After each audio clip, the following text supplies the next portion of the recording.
Yo, Atlas speaking and welcome to part 6 of What If I Was Reborn into One Punch Man as a low-ranked hero with dual Kamui. Let the tale begin. Chapter 126, Psycho's Expectations. No, she's more like someone. I know. Shinji quickly explained to Boros. Hearing that, Fubuki's pupils trembled slightly and her expression shifted in a subtle way. Strictly speaking, she really was just someone he knew, yet for some reason an emptiness welled up in her chest. Was it because she wasn't even considered a friend? Or was it something else? Fubuki herself couldn't be sure. I see. It seems I still don't understand this planet's culture. Earth's culture. Boros looked as though he was trying to gauge the situation. Yeah, you'll need to take some time to learn. Shinji gave an awkward smile. Especially to read the mood. Well, I'll head back first. Fubuki spoke up then. She couldn't explain that brief pang of disappointment, so she quickly pushed it aside. All right. See you. Shinji nodded. For the time being, Boros settled down in the abandoned district of Z City. It wasn't wise for him to be out in public now. Everyone on Earth already knew his appearance, and showing up on a busy street would cause panic. Until he officially joined the Hero Association, it was better for him to remain in the deserted area. Most of the houses here are empty. Just pick anyone to stay in. Shinji then asked, by the way, do aliens even need to sleep? It isn't a necessity, but it helps. Rest keeps us in peak fighting condition. Boros answered matter-of-factly. Shinji nodded slightly. Makes sense. Then find a place to stay. Any house next door will do. Boros walked out. But when he went to push open the door of the house to the left, he misjudged his strength. Crash! With just a casual push, the entire door shattered, flew off its hinges, and slammed directly into Saitama's bald, shiny head. That's right. This was Saitama's home. The door rebounded off his smooth, round head with a loud clang, flying off again. The hell, the sudden destruction of his front door made a vein pop on Saitama's forehead. Are you looking for trouble, mate? No. I thought this place was empty. Sorry, I didn't control my strength. Boros apologized at once. Shinji, hearing the commotion, rushed over to explain. Sorry, Saitama. I forgot to tell him this was your place. I just told him to find a random house nearby. Oh, if it's you then. With the reason clear, Saitama's expression returned to normal. The house further left is empty. You can stay there. Got it. Boros nodded and turned to leave, but Saitama stopped him again. Hold your horses, Mr. Cosmic Dentist. You broke my door. Shouldn't you at least offer something in return? You mean compensation? Boros thought for a moment, then pulled out a fist-sized crystal that sparkled like a gemstone. This jewel is worth 10 million cosmic credits. I don't know how that converts into Earth currency, but it should more than cover the cost of a door. If anything, cosmic credits were likely worth far more than yen. 10 million. Saitama froze, stunned by the number. Man, with this much money, he wouldn't even need to worry about a decade's worth of groceries. Boros placed the jewel directly on Saitama's table and left. Shinji didn't comment. For Boros, even though the gem was worth 10 million cosmic credits, it was probably nothing of consequence. Instead, the one left troubled was Saitama. The jewel's value was far too high, completely out of proportion compared to a door. If he accepted it, he would feel guilty. If he refused, it felt like a waste. In the end, Boros chose to settle in the house next door. That same day, Saitama returned the jewel to him. After wrestling with the decision, he decided it was inappropriate to keep something so valuable. Instead, they agreed Boros could repay him by treating him to a few meals. When he had free time, Shinji thought of Psychos, who had been left alone underground. He hadn't checked in on her for several days. The Monster Association, aside from Garu, was one of the most important forces to pay attention to. Shinji naturally gave them weight, especially since the true mastermind behind them was God. Now that the dark matter thieves incident had come to an end, Shinji's focus had shifted again. What weighed on him most was the mystery of how he had traveled back to 4 years ago when he first gained the Rinnegan. And now, he already possessed it. Before long, Shinji arrived at Saiko's hidden chamber. She sat on the sofa, a book in one hand, her other hand propping up her chin. Eyes closed, she seemed to be resting. Man, it was the sight to be seen. Saiko's, Shinji called her name softly. Her senses were sharp. She opened her eyes at once, and her expression carried a trace of unease from the sudden sound. Living in such conditions meant she always had to guard against being discovered by outsiders or even members of the Monster Association, leaving her mind constantly tense. But when she saw it was Shinji, her expression relaxed. "Vice Chairman, you're here. I heard you already defeated that alien who called himself the Conqueror of the Universe." Saiko spoke gently. "Yes. That incident kept me busy these past days." Shinji rubbed his hair. "It doesn't matter. The fact that Vice Chairman Shinji still remembers me is enough." Saiko smiled faintly. "By the way, Vice Chairman Shinji, your eyes have turned gray-violet again." She had noticed his Rinnegan. "Just like in your memories, right?" Shinji asked. "Yes. Because they're so unusual, I remember them clearly. Not only the color, but even the pattern is identical." Saiko's properly explained. "This..." Shinji hesitated for a moment before speaking. "Boros, the Conqueror of the Universe, is preparing to join the Hero Association.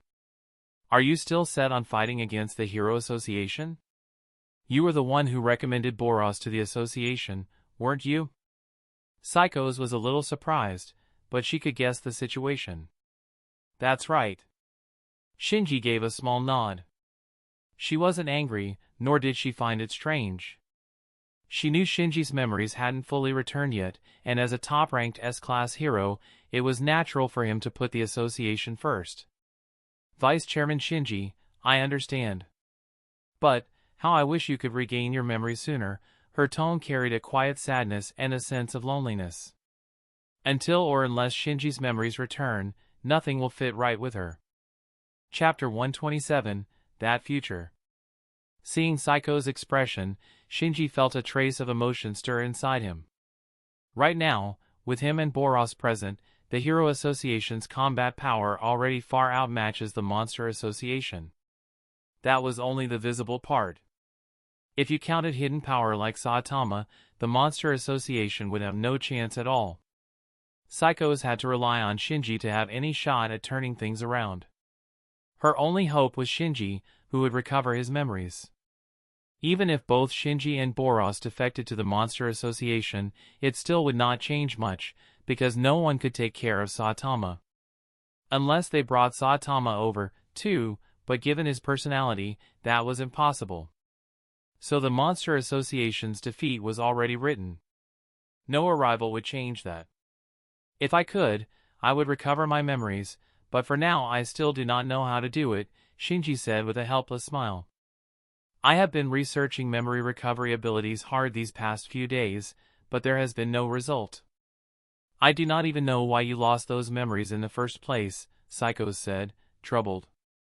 She wanted to help Shinji restore his memory, but she had no leads. "We can take it slow." "No need to rush," Shinji smiled and sighed. "We cannot afford to wait.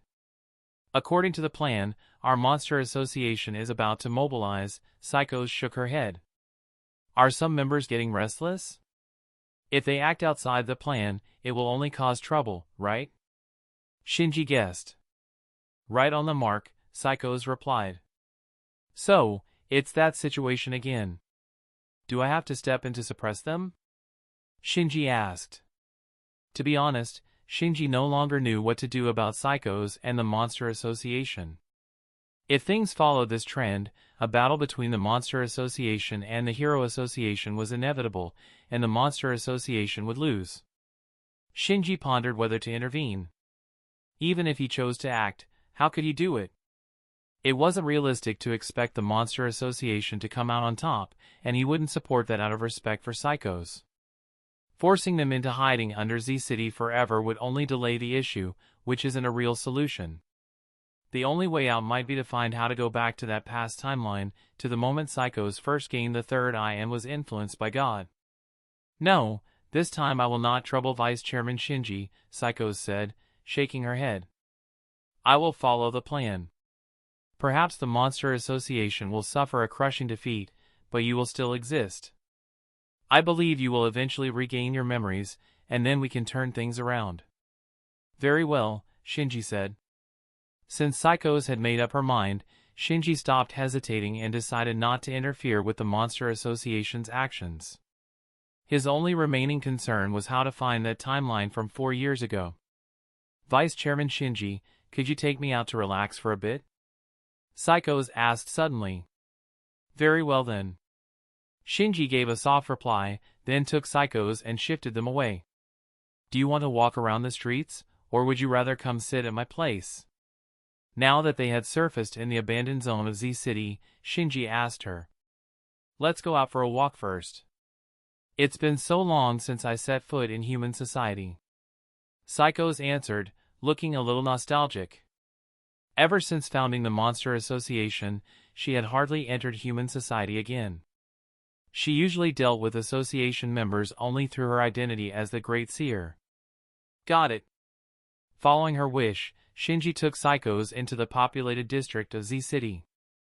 The streets bustled with people, carrying the air of peace and harmony. Shinji's appearance on the main street quickly drew attention from the pedestrians around them. Isn't that the Hero Association's Kamui? That's him. He's our hero here in Z City.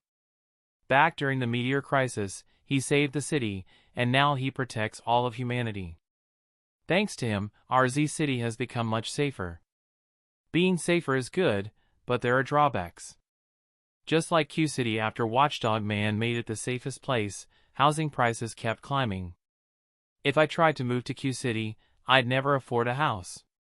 Haha, luckily I already bought a place here. If prices rise later, that only benefits me. The people around cast admiring looks at Shinji. But soon, some noticed Psychos walking at his side. Who's that woman with the wavy hair? Is she a pro hero too? She's so fine. I don't know. I'd never seen her in the hero registry. If she were listed there, I'd at least remember her. Female heroes are already rare, and ones with her looks are even rarer. Maybe she's Kamui's lover? They actually look good together, a perfect match. Their voices weren't quiet. Both Shinji and Psychos could clearly hear them. Shinji felt a little helpless. At this rate, there would probably be rumors spreading by the next day. Psychos, however, showed no reaction. She seemed preoccupied, her thoughts elsewhere, not even catching what the crowd was saying. Vice Chairman Shinji. Suddenly, Psychos spoke. I often think about something. When I first awakened the third eye, I saw a future where I was utterly broken, drowned in despair. That was when I decided on the plan to wipe out humanity. But whenever I try to recall it clearly, I can't remember what that future actually was. In my mind, those memories are just a blur. Every attempt brings splitting headaches. I can't even tell if it was real or false. She lowered her head slightly. For a long time, I stopped forcing myself to recall it. Until Vice Chairman Shinji, until you appeared before me again. Then I had a sudden thought. Could your missing memories be the same as mine? Could they have the same cause? Shinji's pupils trembled at her words. Psychos had actually begun doubting that future? That was an important detail. He suddenly wondered, had Psychos in the original timeline ever doubted the reality of that future? Chapter 128, The Relationship Between Us. Shinji felt that in the original story, Psychos probably never doubted the authenticity of that future. At least, she had never shown it. So then, was this change also because of his influence on her? For now, he had no way to know the answer and could only speculate. Maybe it really is for the same reason. Which means we should all the more try to uncover the truth behind it. Shinji said. He definitely couldn't mention anything about God. Psychos clearly had no knowledge of such an existence. For now, he could only let it pass and look for another way to investigate. Minchim. With Vice President Shinji by my side, I feel much more at ease. Psychos smiled and nodded. At that moment, a couple passed by them, the woman holding onto the man's arm. Out of the corner of her eye, Psychos noticed. After a brief moment of thought, she suddenly linked her arm with Shinji's. The sudden gesture caught Shinji off guard, his eyes widening slightly as he glanced at her in surprise. Doesn't this look more like the kind of relationship we have? Psychos said with a smile. To an outsider, it would naturally look like she was referring to something intimate and romantic. But Shinji's instincts told him it couldn't be that simple. This was Psychos, after all. Her mental common sense, especially about romance, was a little weird. Remember, she slept with him. No, literally, she just slept with him and nothing else. Shinji was anticipating the magic to take place, but Psychos came out denser than many harem protagonists. I feel like I should ask first. What kind of relationship are you talking about? He asked seriously. Psychos looked at him like he had asked a strange question. Of course, as understanders, or as close friends. As expected. Psychos' reply didn't surprise him. If he thought otherwise, it would only be his own wishful thinking. Is something wrong? She raised a brow.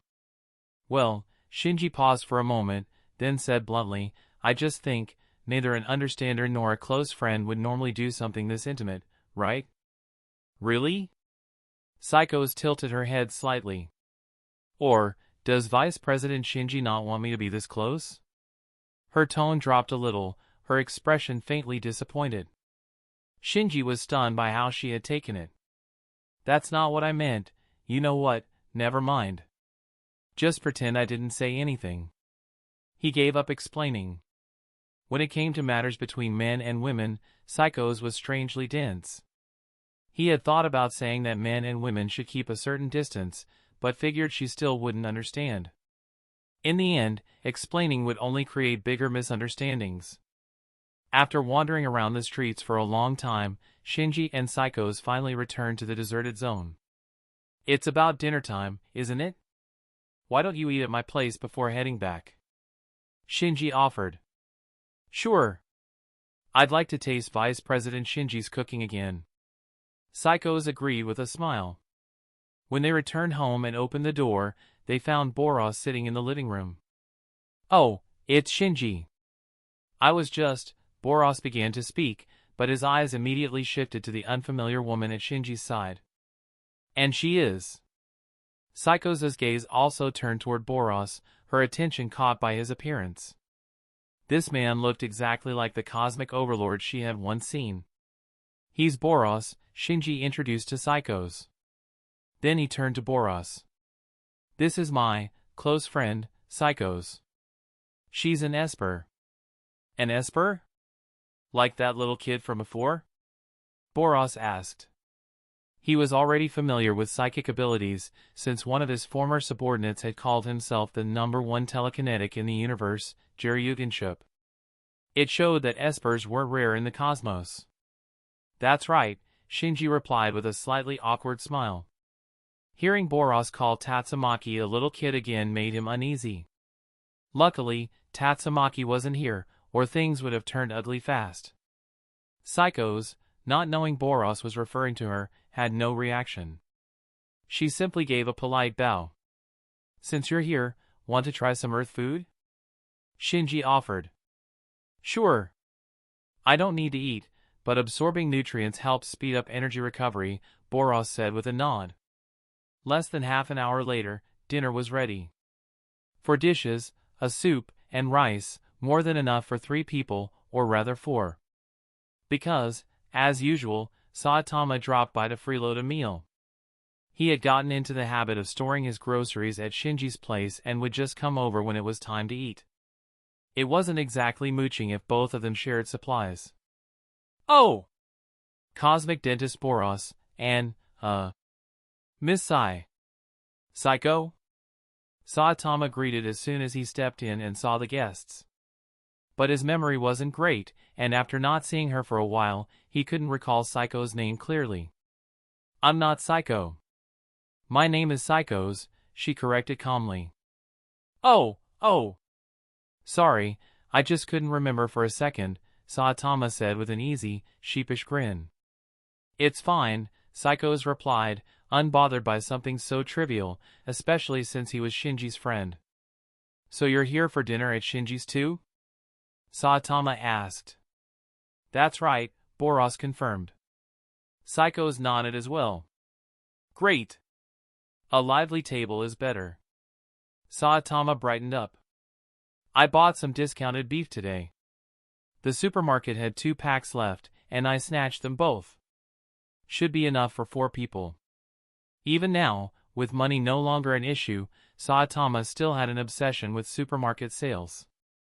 After all, fighting for discounts was the only fight that could give Saitama a challenge. Before long, Shinji came out of the kitchen with the dishes. The 4 then sat down at the table. I'm digging in. Seeing Shinji and the others put their hands together and bow slightly before eating, Boros, who didn't understand the gesture, quickly mimicked them. I'm digging in, he echoed. Thanks to the support of the Rinnegan, Shinji's cooking skills had leveled up again. The food he served was even more delicious than before. After tasting it, Boros couldn't help but remark, delicious. This planet's, no, Earth's food is even better than I imagined. Right? Shinji's the best cook I've ever met. Way better than most professional chefs, Saitama praised. You think this is surprising? He's my vice chairman, Psycho's added with pride, her mood lifting at hearing the compliments directed at Shinji. For her, Shinji was just better at everything. She had no doubts about Shinji's abilities. Chapter 129, S-Class Hero Boros Part 1. Vice Chairman Shinji? That title, does that mean you two were classmates before? Or maybe part of the same organization? Saitama asked suddenly. It was his first time hearing that title for Shinji. Yes, we were classmates, though that was back in high school, Psycho's nodded. She didn't give any further details, deliberately keeping things vague so as not to cause trouble for Shinji. She knew she should speak things and make things complicated, both for her and for Shinji. After dinner, Shinji escorted Psycho's back to the secret hideout underground. A few days later. Metal Knight had taken only 7 days to complete the reconstruction of A City. That was 3 days ahead of schedule, showing the overwhelming efficiency of machine power. Now, the Hero Association headquarters had been rebuilt into a massive fortress base. High-speed transit tunnels and railways were already operational, and the organization was gradually stabilizing. On this day, Shinji came with Boros to discuss something important, Boros' entry into the Hero Association. Several executives, including Sekindar, had gathered to personally welcome them. The addition of the former Universal Conqueror Boros would greatly boost the association's prestige. As for Mr. Boros, we have already reached a decision, Sekindar said seriously. In short, he will be allowed to bypass the hero certification exam and be placed directly as an S-Class hero. He paused before adding, but according to association rules, Mr. Boros will have to start at the bottom, as the 20th ranked S-Class hero. He felt it necessary to explain clearly beforehand. A former galactic overlord might not appreciate being put last, but the association had no choice. Granting Boros direct entry into S-Class was already bending the rules to their limit. If they ranked him in the top 10 or even top 3 right away, the other S-Class heroes would definitely be unhappy. After all, Boros had not yet contributed anything to the association, not to mention that he was once an invader of Earth. Boros, what do you think? Shinji asked the man in question. No problem. But before that, I'd like to know, what exactly does being S-Class mean? Boros asked, curious. He still didn't fully understand the Hero Association system. Sekindar then gave him a detailed explanation of S-Class heroes and the association structure. So that's how it works. Rankings improve through contribution points gained by completing missions, Boros summarized once he understood. Right now, I'm ranked 20th in S-Class. So, what rank is Shinji? At present, Mr. Kamui is ranked 5th in S-Class, Sekindar explained. But once the association finalizes the new rankings, he will rise to 3rd or even 2nd. After all, Mr. Kamui was the central figure in resolving the God-level disaster. The association has officially classified that incident as a God-level disaster? Shinji asked in surprise. Yeah, after witnessing the kind of battle you had with Boros, the term dragon-level disaster is no longer enough to define it. Sitch nodded and said, the definition of a God-level disaster is something that could potentially cause humanity's extinction. Boros's final move was enough to destroy the surface of the Earth, and humanity really came close to being wiped out. That perfectly matched the prophecy Lady Shibabawa left behind. In truth, the original story never classified the Dark Matter Thieves' invasion as God-level because the Hero Association had no idea that Saitama fought Boros. Later, Metal Knight even retrieved Boros's corpse along with the spaceship. It remains unclear whether the Hero Association was even aware of Boros's existence. From their perspective, all they saw was a dragon-level monster, Melzergard, being attacked by S-Class heroes, and a massive alien battleship hovering above. So the association only categorized the event as a dragon-level disaster. If the association or any hero had actually witnessed Saitama's battle with Boros, the classification likely would have been upgraded to God level. The key lies in the word potential. The Hero Association defines a God-level disaster as something that could potentially wipe out humanity, not something that must. It's just like how some dragon-level monsters never got the chance to unleash their destructive potential before being one-shot by Saitama. Even if they didn't manage to reach the level of possibly destroying several cities, the association still labeled them dragon level because they did have that capability, just not the opportunity. Of course, the most cautious definition should always be above dragon. After all, with someone like Saitama around, no monster is truly qualified to call itself a god-level disaster. I suppose that makes sense. At this moment, Shinji gave a small nod. It was understandable that Boros would be classified as a god-level disaster. What puzzled Boros more, however, was that Shinji still wasn't ranked number 1 among the S-Class heroes. In his mind, such a position should be directly tied to strength, since he himself believed in strength above all. Shinji isn't number 1 yet? Could it be that the one in first place is even stronger? Boros asked with clear interest. Well, we're not really sure, Sitch admitted, rubbing his brows. That's because the S-Class rank 1, Blast, has always been shrouded in mystery. Even inside the association, no one knows the details about him, so it's impossible to say whether Blast is stronger than Kamui. He added, besides, the hero ranking system isn't based solely on strength. Many other factors are considered as well. The truth was, Sitch himself didn't know why Blast, who had never once shown his face, was ranked number 1. All he knew was that the association referred to him as the strongest hero. So the rankings aren't determined entirely by strength. I see. Boros nodded slightly and stopped pressing the matter. At the same time, Shinji suddenly thought back to the prophecy Boros had received from that alien seer 20 years ago. The strong man foretold in the prophecy might very well have been Blast. First Blast, then Garu, and by sheer coincidence Boros had ended up crossing paths with Saitama. After Boros expressed his willingness, he officially joined the Hero Association. His name was entered into the Hero Registry as S-Class rank 20, though he didn't yet have a hero alias. That very day, Shinji met with the executives to discuss how to divide up the countless treasures from the alien ship. Intimidated by the overwhelming presence of both Shinji and Boros, the executives had no choice but to follow Shinji's rules for distribution. Next came the task of deciding Boros's hero name. The executives wanted to use Cosmic Overlord directly as his alias. But Boros himself objected. I am no longer the Cosmic Overlord. Give that title to Shinji instead. Calling himself the Cosmic Overlord would be a lot more shameful when he was defeated once and is now working as a lackey. Chapter 130, Call Me Tatsumaki.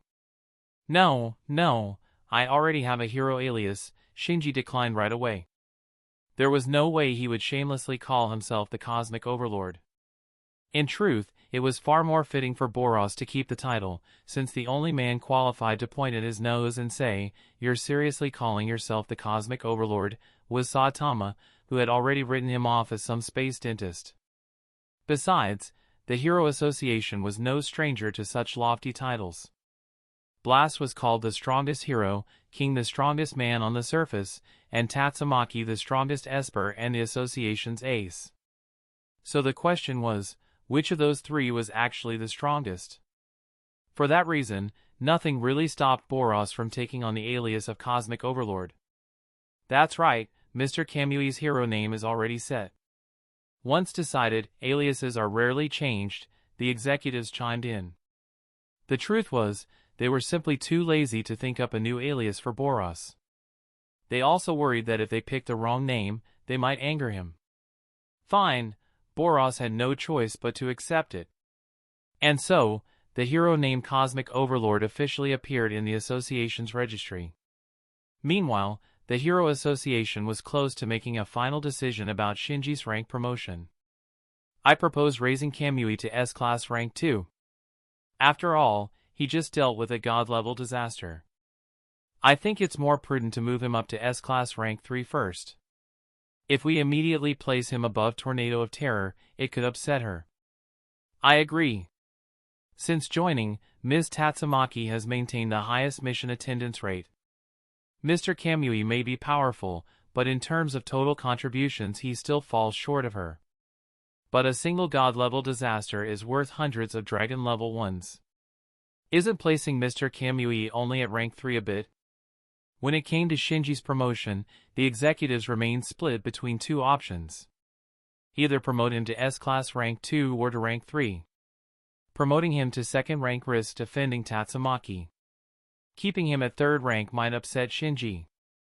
Both were top heroes whom the association valued highly, which is exactly why the argument was so intense. But one thing was clear, Blast's position was unique. Not a single executive suggested promoting Shinji to rank 1. Even Tatsumaki, with her overwhelming attendance record and unmatched popularity, had always been stuck at rank 2. Blast, on the other hand, had hardly ever shown his face and likely hadn't even taken a mission since joining, yet his place at the very top remained untouchable. Clearly, there was some hidden reason behind it. At this rate, we won't even have a decision before the end of the day. Sitch, already fed up with these unreliable colleagues, finally snapped. The discussion about Shinji's promotion had started the very day after the Dark Matter Thieves incident ended. Yet every time, the executives acted as if they were just killing time until clock out. Days had passed and still no decision. Enough. Let's just call in Mr. Kamui and Miss Tornado, and let their opinions decide the outcome. Sitch slammed the table. There's still more than 50 minutes until the end of the workday, so don't even think about slipping out early. With that, he turned to the corner of the room and picked up the phone to call Shinji and Tatsumaki. Hello? This is Sitch from the Hero Association. Mr. Kamui, are you available right now? We have something very important to discuss with you and Miss Tornado. If you could spare some time to come over, it would be appreciated. I'm free now. I'll be there shortly. After receiving Shinji's reply, Sitch hung up and immediately dialed Tatsumaki. Another monster appeared? No, Miss Tornado, this is Sitch. There's an important matter we need to discuss with you at headquarters. What matter? I'm very busy. Sitch sighed. It concerns your ranking and Kamui's. We've been unable to reach a decision, so we need to hear your opinions. Kamui. I see. I'll come over later. As soon as Tatsumaki hung up, Sitch found himself a little surprised by how smoothly that had gone. He had worried she wouldn't be so easy to summon. At the same time, Shinji and Tatsumaki arrived one after the other at Hero Association headquarters. Shinji teleported in directly with Flying Thunder God. Just as he appeared at the reception desk, Tatsumaki floated in through the entrance. "Shinji, so you came too?" Tatsumaki immediately called out. Shinji wasn't surprised, since he already knew she would be summoned as well. Tatsumaki, the Tornado of Terror, Shinji used her hero alias to show respect. "You were called here by Sitch, too, right? He said there's something important he needs to discuss with us." "You don't know? It's about our rankings." Tatsumaki crossed her arms, floating a few inches off the ground as she drifted closer. "And another thing, don't call me that." "Why not? Isn't addressing each other by hero names the most basic form of respect?" Shinji asked, puzzled. "Annoying. It just irritates me when you call me that, alright?" Tatsumaki gave a sharp huff and turned her face away, refusing to explain further. "Alright then," Shinji sighed helplessly. "How about Miss Tatsumaki?" Though she carried herself like a spoiled child, Shinji respected her work ethic and dedication. Her mission record spoke for itself. "Just call me Tatsumaki. Or Miss Tatsumaki, if you insist," she replied. "Got it." Shinji smiled faintly. Was she trying to get on friendly terms with him? But deep down, he thought, wasn't she supposed to dislike him? Heh, women. Chapter 131, S-Class Rank 2. Soon after, under the guidance of the staff, Shinji and Tatsumaki arrived at the meeting room where the executives were gathered. "Mr. Kamui, Miss Tornado, you're here." Sitch was already waiting at the door to greet them. "Hello, Mr. Sitch." Shinji nodded in acknowledgement. "If you have something to say, just say it. Don't waste my time." Tatsumaki's tone was filled with impatience. "Please, come in and take a seat first." Sitch invited the two inside.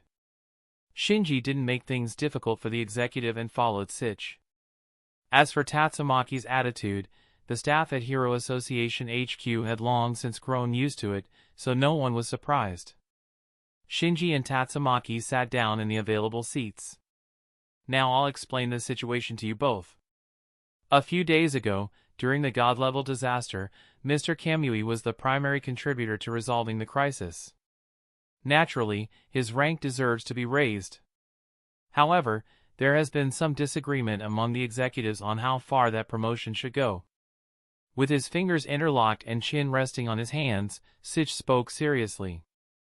"The dispute lies in whether Mr. Kamui should rise to S-Class Rank 2 or Rank 3. We couldn't come to a decision, so we decided to ask for your opinions. I can accept either option." "That's simple then. Just let Shinji move up to Rank 2. Shinji and Tatsumaki spoke almost at the same time. Hearing Tatsumaki's words, Shinji turned to her in mild surprise. After all, if he rose to Rank 2, she would drop to Rank 3. Could she really accept that so casually? Seeing that neither Shinji nor Tatsumaki voiced any objections, Sitch and the other executives were caught off guard. They had fully prepared themselves for Tatsumaki's wrath. Her temper was no small matter. "Didn't you hear what I just said? Do I have to repeat myself?" Seeing the executives looking dumbfounded, Tatsumaki's voice grew even more impatient. No need. "So Miss Tornado, what you mean is that you're willing to give up Rank 2 to Mr. Kamui, correct?" Just to be safe, Sitch confirmed again. "Yes. Is there a problem with that?" Tatsumaki shot back with a question of her own. "Of course not." Sitch let out a somewhat helpless laugh, then turned his gaze to Shinji. "And Mr. Kamui, you have no objections either, correct?" Why would I have? Although a bit surprised, Shinji didn't intend to say much more. "Then it's settled. Mr. Kamui will be promoted to S-Class Rank 2. With the decision finalized, Sitch breathed a sigh of relief, feeling much lighter. Alert! Host promoted to S-Class Rank 4. Reward, 40 points. Alert! Host promoted to S-Class Rank 3. Reward, 60 points. Alert! Host promoted to S-Class Rank 2. Reward, 100 points. As his rank rose, Shinji received corresponding rewards, each step higher granting greater benefits. If he ever reached rank 1, the reward would surely be even greater. However, Shinji held no illusions about taking rank 1. That position was obviously reserved for Blast. The other executives also felt as though a weight had been lifted. All they wanted now was to clock out and enjoy their evening. Wait a moment. Just then, Sitch called them back. There's also the matter of deciding hero names for Mr. Saitama and Mr. Genos. Isn't it about time we settled that as well? Although some executives looked displeased, everyone still sat back down. In truth, coming up with names for new heroes was one of their small pleasures, except, of course, when it came to naming Boros directly. S-Class Rank 15, Saitama, and S-Class Rank 18, Genos, correct? Yes, it's time we decided on their hero names. Based on their performance and conduct since joining the association, we've gathered enough data. Let's use that as a foundation. Since Genos is a cyborg, his hero name should probably be based on that. While the executives debated the hero names, Sitch turned to Shinji and Tatsumaki with gratitude. That's all for now. Thank you both for making the trip to headquarters. He couldn't possibly keep Shinji and Tatsumaki waiting around. Knowing those guys, they could argue over names for 1 or 2 hours. It's nothing. A small matter. Shinji and Tatsumaki once again spoke almost at the same time. With that, they left the conference room. As they walked out, Shinji finally asked, "So now that you've dropped from rank 2, are you fine with it?" Tatsumaki's tone immediately carried a hint of annoyance. What's that supposed to mean? Do I look like someone who obsesses over rank? Besides, that position is something you fully deserve. Giving up so easily? Although, your sister definitely isn't like that. Of course, Shinji kept that thought to himself and didn't say it out loud. You think quite highly of me. That's different from before. Shinji teased her. That was only because I didn't know you well enough back then. Now I have a clearer idea of your strength. Also, as she spoke, Tatsumaki suddenly floated in front of him, blocking his path. I want to fight you. Shinji fell silent for a moment. Are you sure? Absolutely. Tatsumaki's gaze was firm. All right then, let's do it. Shinji nodded in agreement. He wasn't surprised by her request. Tatsumaki, much like Boros, longed for battles that would truly push her to her limits. Regardless of the number of monsters she faced, even dragon-level threats couldn't make her take it seriously. In her eyes, only Blast stood out, although she hadn't seen him in many years. Their fight against the Ten-Tails had already given her a taste, but Tatsumaki was clearly far from satisfied. For Shinji, agreeing wasn't a big deal. It wouldn't take much effort anyway. At that moment, Tatsumaki, just like last time, extended her hand toward him. The gesture seemed to mean she wanted him to take her somewhere suitable for battle. Without thinking much of it, Shinji did the same as before. Out of politeness, he took hold of her wrist. Seeing this, Tatsumaki's expression instantly switched into tsundere mode, her face twisted in clear irritation. Idiot! She yanked her hand free from Shinji's grip, gave a sharp humph, and flew off at once. Shinji just stood there, utterly confused. Man, I would never understand women of this world. Chapter 132, Heaven-Piercing Starquake. Shinji was a little baffled. Tatsumaki's temper really was impossible to read. Soon after, he and Tatsumaki arrived beyond the borders of City A, moving more than 10 kilometers away to avoid harming any civilians. This spot will do. Feeling the location was suitable, Tatsumaki stopped. Shinji stood opposite her, the two separated by about 10 meters. I probably can't beat you, but think of it as me getting a sparring partner. I'll still give it my all. Tatsumaki admitted frankly that she was at a disadvantage in strength. She couldn't even kill that one-eyed monster, let alone the master who was controlling it. Shinji gave a small nod. Then let's begin. As soon as his words fell, Tatsumaki made her move. A faint green glow spread across her body as she rushed toward Shinji with her fastest possible speed, at the same time launching a high-speed spiraling air blast aimed at his chest. The blast surged forward like a storm, ripping and tearing at Shinji's body. Yet Shinji didn't dodge with his intangibility. Instead, he instantly activated the Ten Tails Jinchuriki mode, showing full respect and sincerity toward this battle. With his current Sage of Six Paths body, even without intangibility, he could almost completely ignore Tatsumaki's attacks. At this stage, only Boros might be able to wound him. As for Saitama, that was a different matter altogether. The air blast strike only made Shinji's body tremble slightly, while the massive boulders 100 meters behind him were instantly shredded into dust. What? Seeing Shinji take her attack head-on without the slightest injury left Tatsumaki stunned. She had known there was a gap between their strengths, but it seemed that gap was far wider than she had imagined. Then how about this? Refusing to accept it, Tatsumaki unleashed her full psychic power. She conjured colossal tornadoes capable of tearing apart anything in their path. Sand and rocks were swept up, while boulders, weeds, and trees were shredded into fragments and dragged into the storm. The ground itself split open, rising up like towering stone walls to trap Shinji within, leaving him nowhere to run.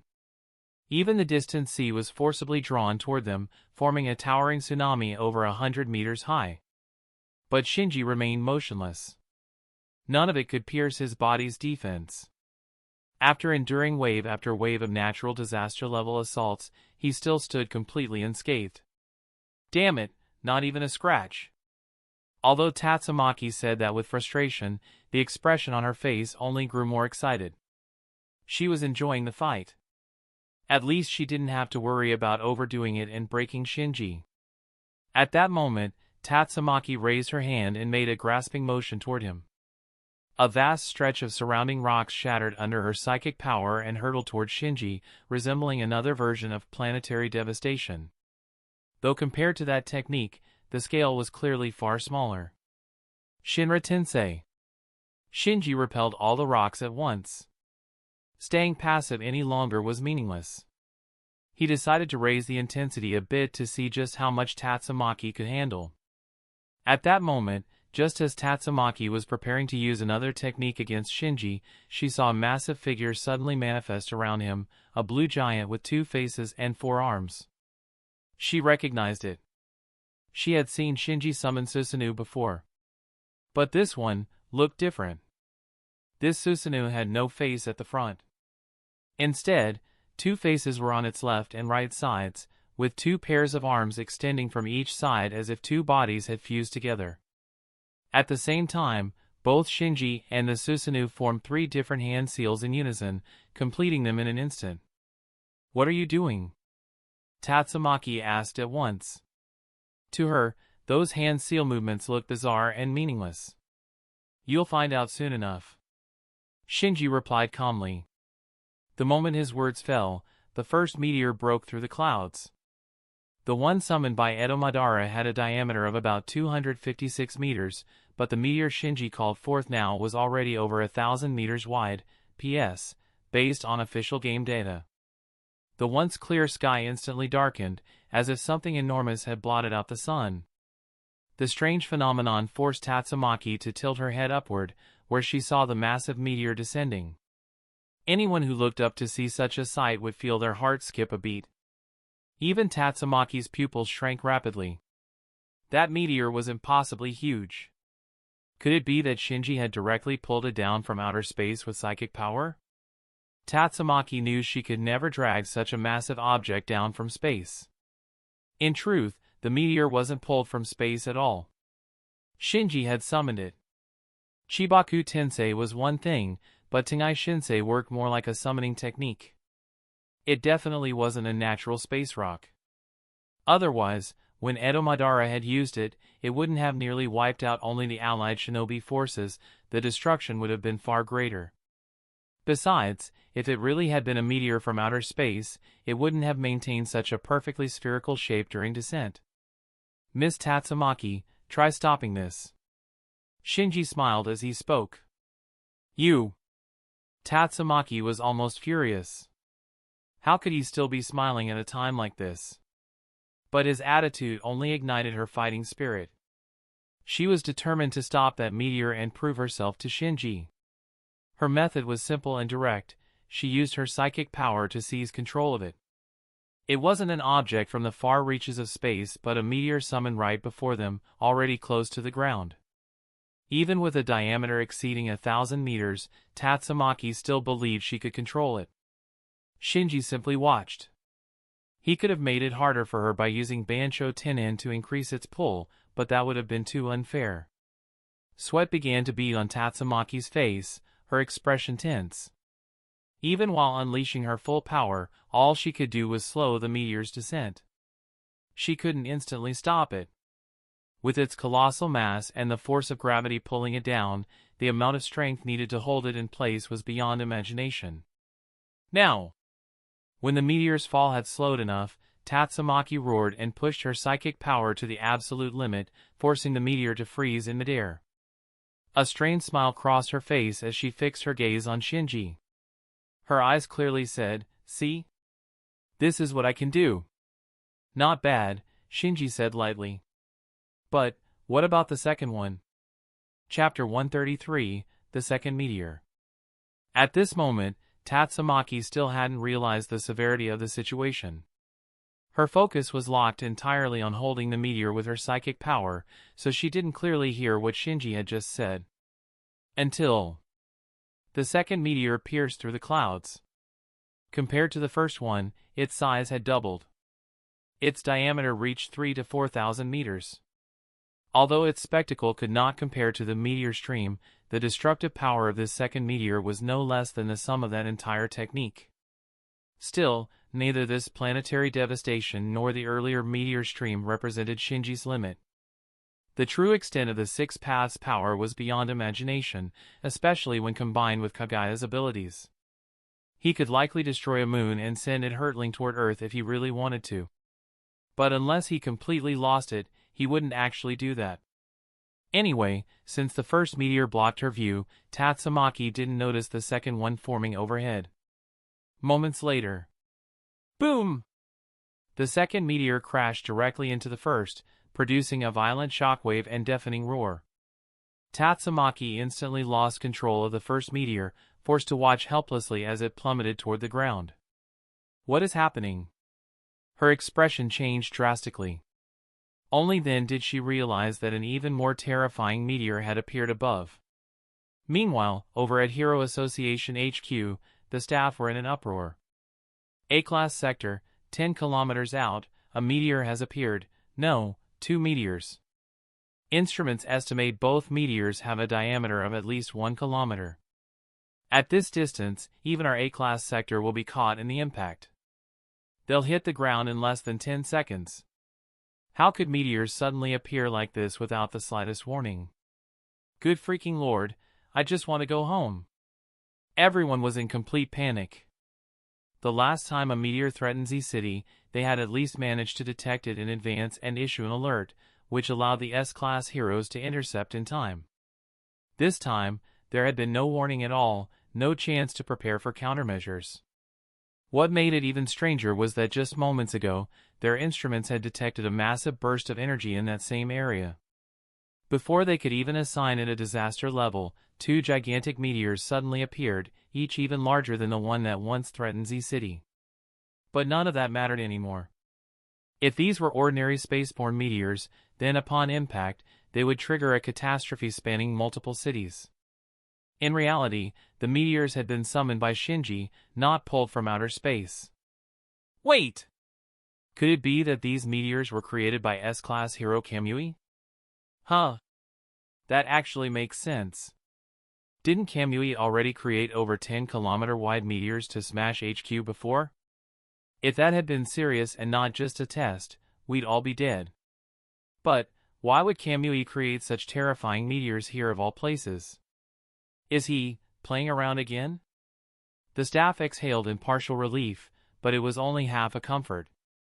Because they couldn't be certain. Even if the meteors really were Shinji's doing, they had no idea whether it was a joke, or something far more serious.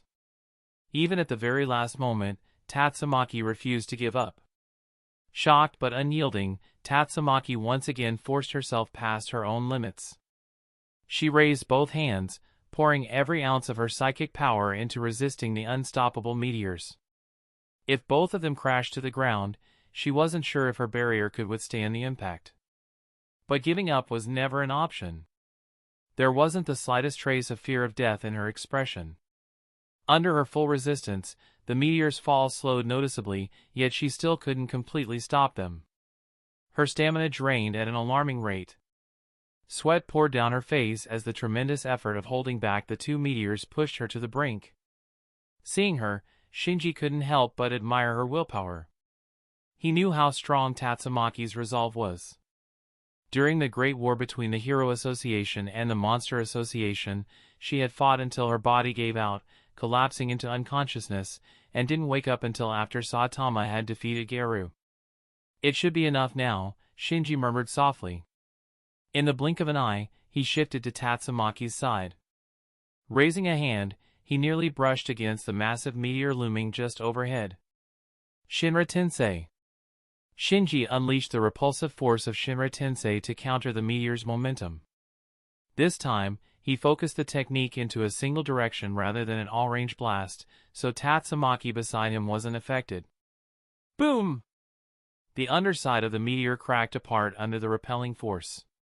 Tatsumaki's psychic power had already neutralized at least half its strength, and Shinji dissolved the rest. Together, the two of them managed to freeze both meteors in midair, stopping them barely 2 meters above the ground. The second meteor had embedded itself into the first, yet both now hovered, forced to a halt. Of course, Shinji had never intended to let planetary devastation actually smash into the Earth.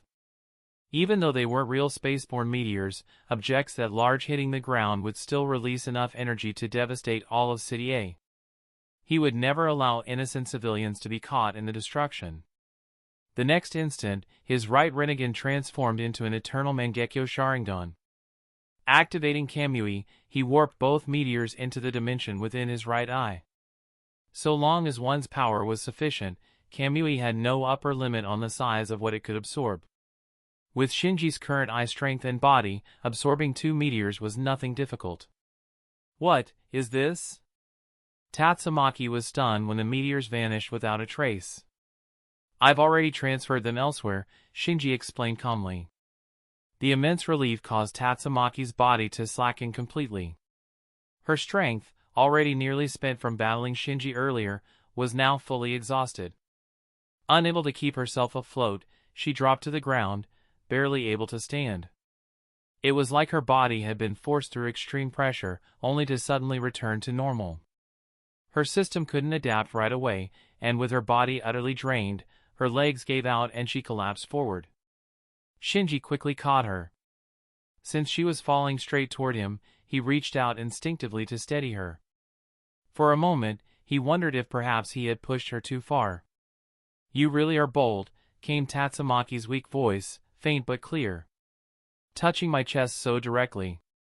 Huh? Shinji's eyes widened in surprise. Wasn't it your stomach that I touched? Perhaps he touched her waist since he felt her ribs, but he shouldn't be touching a woman's chest since you can't feel ribs this clearly, unless the said woman is a washboard. Chapter 134, Very Cute. Just now, Shinji had reached out to catch Tatsumaki as she fell forward into him. In that situation, it was indeed easy to accidentally touch something he shouldn't have. But if Tatsumaki hadn't said anything, he honestly wouldn't have realized that his hand had brushed her chest. In truth, it was simply because Shinji's hand was fairly large, or rather, any average person's hand would be. Tatsumaki, on the other hand, although she was already 28 years old, her height was only above that of the child emperor, landing at about 150 centimeters. However, it was not something that a woman in her 20s could boast about. With that kind of stature and petite build, Shinji's palm could easily cover from her collarbone down to her stomach. In other words, half his palm rested on her abdomen, the other half on her chest. Because Tatsumaki's figure was rather underdeveloped, likely a result of her body being stunted due to childhood experiments, her chest was nearly flat. So when Shinji touched her, he hadn't realized at first that his hand was in an inappropriate place. Huh? Hearing his words, Tatsumaki froze for a moment, clearly not grasping what he meant right away. But her instincts told her something about that statement was off. Soon enough, she understood his implication. What did you just say? A flush of red spread across her cheeks, her face suddenly burning with humiliation and anger. What's wrong? Shinji still hadn't fully realized where the problem lay. It was only when he focused on the sensation that he noticed the difference in touch. That was when it dawned on him that his earlier words had come across as offensive. He quickly shifted his hold, letting Tatsumaki lean against his arm instead. Seeing his adjustment, Tatsumaki's tone grew colder. So you really were mocking me on purpose, weren't you? Ma bad. Shinji coughed lightly. I wasn't doing it on purpose. Things happened too suddenly, and I didn't have time to react. Besides, your figure is misleading. What did you just say? Tatsumaki felt as if she had been slapped without actually being slapped. If anyone else had dared to make such a remark, she would have blasted them into the sky without hesitation. But she knew she couldn't beat Shinji. No matter how angry she felt, she could only grit her teeth and endure. Except her patience didn't last more than a couple of seconds. Unable to hold back, Tatsumaki opened her mouth and bit down on Shinji's arm. The hell? What are you, a dog? Shinji looked at her, speechless. Not that it mattered, since her bite couldn't even leave a mark on his forearm. After gnawing for a while and realizing it was pointless, Tatsumaki let go in defeat. If you want to laugh, just laugh out loud, she muttered. There's no need to make snide little comments. Her voice dropped even lower as she went on, I'm supposed to be a senior hero, but my body still looks like a child's. You must think it's hilarious, right? If you want to laugh, then laugh. Her words grew sharper, her tone more agitated. It was obvious she felt stifled, being mocked yet unable to fight back left her feeling miserable. More than anything, Tatsumaki hated people bringing up her age or her figure. To be teased about it to her face was unbearable. Oh! Shinji realized he had probably gone too far again. With a serious tone, he explained, sorry. Maybe what I said was too easy to misunderstand. I really didn't mean to make fun of you. Liar! Tatsumaki turned her head away, refusing to believe a single word. Rather than mocking you, I'd say this side of you is actually very cute. Why would I laugh at that? Shinji smiled as he spoke. CCC cute? Tatsumaki's reaction was immediate. The faint blush that had already spread across her face out of shame and anger deepened even further. You're spouting nonsense. Utterly ridiculous. Humph. She crossed her arms in front of her chest, still unwilling to accept Shinji's explanation. Anyway, that's honestly what I think. Whether Tatsumaki believed him or not, Shinji had no interest in dragging the matter on. That aside, since our battle is over, shouldn't we be heading back now? Fortunately, Tatsumaki wanted to move past the earlier topic as well. But I don't really have the strength to fly back anymore, she said. Her words sounded less like a hint and more like a direct statement. That makes sense. After all, you just went through an intense fight. Then how about I call someone to pick you up? Shinji suggested. The moment he said that, Tatsumaki's expression darkened. Idiot! Fool! Moron! Blockhead! Bug! Water flea! Baka! Baka! Baka! She unleashed a flurry of insults, so fast and so relentless that by the end she had worn herself out, panting for breath. Shinji blinked, dumbfounded. None of her words carried any real bite, but it was obvious she had emptied her entire vocabulary of curses just now. He couldn't even figure out what he had done to make her so furious that she exhausted herself yelling. After a moment of thought, he finally asked, "Did I say something wrong?" "Humph." Tatsumaki turned her head away with a sharp snort, clearly unwilling to engage. "You have to figure that out yourself. I'm not guessing." Shinji refused outright. "If it's nothing serious, then I'll be on my way."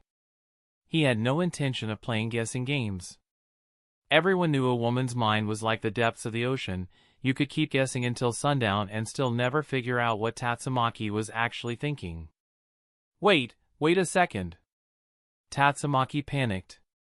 "You're really going to leave me here like this?" "Of course not. Didn't I just say I'd call someone to pick you up?" Shinji paused mid-sentence, a thought suddenly striking him. "Oh, or do you mean you don't want outsiders to see you in such a weakened state? In that case, I can ask Fubuki to come take you home." If that was the reason, then he could understand it. He pulled out his phone and was about to dial. "Hold it! Did you just say Fubuki?"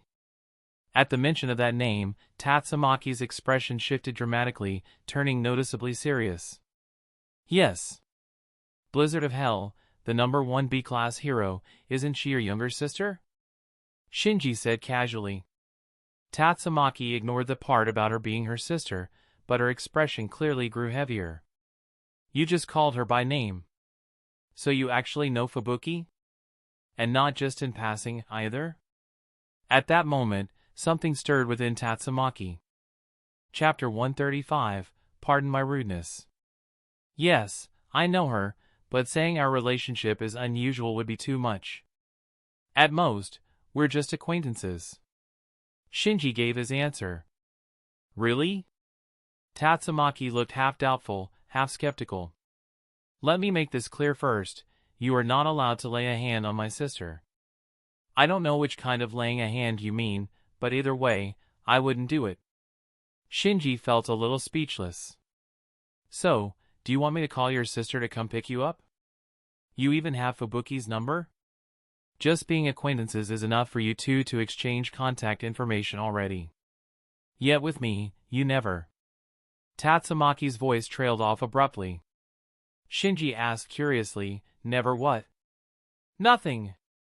She changed the subject right away. "Anyway, I don't have the strength to fly home now, and I don't want anyone else coming to pick me up either." She was clearly hinting at something again. "So, you're saying you want me to take you back?" Shinji finally understood what she meant. Given that Tatsumaki was currently at her weakest, and considering his sense of responsibility, there was no way he would actually leave her behind. Still, another thought crossed his mind. "Or do you mean if you rest a bit longer, you'll be fine on your own?" "Ha!" Tatsumaki remained silent, standing in front of him as if waiting for something. Seeing her like this, Shinji seemed to realize what she wanted. "Then pardon my rudeness." With that, he scooped her up in his arms in a classic princess carry. After all, that position was the most natural and convenient. She was so light it was as if she weighed nothing at all, yet the sensation of holding her was very real. Her delicate figure gave off a fragile, boneless softness. Though Tatsumaki kept her hands protectively over her chest, she didn't resist. Her cheeks were tinged with red, making her look more nervous and shy than anything else. "So, where's your home?"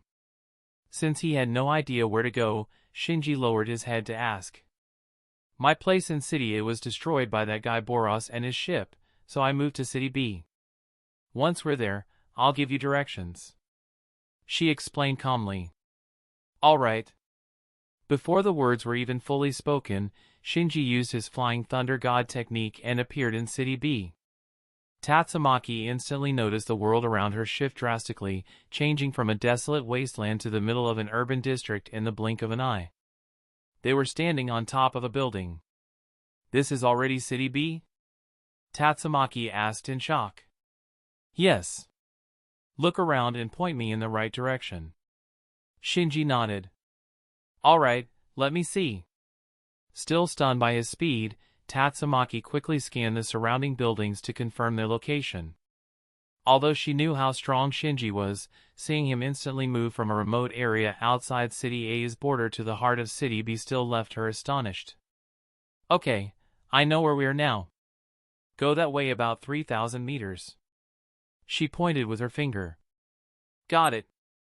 With a short reply, Shinji dashed across the rooftops, his body flickering as he used his instantaneous movement. In just a few moments, they reached the place Tatsumaki had indicated. My temporary place is in that hotel. I'm staying there for now since I haven't decided on a permanent residence yet. They've also invited me to move into the Hero Association's fortress base.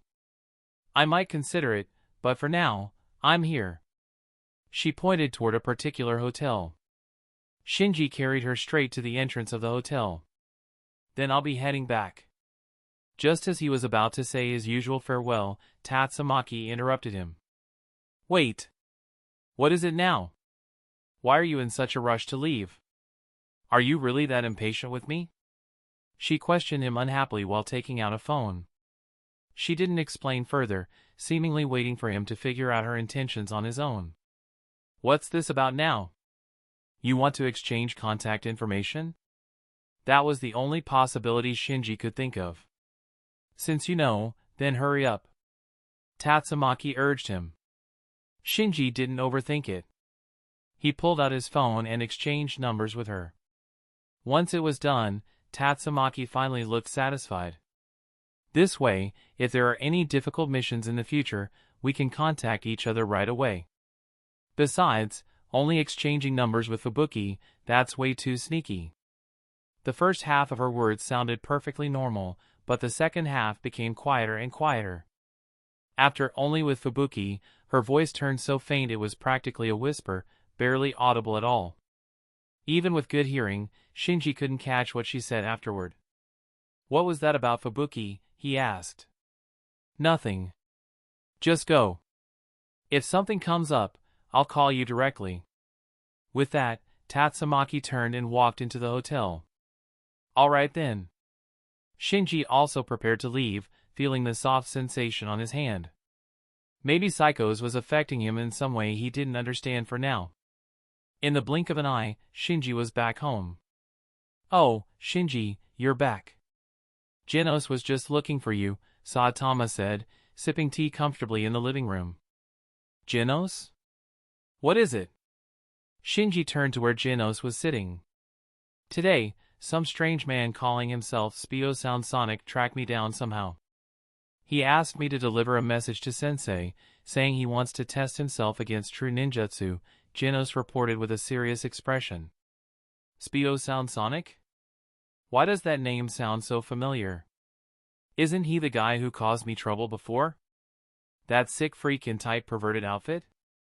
Saitama asked, vaguely remembering such a nuisance. Did he say anything else? Shinji pressed. He hadn't expected Sonic to come looking for him. Normally, that guy should still be stubbornly chasing after Saitama. He also said he'll come by tomorrow morning, and he hopes Sensei will be around then. Genos' tone darkened as he added firmly, if this is some suspicious character with malicious intent, I can deal with him outside. I won't allow him to take a single step through Sensei's door. That won't be necessary. Shinji gave an awkward smile. Let him come inside.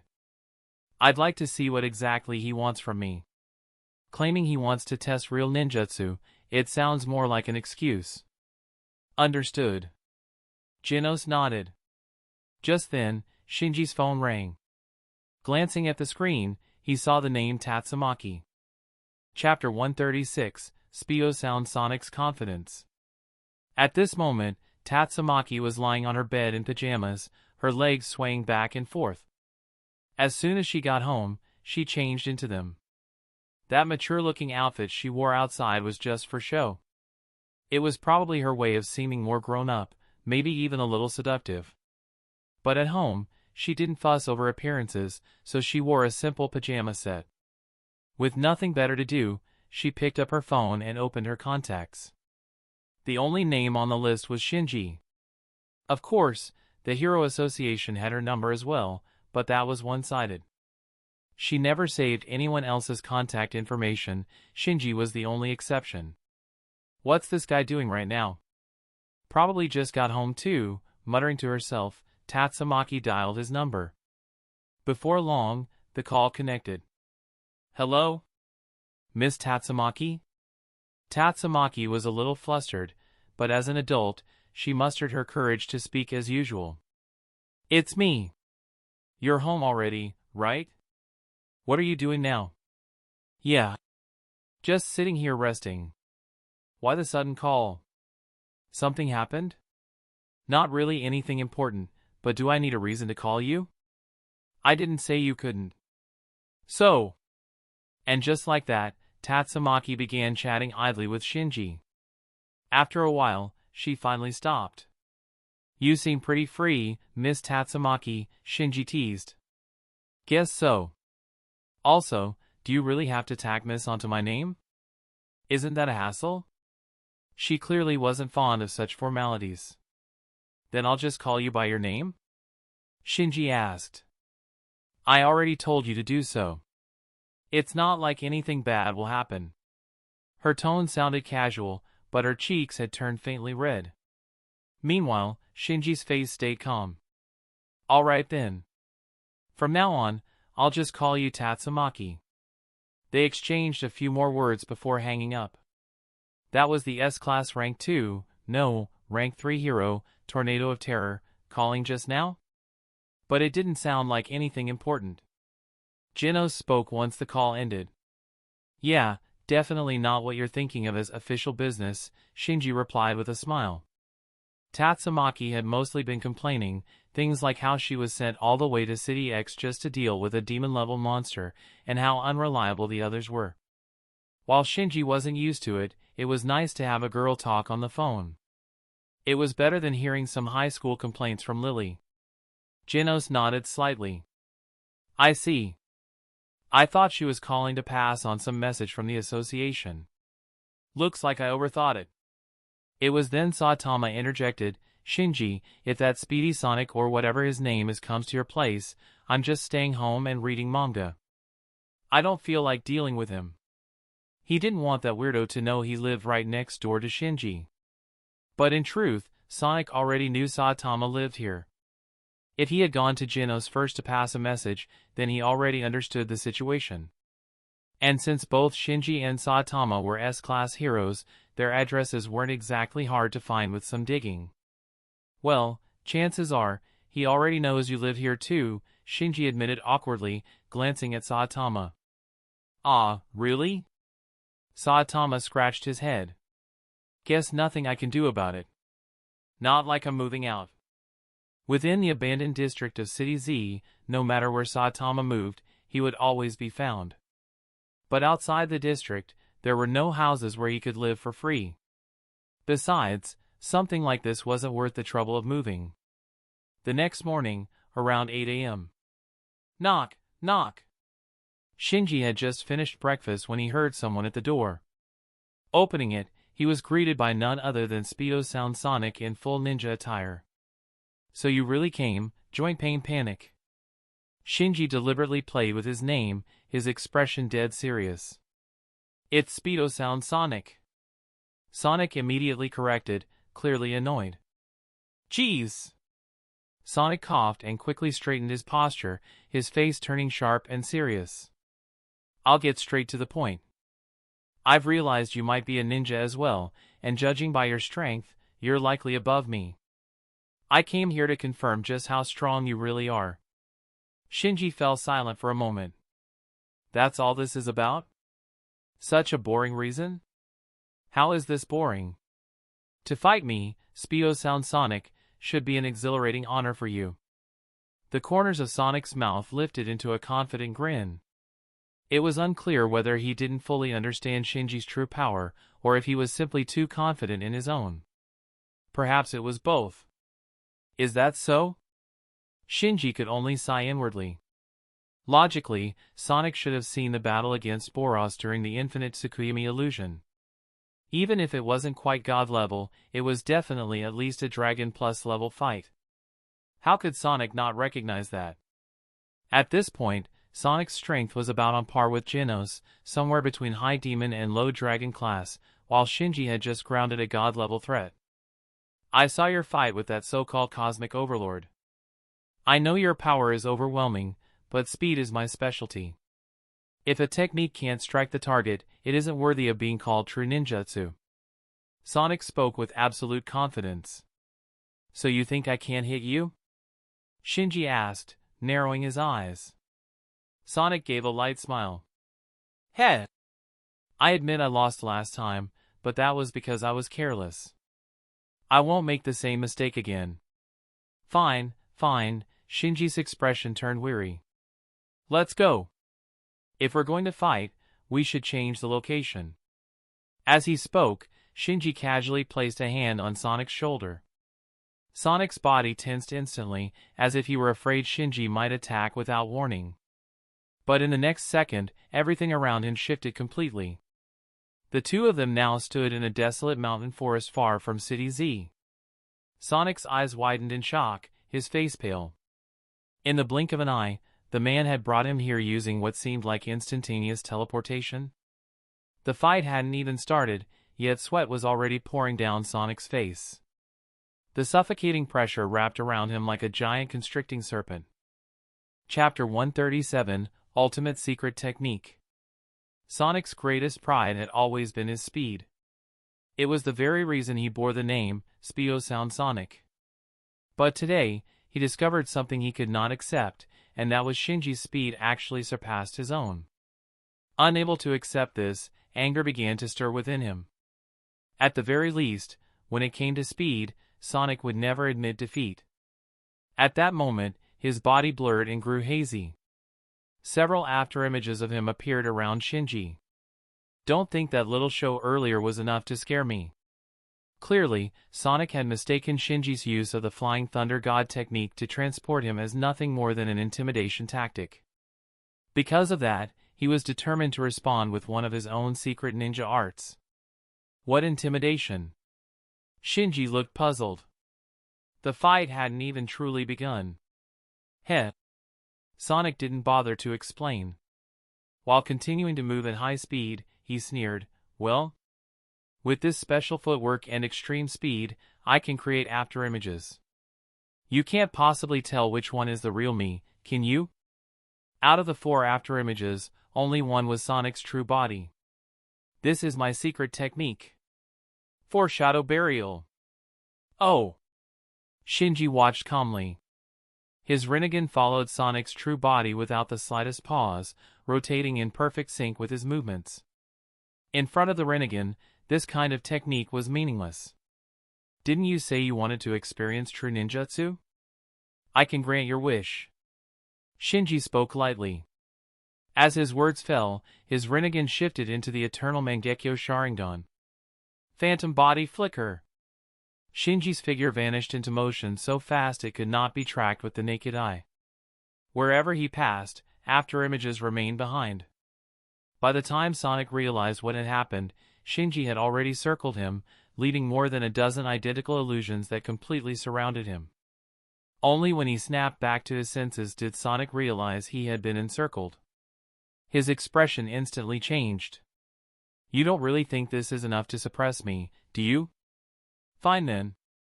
I'll let you witness my ultimate secret technique. Sonic had decided to go all out. Ultimate secret technique. Ten Shadow Burial. In an instant, his afterimages multiplied from 4 to 10, and his speed surpassed what it had been during the Foreshadow Burial. Facing Sonic's ultimate secret art, Shinji said nothing. He simply continued unleashing his Phantom Shunshin. As Sonic generated 10 afterimages, Shinji had already circled him countless times. In the blink of an eye, the battlefield was filled with hundreds of Shinji's afterimages. What? Sonic's eyes widened in shock as numerous Shinji illusions appeared all around him, confusing him. But he quickly forced himself to stay calm, planning to rely on instinct to find Shinji's real body. As Shinji and his countless illusions steadily closed in, Sonic drew his ninja blade and launched his counterattack. Scatterflash slash. His figure moved like a ghost, the blade swinging toward Shinji. But in the end, only the real body's strike counted. The rest of the afterimages faded away as soon as they made contact. Unlike Sonic's afterimages, each of Shinji's illusions truly existed. I hit him! Feeling his blade connect with something solid, Sonic's face lit up with joy. He believed he had finally struck Shinji's real body. But he didn't realize that what he had cut was merely one of Shinji's illusions, not an afterimage. Afterimages were false, disappearing the moment they were struck. Illusions, on the other hand, not only remain but also possess the same offensive power as the original body. Bang!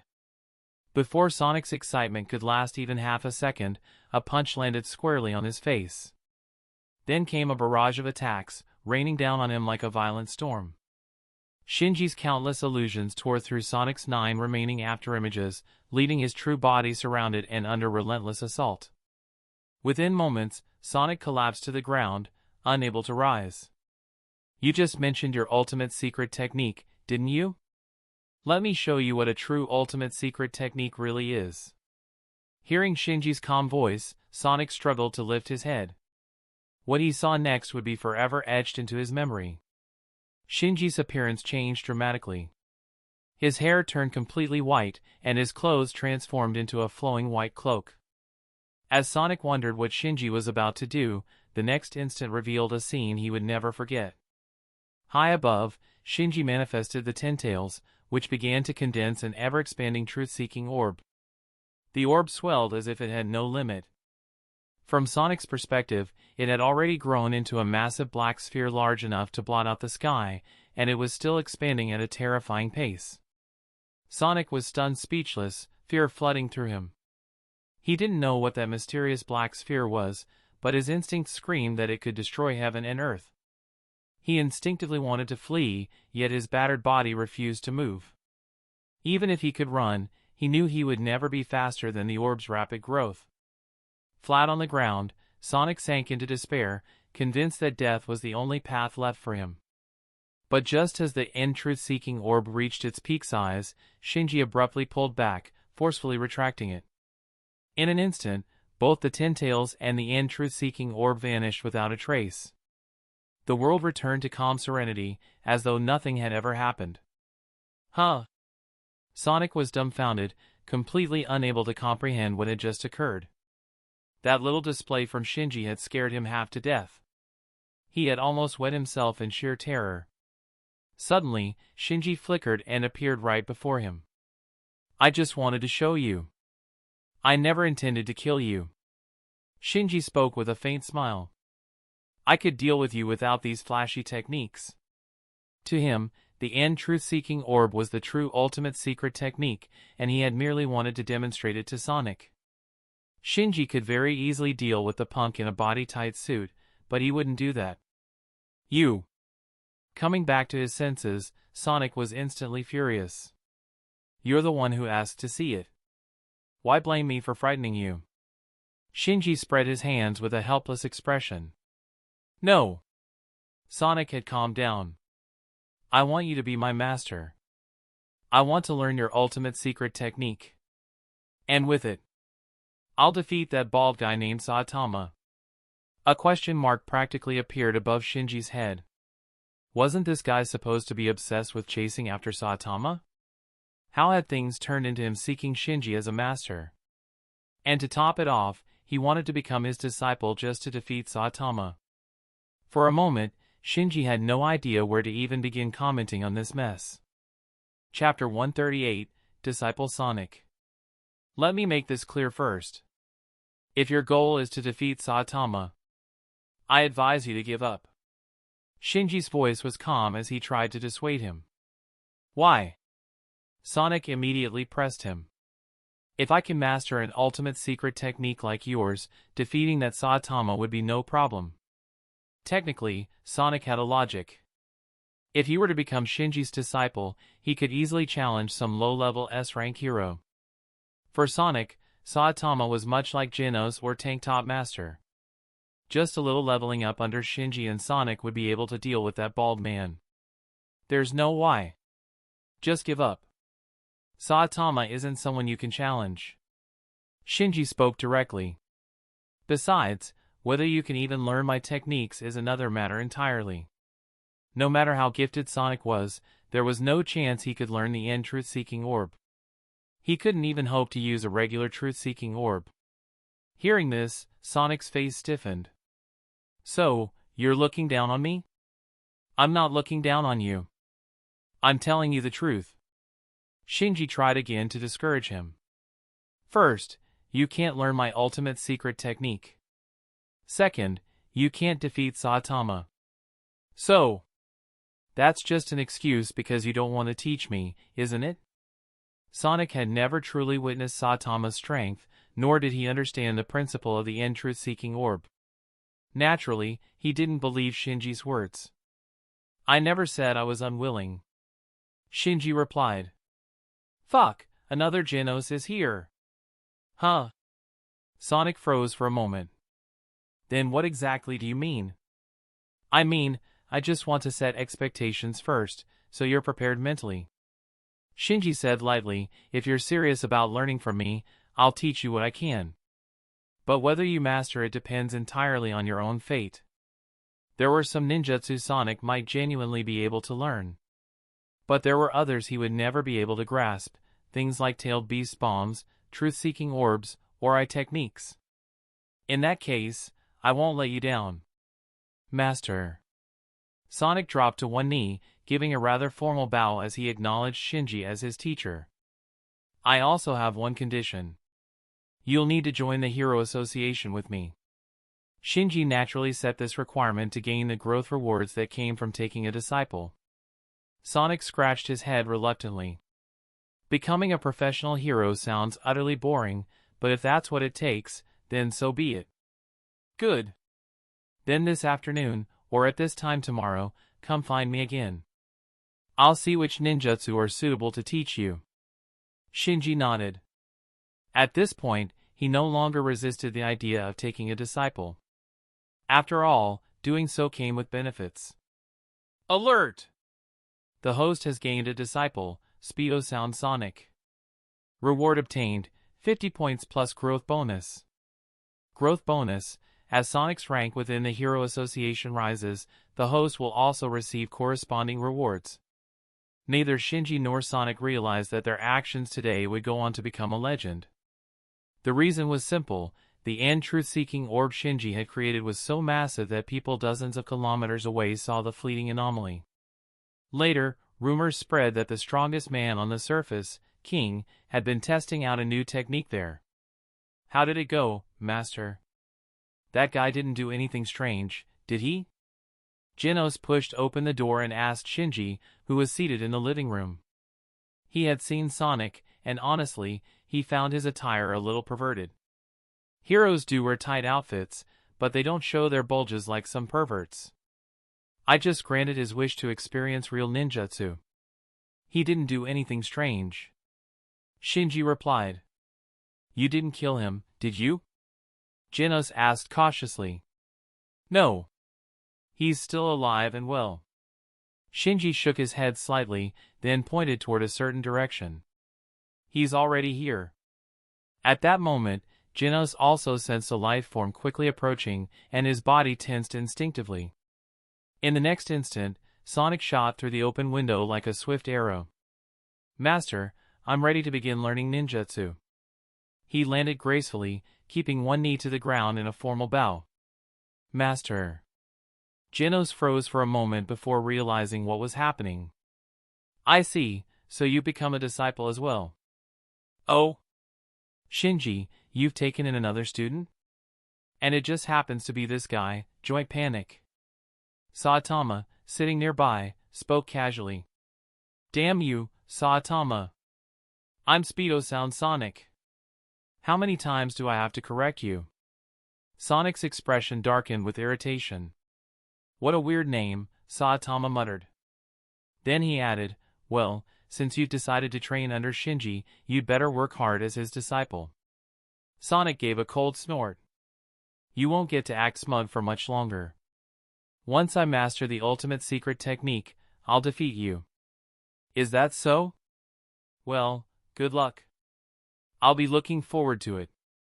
Saitama's tone was absent-minded, almost perfunctory, his face blank as always. You.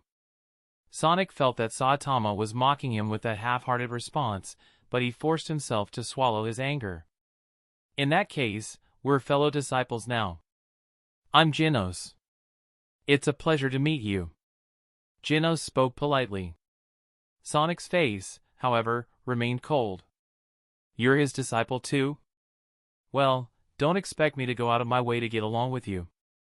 Genos was speechless. His expression cooled as well. Master, are you sure this guy isn't going to be a problem? Shinji chuckled, as though he had expected this outcome all along. Sonic, I don't usually lecture my disciples, but you and Genos are fellow students. You don't have to be close, but at the very least, you mustn't fight each other. I get it, Sonic nodded before turning towards Genos. I'm Sonic. I'll be in your care from now on. Sonic's tone was perfunctory, but at least he made the effort to be polite.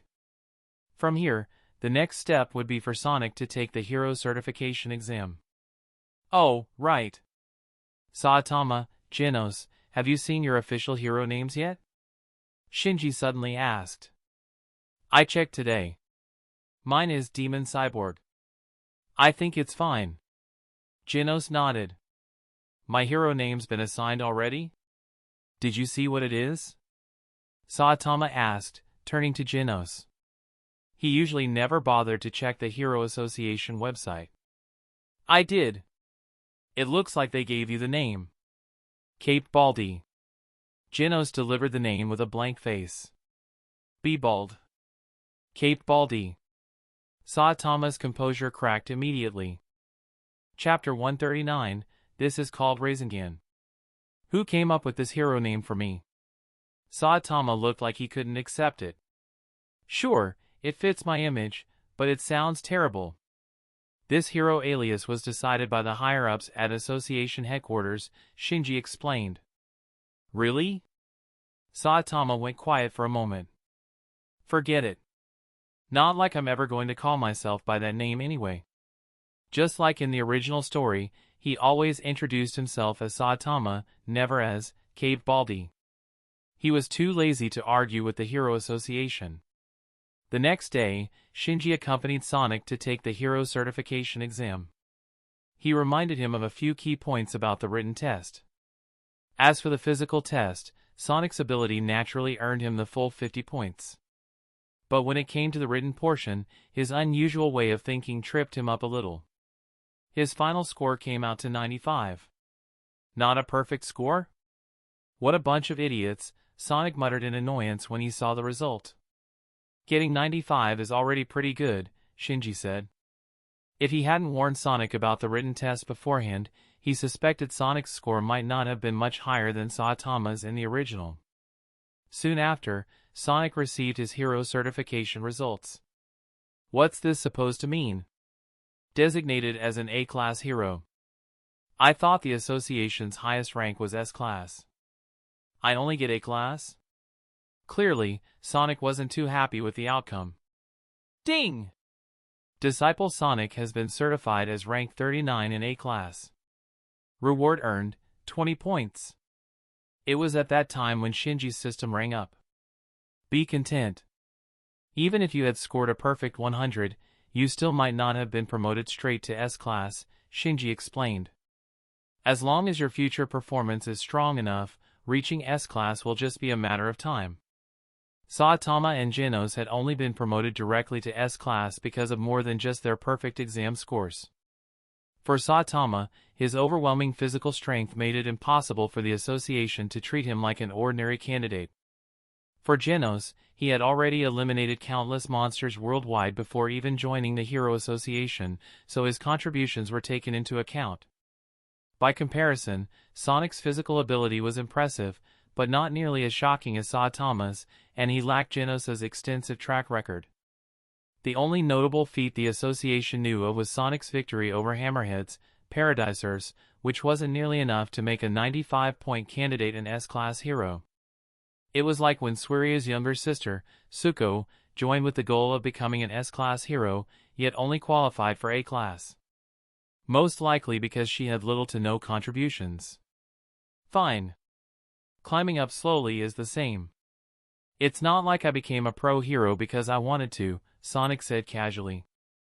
If not for his goal of learning under his master, all those so-called hero activities would bore him to death. Next, Sonic had to attend the orientation lecture. Shinji stayed with him, all the while thinking that Sonic's buffs were now stacked to the max. After all, Saitama would never go all out against a human. When it came to fellow pro heroes, his tolerance was endless. No matter how recklessly Sonic tried to pick a fight with him, his life would never truly be in danger. Sure, Sonic didn't have psion biology, but in this world, if a human can one-punch everything, Sonic's endurance can make him stronger. Since the exam was held at the Z-City venue, it just so happened that Snek was in charge of the orientation lecture again. The moment Snek spotted Shinji in the hall, he looked surprised. Mr. Kamui is here too, then that must be Sonic next to you, right? Snek opened with a formal greeting. First, congratulations on passing the test. I hope you'll keep working hard with the goal of becoming an outstanding hero. Then. But before he could get into the main lecture, Sonic had already cut him off impatiently.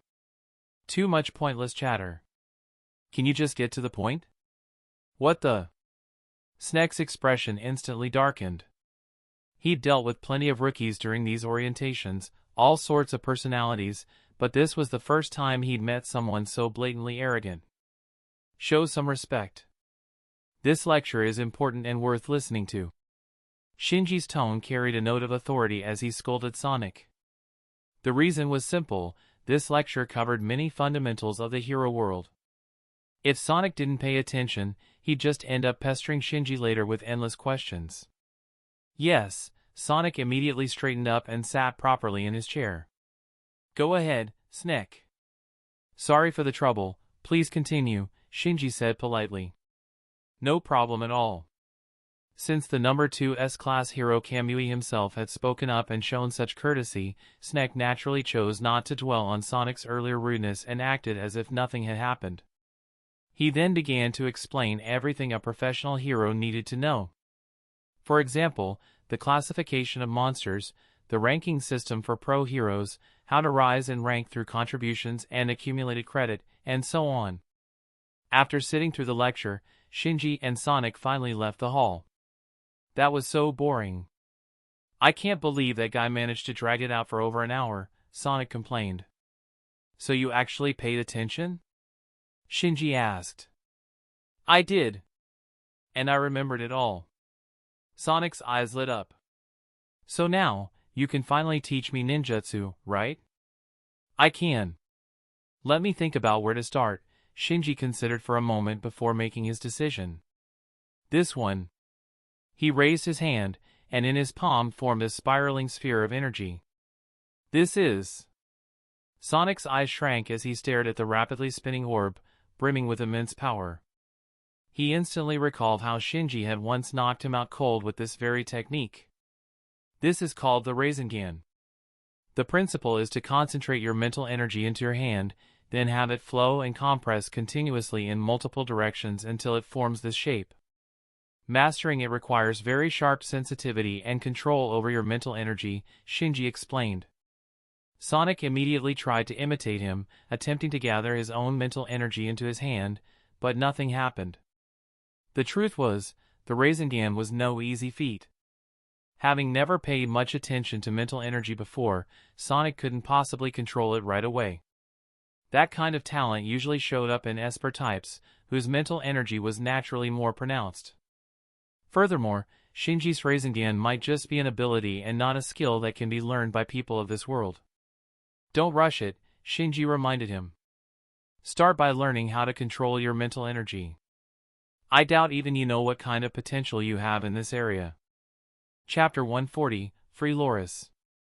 After joining the Hero Association, Boros had already gone on several missions. Originally, his armor had been destroyed, but with the remains he entrusted Dr. Casino, the same genius scientist who rebuilt Genos into a cyborg, to forge a replacement. He hadn't gone to Metal Knight for 2 reasons. First, he didn't know him well. Second, Metal Knight was hardly trustworthy according to Shinji. In fact, Metal Knight was suspiciously linked to both Neo and the Machine God organization. For example, the battle armor used by Neo bore striking similarities to schematics once found in Metal Knight's lab. More importantly, there was something off about Neo's combat suits. Because of this, Shinji couldn't rest easy letting Metal Knight craft Boros armor. Even so, the suit Casino managed to make wasn't as effective as the original. Since the salvaged fragments couldn't form a complete set, Casino had to substitute with Earth's metals. The result was far less pure, and naturally, its performance dropped considerably. Still, it served Boros as a limiter on his power, worked as armor, and could even pass as clothing. Meanwhile, Sonic had shut himself in, focusing entirely on practicing the Rasengan. He hardly went out at all. On the other hand, today, Loris seemed to have something on her mind. She secretly called Shinji first, just to check if Boros was around. Boros is living right next door. You might as well stop hiding. He's already sensed your presence, he's just not sure who it is, Shinji told her. No way! I don't want him finding out. Just come up here, I have something to tell you. Loris refused to face Boros directly. Shinji sighed, helpless. All right. The moment he spoke, Shinji appeared in front of her, still holding his phone. Loris was sprawled lazily on the sofa, wearing a thin one-piece nightdress. But since she was completely free, not wearing anything underneath, and sitting there with zero awareness, Shinji could hardly avoid seeing what he shouldn't. He quickly averted his gaze. Seriously, you don't wear underwear at all? It's too much of a hassle. Though now, when I go out, I do wear it. Loris casually sat up, as if completely unfazed by what had just happened. That's a bit better, Shinji said. At home, a girl being free was just a matter of personal habit. But going outside like that was pushing it. Still, he reminded himself, it wasn't fair to judge aliens with Earth standards. So, what was it you wanted to tell me? Shinji asked. I want to go shopping. But with my brother downstairs, I don't dare step out. Barefoot, she slid off the sofa and stretched in place, her arms rising high. Her thin nightdress shifted with the movement, revealing her alluring curves. Damn, Shinji rubbed his nose. Alien or not, having this little sense of caution really seemed dangerous. After stretching, Loris continued, that's why I want you to take me. Can't you teleport us somewhere far away? That way my brother won't notice. Fine. But change your clothes first, Shinji said firmly. Of course. Loris muttered, at first I didn't care, but after staying on this planet for a while, I've actually started feeling embarrassed. Is that so? Then I suppose that's a good thing. No wonder you went out and bought underwear on your own. At that moment, Shinji thought to himself that it seemed Loris was gradually being influenced by human civilization. But the next second, he saw Loris casually take off her pajamas right in front of him, toss them onto the sofa, and then walk naked into the bedroom to change clothes. This is what you call having a sense of shame? Seeing Loris completely exposed before his eyes, Shinji could not help but complain. Loris turned back to look at him. Then she tilted her head in confusion. Strange, I don't really feel embarrassed anymore. Could it be because I'm already used to you seeing me? Don't make it sound like I peek at you all the time, Shinji looked a little speechless. Humming a little tune, Loris changed into normal clothes in the bedroom. A clean blouse with jeans, and this time she was no longer going commando underneath.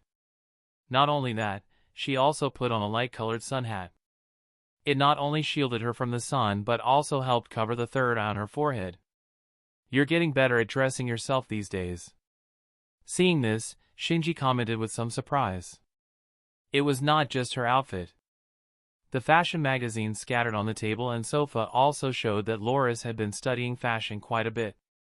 Yeah, I think it's pretty fun. I look into it whenever I have free time. Loris said with a smile. Well, you are a girl after all. Shinji did not find it unusual. Before heading out, Loris gently stroked the little cat lying on the sofa's backrest and whispered, "Be good, kitty. We'll be back soon." Meow. The little cat, disturbed from its nap, mewed softly, stretched lazily, and went right back to sleep. "All right, take me to the city." Loris came up to Shinji. "Okay." Shinji nodded, placing a hand on her shoulder. The next moment, the two of them appeared on a busy street in Z City. "We're here. I'll head back now. Just contact me when you want to return." Shinji, getting to depart. "Wait, why are you in such a rush? Can't you keep me company for a bit?" Loris quickly stopped him. "Where do you want to go?" Shinji stayed instead of leaving. "I was thinking of going to, I forgot what it's called." "Never mind, just follow me." With that, Loris grabbed his hand and pulled him into the crowd. Perhaps because she was a little excited, she did not mind holding hands at all. Shinji immediately felt the slender softness of her hand. It was no different from that of a human girl. In fact, maybe because of the warm weather, her palm felt even hotter than usual. Ding! Host and Loris held hands for the first time. Reward, plus 20 points. Bruh. Chapter 141, King. In Z City's downtown district. Loris quickly brought Shinji to a place similar to Akihabara. The entire street was lined with shops selling novels, manga, games, and other merchandise that cater to otaku culture. "You're actually interested in this kind of stuff?" Shinji was a little surprised. So she had started showing signs of turning into an otaku without him even noticing? "Is it not allowed?" "I just want to buy some manga. I read a little bit once by chance and thought it was pretty fun." Loris answered casually. "I see. Then I guess you'll want to check out the shoujo manga section." Shinji rubbed his chin. Like many girls, she might be into those big eyes and flowery background manga then. Just then, a commotion broke out on the street not far away. Shinji's eyes immediately shifted in that direction, where he saw the figure of a monster. Ha ha ha. Because I love reptiles so much, I've mutated into the long-tongued lord. All of you will bear my children. As the monster's shrill laughter echoed, Shinji finally got a clear look at it. Its body was still humanoid, but its head had turned into something like a gecko's or chameleon's. A long tail extended behind it, and its tongue was abnormally long. Its physique was much stronger than that of a normal human. Even 5 or 6 grown men together couldn't stop it. Run for your lives. Once people realized this wasn't something ordinary humans could handle, they scattered in panic. Especially the women, since they were the ones the monster was fixating on. "Humph, think you can run? Women, all of you stay right here." The monster's tongue shot out in a spiraling attack toward one fleeing woman. Just as it was about to catch her, a figure suddenly appeared behind it. Sensing something wrong, the long-tongued monster instinctively turned its head, and was immediately frightened. "Wah! You scared me to death." The newcomer said nothing. All the monster could hear was a loud, powerful sound, like the roar of an engine. Then it saw that stern, intimidating face, marked with 3 scars running from the hairline down to the corner of the mouth. At that moment, realization dawned. That face, definitely not ordinary. Although the long-tongued monster hadn't quite placed him yet, it understood that this man was dangerous. He seemed strangely familiar, but the name just wouldn't come to mind. "Ah! That man over there, isn't he, King, the one they call the strongest man on Earth?" "Whoa, it's King! Incredible! He's here to save us. This is the legendary strongest hero? I finally get to see him in person." As soon as King appeared and was recognized, the fleeing crowd stopped running. Instead, they gathered behind him, chanting his name. "King! King!" Each shout struck the monster like thunder, terrifying it until its legs gave out. So sorry for causing trouble, everyone. I sincerely apologize. The long-tongued monster dropped to its knees in a full prostration, trembling as it begged King for mercy. The crowd, however, wasn't willing to let the creature off. They all begged King to finish it off. But what they didn't realize was that King himself was panicking inside. Even though he looked calm, hands tucked casually in his pockets, in truth he was too scared to even move. The so-called Emperor engine was nothing more than his wildly pounding heartbeat, the sound of being terrified beyond reason. The long-tongued monster, perhaps even more frightened than King, or simply unable to withstand the pressure, collapsed unconscious on the spot. Soon after, King was completely surrounded by people. Why did it turn out like this? King was at a total loss. Bystander A, Mr. King. Did you sense the monster's aura and rush here right away? King, no. I was just out to buy something, and happened to pass by. Bystander B, look at King's face. He's angry. Don't block his path. King, no, I'm not angry. Bystander C, King. King! More and more people closed in around him. As a reclusive, socially anxious shut-in, King only grew more nervous. Thump! Thump! Thump! His heartbeat thundered louder, so loud the people around him could clearly hear it. It's here! The King engine! The strongest man alive has entered battle mode. They say no monster has ever survived after hearing that sound. Could there be another monster nearby? No, it's us who've caused trouble for Mr. King. Quickly, make way! Fearing his wrath, the crowd hurriedly opened a path for him. What's going on over there? Looks so noisy. Loris looked in the direction of King and the long-tongued monster, but without Shinji's absurd level of perception, she couldn't see clearly. Nothing much. Just a little commotion. Shinji replied casually. Still, despite his words, his gaze lingered for a moment in the direction King had gone. Once free from the crowd, King's expression finally relaxed a little. He clutched his still racing heart and let out a long sigh of relief. He had nearly died of nerves just now. He pulled his cap with the big K on it lower, slipped on an extra hooded jacket, and covered up as much as possible to avoid being recognized. Then King hurried into a video game store, quickly picked out the title he wanted, and rushed to the counter. That'll be 5,800 yen. Thank you for your purchase. Please come again. King grabbed his new game and briskly headed home. Phew, finally got it. I'm so excited, can't wait to play. What he held was the newly released limited edition of Heartbeat Sisters, a romance simulation game. He quickly slid it into his jacket pocket. If anyone noticed, it would be too embarrassing. But just then, a huge figure stepped into his way.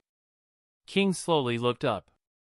Before him stood a heavily armored robot, clad in dazzling plating and draped with a regal fur-trimmed cape. The kind of machine that looked like it had been fueled with a massive animation budget. I am G4, a machine god created by the organization. The armored robot introduced itself, then stated its purpose bluntly. You are King, the strongest hero. I am here to kill you. The organization. Learning that this towering robot had come to erase him, King was once again so terrified that his Emperor engine roared to life. Yet outwardly, he remained calm, hands still in his pockets, as if G4 was beneath his notice. You know that I am King, the strongest man alive. King's face was steady, but his heart felt like it might leap out of his chest. He emphasized his title, hoping it might be enough to scare his opponent off. And if luck wouldn't work, he was so fucked. Chapter 142, Tsundere Tatsumaki. Yet Machine God G4 remained unshaken. He drew a massive greatsword from his back and announced, "The one I'm here to kill is you. At the same time, I'll use this battle to test my combat AI's capabilities. But right now, your entire body is riddled with openings. Taking you down like this would give me no valuable insights. Come, fight me head to head." The greatsword's tip aimed straight at King's head. With a slicing sound, the wind pressure blew his hat away once more. King still stood firm, adopting a posture of fighting to the death without retreat. But can you guess why he refused to retreat? Plop! As the sound of the hat hitting the ground echoed, King finally spoke. Fine. But I need to use the restroom first. If I fight while holding it in, my strength will be cut in half. In that case, you won't get any reliable combat data. His expression remained calm and composed. Machine God G4 fell silent for a moment. Then he replied, 10 minutes. I will wait right here for 10 minutes. For every minute you are late, I will slaughter 10 random people. Think carefully. King quickly slipped into the restroom. The moment he locked the stall door, his legs gave out and he collapsed against the wall, all his earlier composure gone. He's here to kill me. Ha, ha. King let out a foolish laugh, sweat pouring down his face. Inside this isolated bathroom stall where no one could see him, he no longer controlled his expressions. His fear twisted his features beyond recognition. How did things end up like this? I'm not the strongest man alive. I'm just a 29-year-old shut-in. Who came up with this whole King engine nonsense? That's just the sound of my terrified heartbeat, so loud that others can hear it. Clutching at his chest, he felt as though his heart might burst from fear. Memories of the past rushed back. Every time a demon-level or even dragon-level monster appeared before him, whenever he squeezed his eyes shut in terror, the monster would be annihilated in an instant, by someone he never even saw. Afterward, the Hero Association had awarded him an S-Class Hero Certificate without his consent. He had denied it at the time, but the association refused to believe him. And honestly, he thought it was nice, so he hadn't been firm enough in rejecting it. That was his mistake, but he never expected things would escalate to the point of threatening his life. Ugh, bleg. King retched in terror, his beloved dating sim game falling out of his pocket. I don't want to die. I don't want to be a hero anymore. What should I do? King's entire body trembled as he lifted his wristwatch. The 10 minutes were nearly up. Aya! His legs gave out, and he crouched down, both hands shaking as they pressed against the wall. Even his brain seemed to quake. Boom! Suddenly, a thunderous explosion echoed from afar, making King jolt. Eek! Has the slaughter already begun? King gritted his teeth in terror. I'm sorry. I'm sorry, sob. When disaster struck, the strongest hero was supposed to appear gracefully, defeat the enemy with a single strike, and then leave in silence, hiding his name and merit. But that hero was never me. As the noises in the distance grew more violent, King's heart was consumed by both terror and guilt. Because many people would die because of him. And yet, there was nothing he could do. He was just an ordinary, unemployed shut-in. Facing that robot meant certain death. After an agonizing struggle, King pulled his hood back on, picked up his video game, and dashed out of the restroom. Without looking back, he sprinted home at full speed. I'm sorry. I really can't do anything. At the same time, Shinji had sent Loris off alone to buy manga. He remained among the crowd, watching King's exchange with Machine God G4. 10 minutes quickly passed. Just as Machine God G4 was about to begin his slaughter, Shinji knew he could not stand idly by. Why hasn't King shown up yet? Isn't he supposed to be the strongest hero? Saitama, standing nearby, asked in puzzlement. I was hoping to ask for a quick spar, but I guess a bad stomach is a greater enemy. Taco Bell's for me. To the public, King was the strongest hero. To the Hero Association itself, however, Blast was the strongest.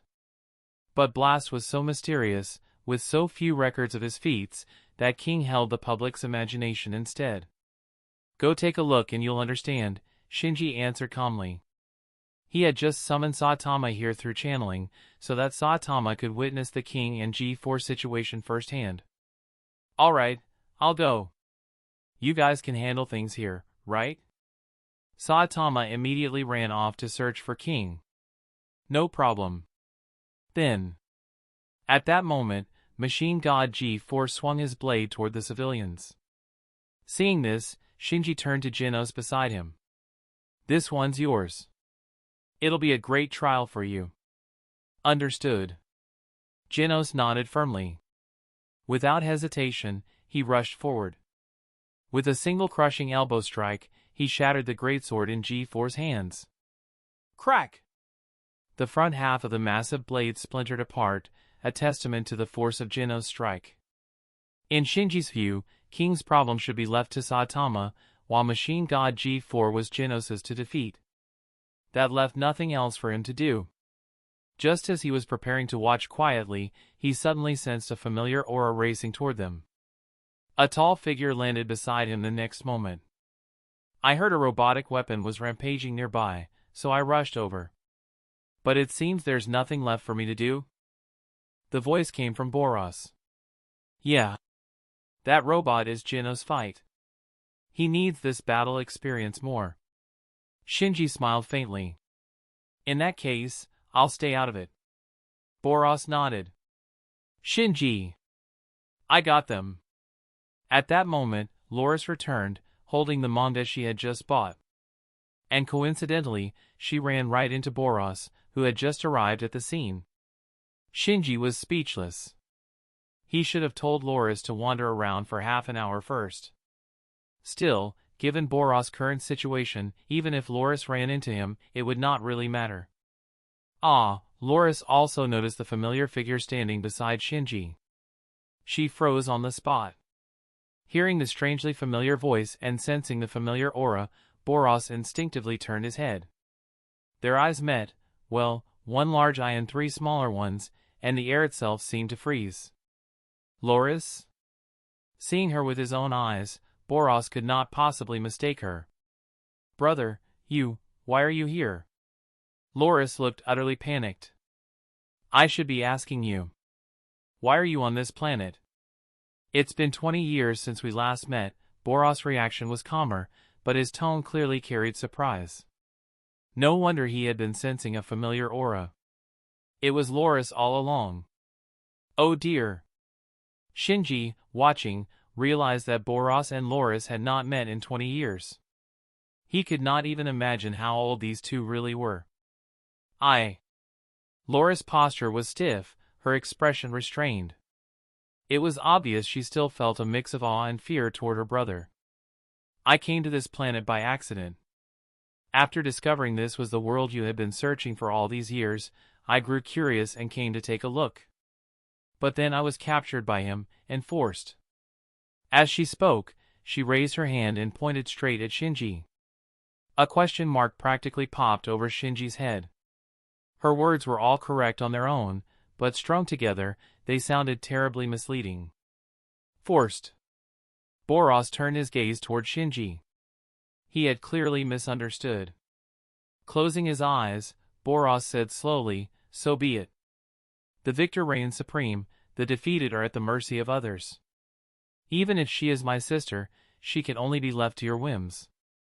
On their homeworld and across the universe, it was common for defeated races to be plundered and enslaved. A queen one day could become a prisoner's plaything overnight. War was always this cruel. Boros had long been hardened to this reality.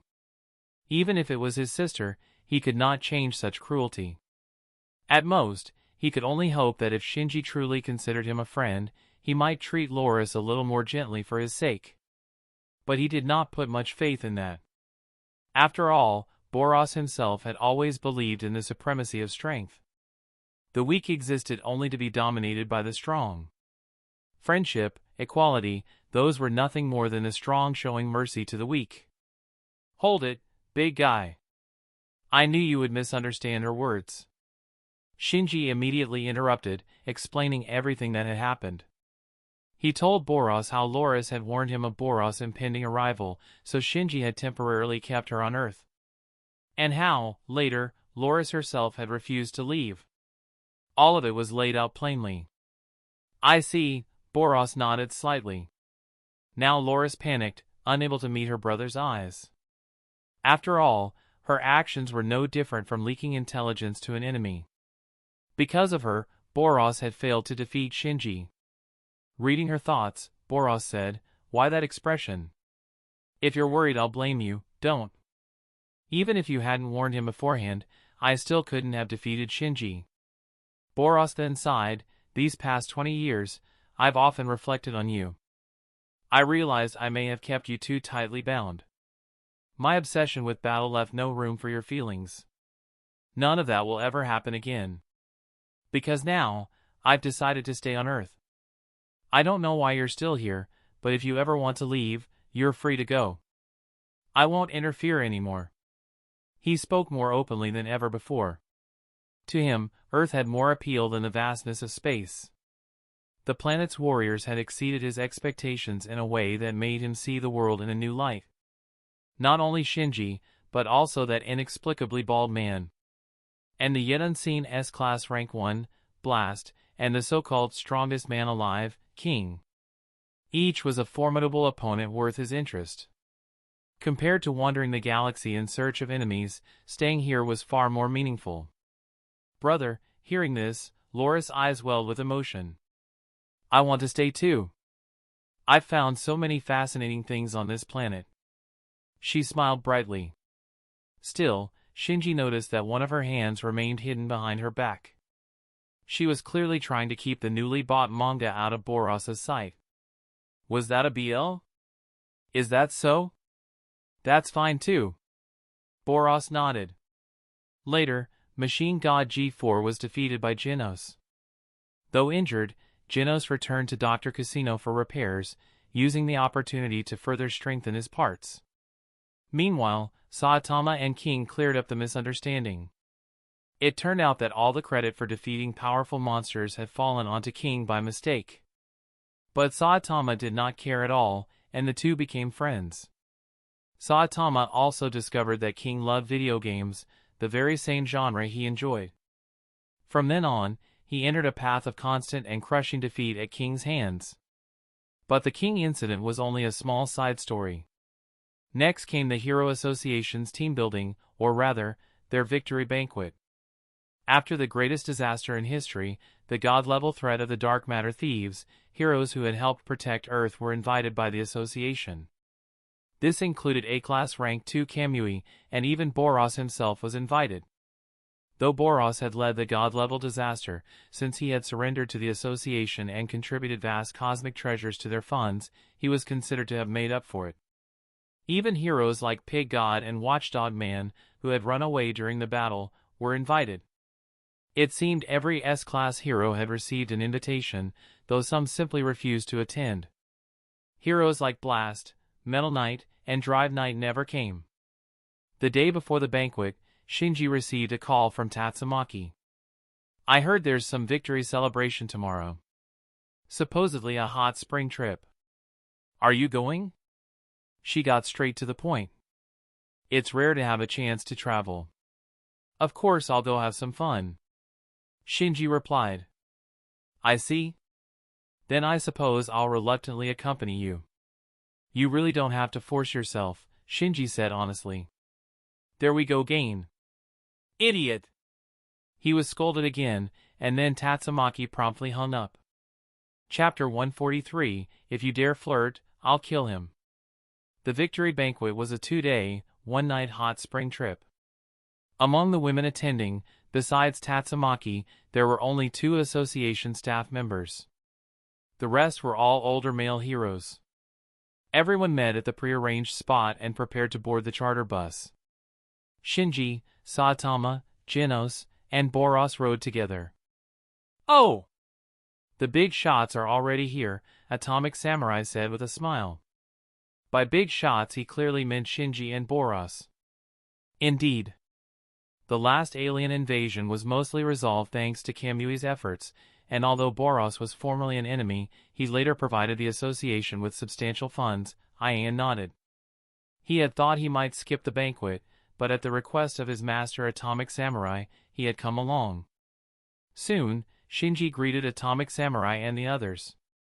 Before long, Tatsumaki arrived. Shinji greeted her. "Hey, Tatsumaki." Tatsumaki snorted and threw him a scowl. "Humph.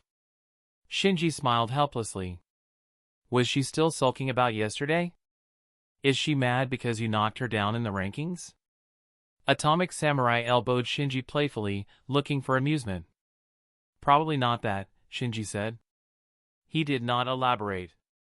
At least Tatsumaki's grudge was not likely about rankings. The association had asked her opinion before adjusting ranks. When the departure time came, they all boarded the bus and set off. No one stayed behind to wait for latecomers. Soon, the charter arrived at the hot spring and reserved for the banquet. The association had booked the entire place, so no outsiders would interfere for the next 2 days. Come on in, everyone. The baths are ready, the staff announced at the inn's gate. Shinji and the others entered the men's baths. Tatsumaki and the 2 female staff went to the women's baths next door, separated by a wooden partition. This feels great, Bang closed his eyes and enjoyed the hot spring. Though aged, Bang still had lean, well-defined muscles. Only his white hair, beard, and facial wrinkles marked his years. The association is generous. A hot spring trip for a victory banquet, Ian remarked. Some people did nothing and still came. Atomic Samurai teased those S-class heroes who had not contributed much. Yeah, Metalbat added, glaring at them. You did nothing but still come relax in the hot springs? We had other matters, Flashy Flash said indifferently. He sat with only his feet in the water. What could be more important than a god-level disaster? Metalbat demanded. I have no obligation to answer you, Flashy Flash replied, flicking his soft hair. They left to hunt monsters and capture fugitives elsewhere. They probably figured the rest of us could handle the alien problem, someone offered. At that moment, Bang spoke up to explain for them. Even if the crisis was resolved, without Shinji we would not have made it out alive. Atomic Samurai grinned. Boros, the main cause of the incident, stayed silent, eyes closed, soaking in the hot spring. I only left because I was hungry, Pig God admitted honestly. Even while soaking, he was still munching on a rice ball. I only need to protect my own city, Watchdog Man said calmly. He sat in the hot spring without ever removing his dog costume. I take plenty of monster hunting jobs in my usual work. Don't compare me to you, Flashy Flash said coolly. What did you say? Metalbat snapped, infuriated by his attitude. I even missed my little sister's piano recital for this. Do you think you are the only busy one? While that side grew noisy, Shinji's group remained calm. Shinji and Boros leaned against the edge of the bath, quietly soaking. Shinji draped a towel across his face like an eye mask. Saitama and Genos sat nearby, the 4 forming a small, peaceful circle. I remember you're a cyborg. Aren't you worried about water damage in a hot spring? Saitama asked curiously. No offense, but an oil spa might be better for you, don't you think? No. My waterproofing easily blocks out the spring water. Though I also cannot feel the sensation of soaking, Genos replied. And an oil spa, seriously? His body was 99% mechanical. Aside from his brain, everything was cybernetic, so at most he could register the water's temperature. Meanwhile, from the women's baths, the noise from the men's side was easy to hear. They're so loud, honestly, Tatsumaki complained. The men sound lively. Should we chat about something too? One staff member suggested. What should we talk about? The other thought aloud. At times like this, gossip is probably the best topic. True, but there aren't many female heroes in the association. It's hard to pick someone to talk about. Though the strongest female hero, Tatsumaki, was right there in the bath, both women knew her temper too well to gossip about her. Then let's talk about the men. For example, Silver Fong may look like this now, but I've heard he was very dashing and elegant in his youth. Really? I can believe that. He must have been quite handsome when he was younger. Handsome men usually turn out to be playboys, don't they? That's not always true. By that logic, wouldn't Kamui also be a playboy? Normally, Tatsumaki had no interest in gossip. But the moment she heard them bring up Shinji, her ears perked up. "Miss Tatsumaki, what do you think?" Suddenly hearing her name, Tatsumaki nearly jumped. What is it?"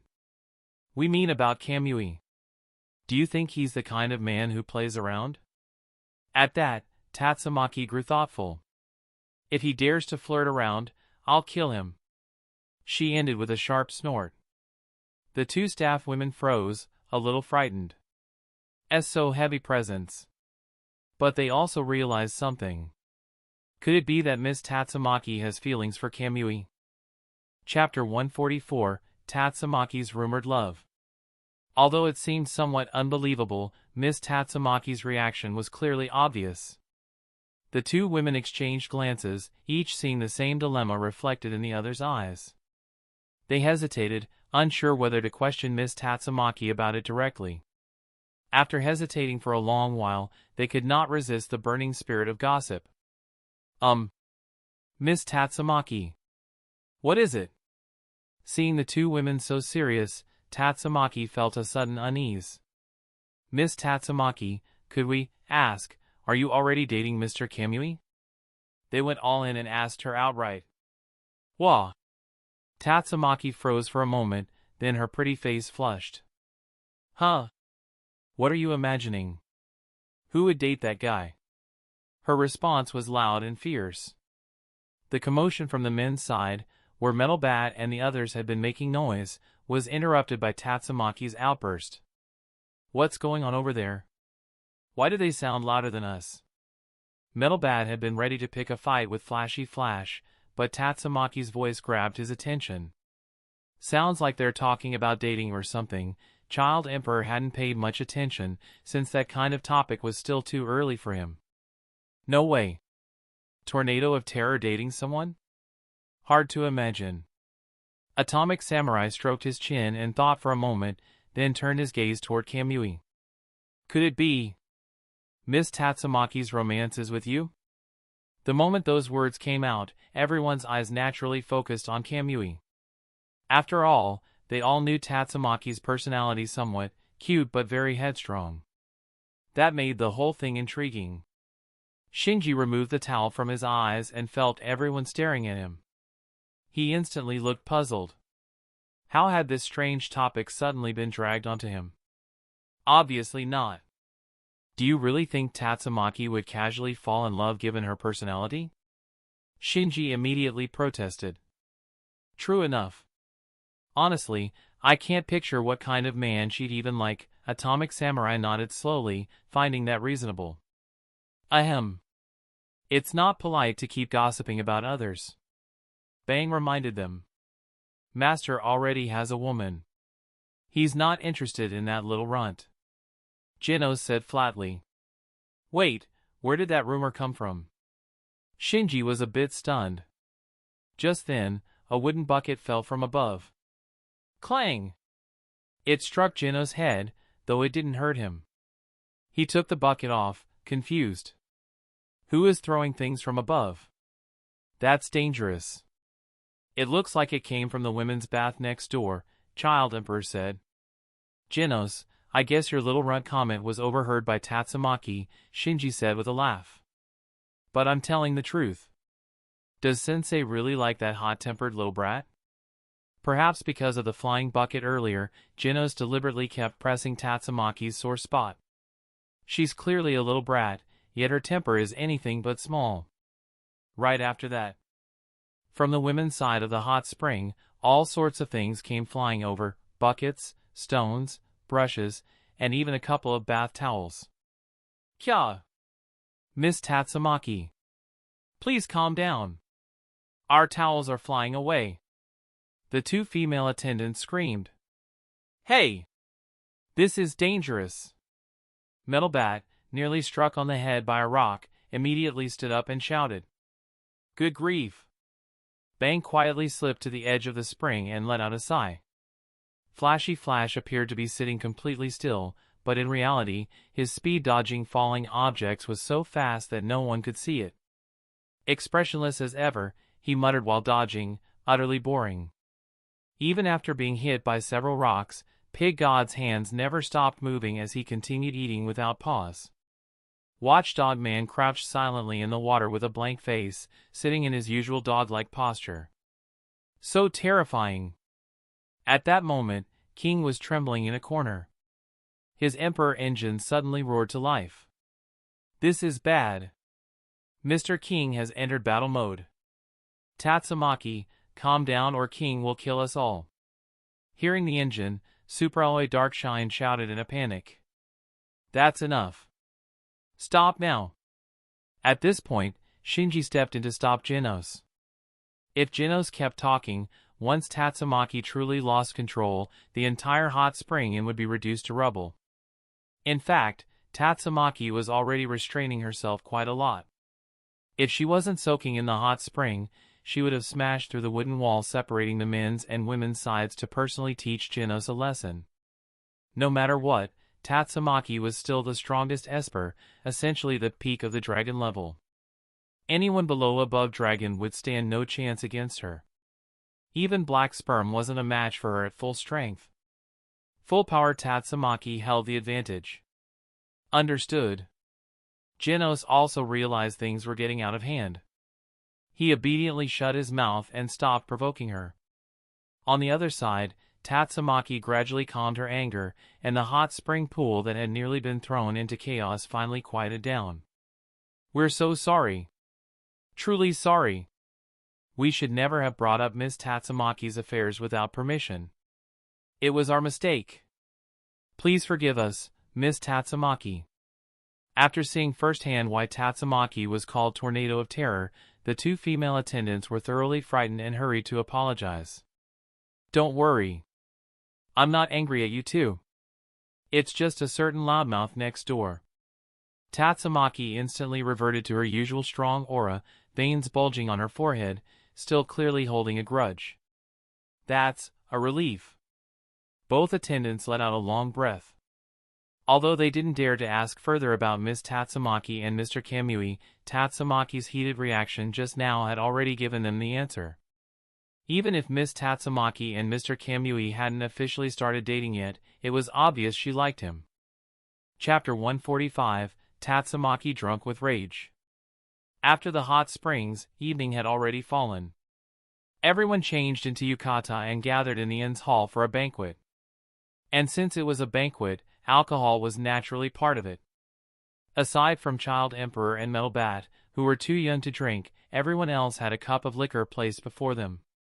Child Emperor and Metal Bat could only have orange juice instead. That's right. Despite Metal Bat's appearance making him look much older, he actually wasn't of drinking age yet. This gathering isn't just to celebrate our victory, but also to discuss the prophecy about the end of Earth. Although the recent God-level crisis has only just passed, I don't believe the danger has been completely resolved. We must not lower our guard going forward. Sitch, seated at the center, began the meeting. This banquet had been organized under his lead, with several staff members accompanying him. Shinji and the others sat on either side, each before a small table laid out with food, alcohol, and orange juice. Several in attendance also stood nearby, ready to serve whenever needed. But let's set that matter aside for now. A celebration should feel like a celebration. So tonight, forget everything else and enjoy yourselves. Sitch raised his glass. Now then, cheers! Cheers! Everyone raised their cups together. All expenses from the past 2 days and 1 night were being covered by the Hero Association. Naturally, the association was generous, ordering famous Japanese sake for the occasion. Not only that, but many other alcohol brands were present to enrich the drinking experience. Oh! This is Dragon Slayer. The flavor hasn't changed a bit. Bang took a sip and instantly recognized the brand.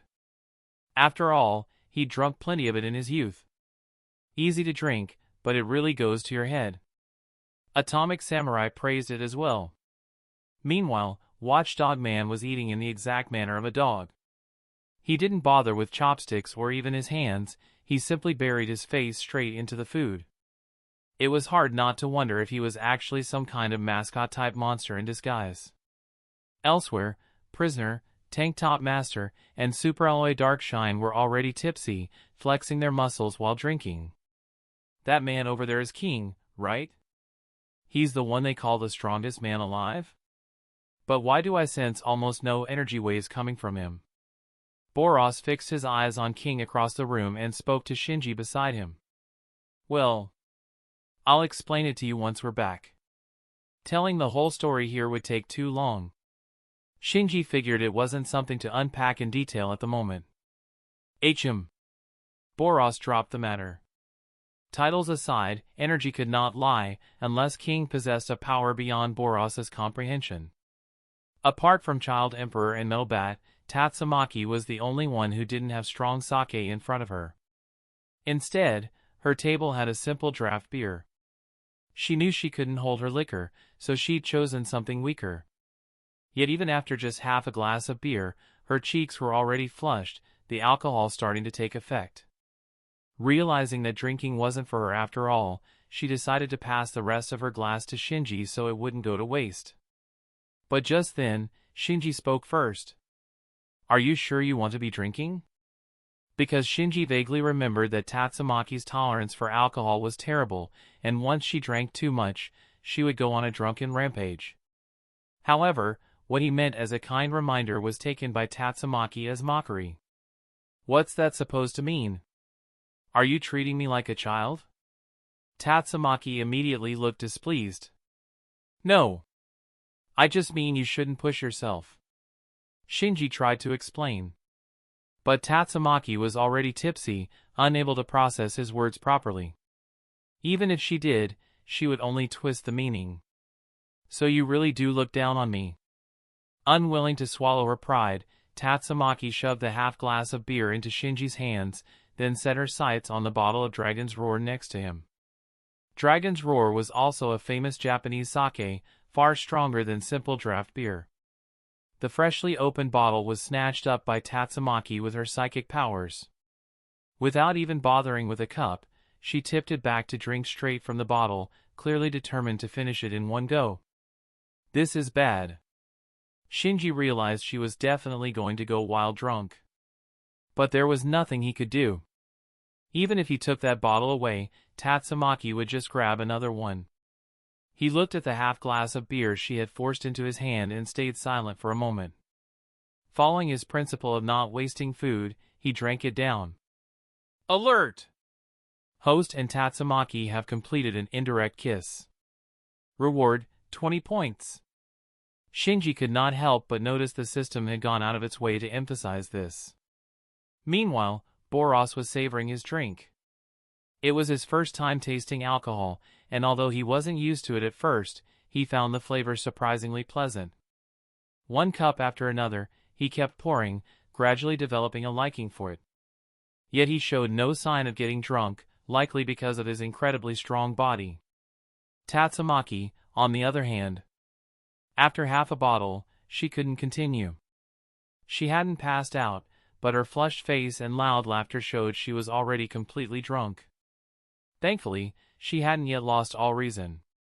At least her psychic powers weren't throwing the entire inn into the sky. Shinji had just breathed a sigh of relief when the next second proved him wrong.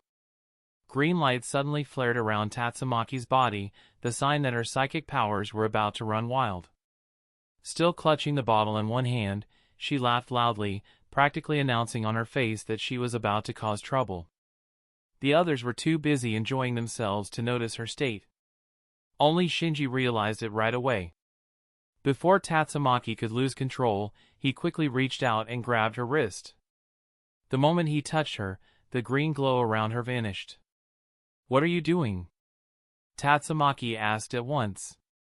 Her words slurred, her tone completely drunk, with a faint hint of childish sulking.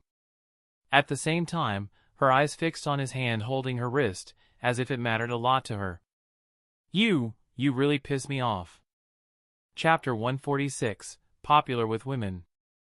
Being disliked by Tatsumaki was nothing new for Shinji, so he showed no reaction. He simply assumed she was drunk and venting her emotions. "Don't you realize you're already drunk?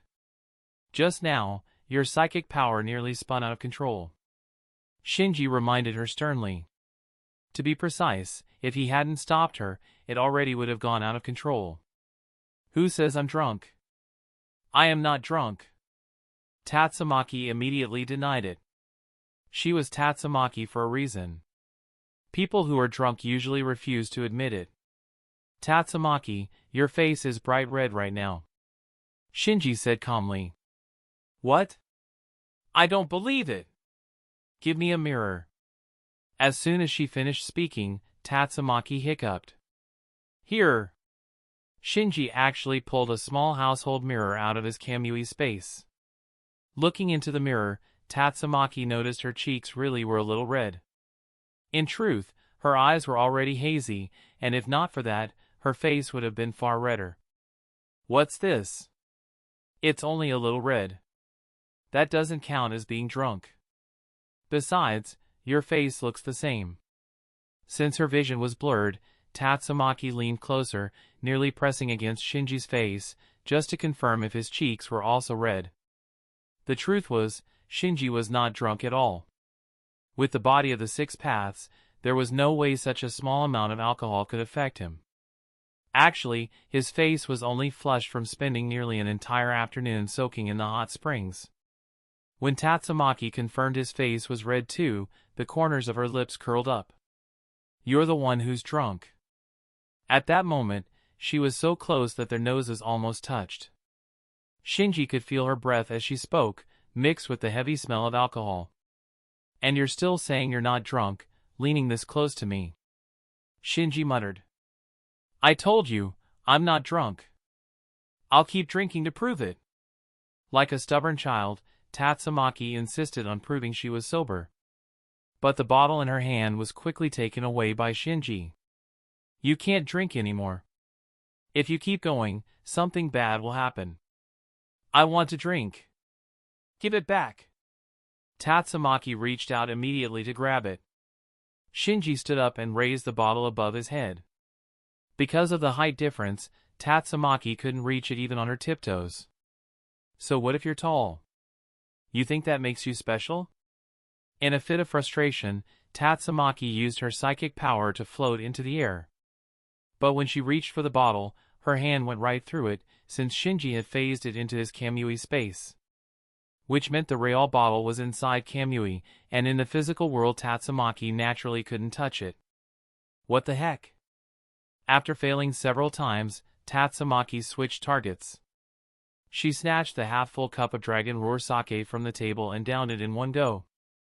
See? I'm not drunk. Right after her words, she hiccuped again, her face flushed and unconvincing. Yar yar. Shinji let out a quiet sigh. He gave up on trying to stop her and set the bottle back on the table. Perhaps because she really couldn't drink anymore, Tatsumaki didn't go after the bottle again. She just held her pride, refusing to admit anything.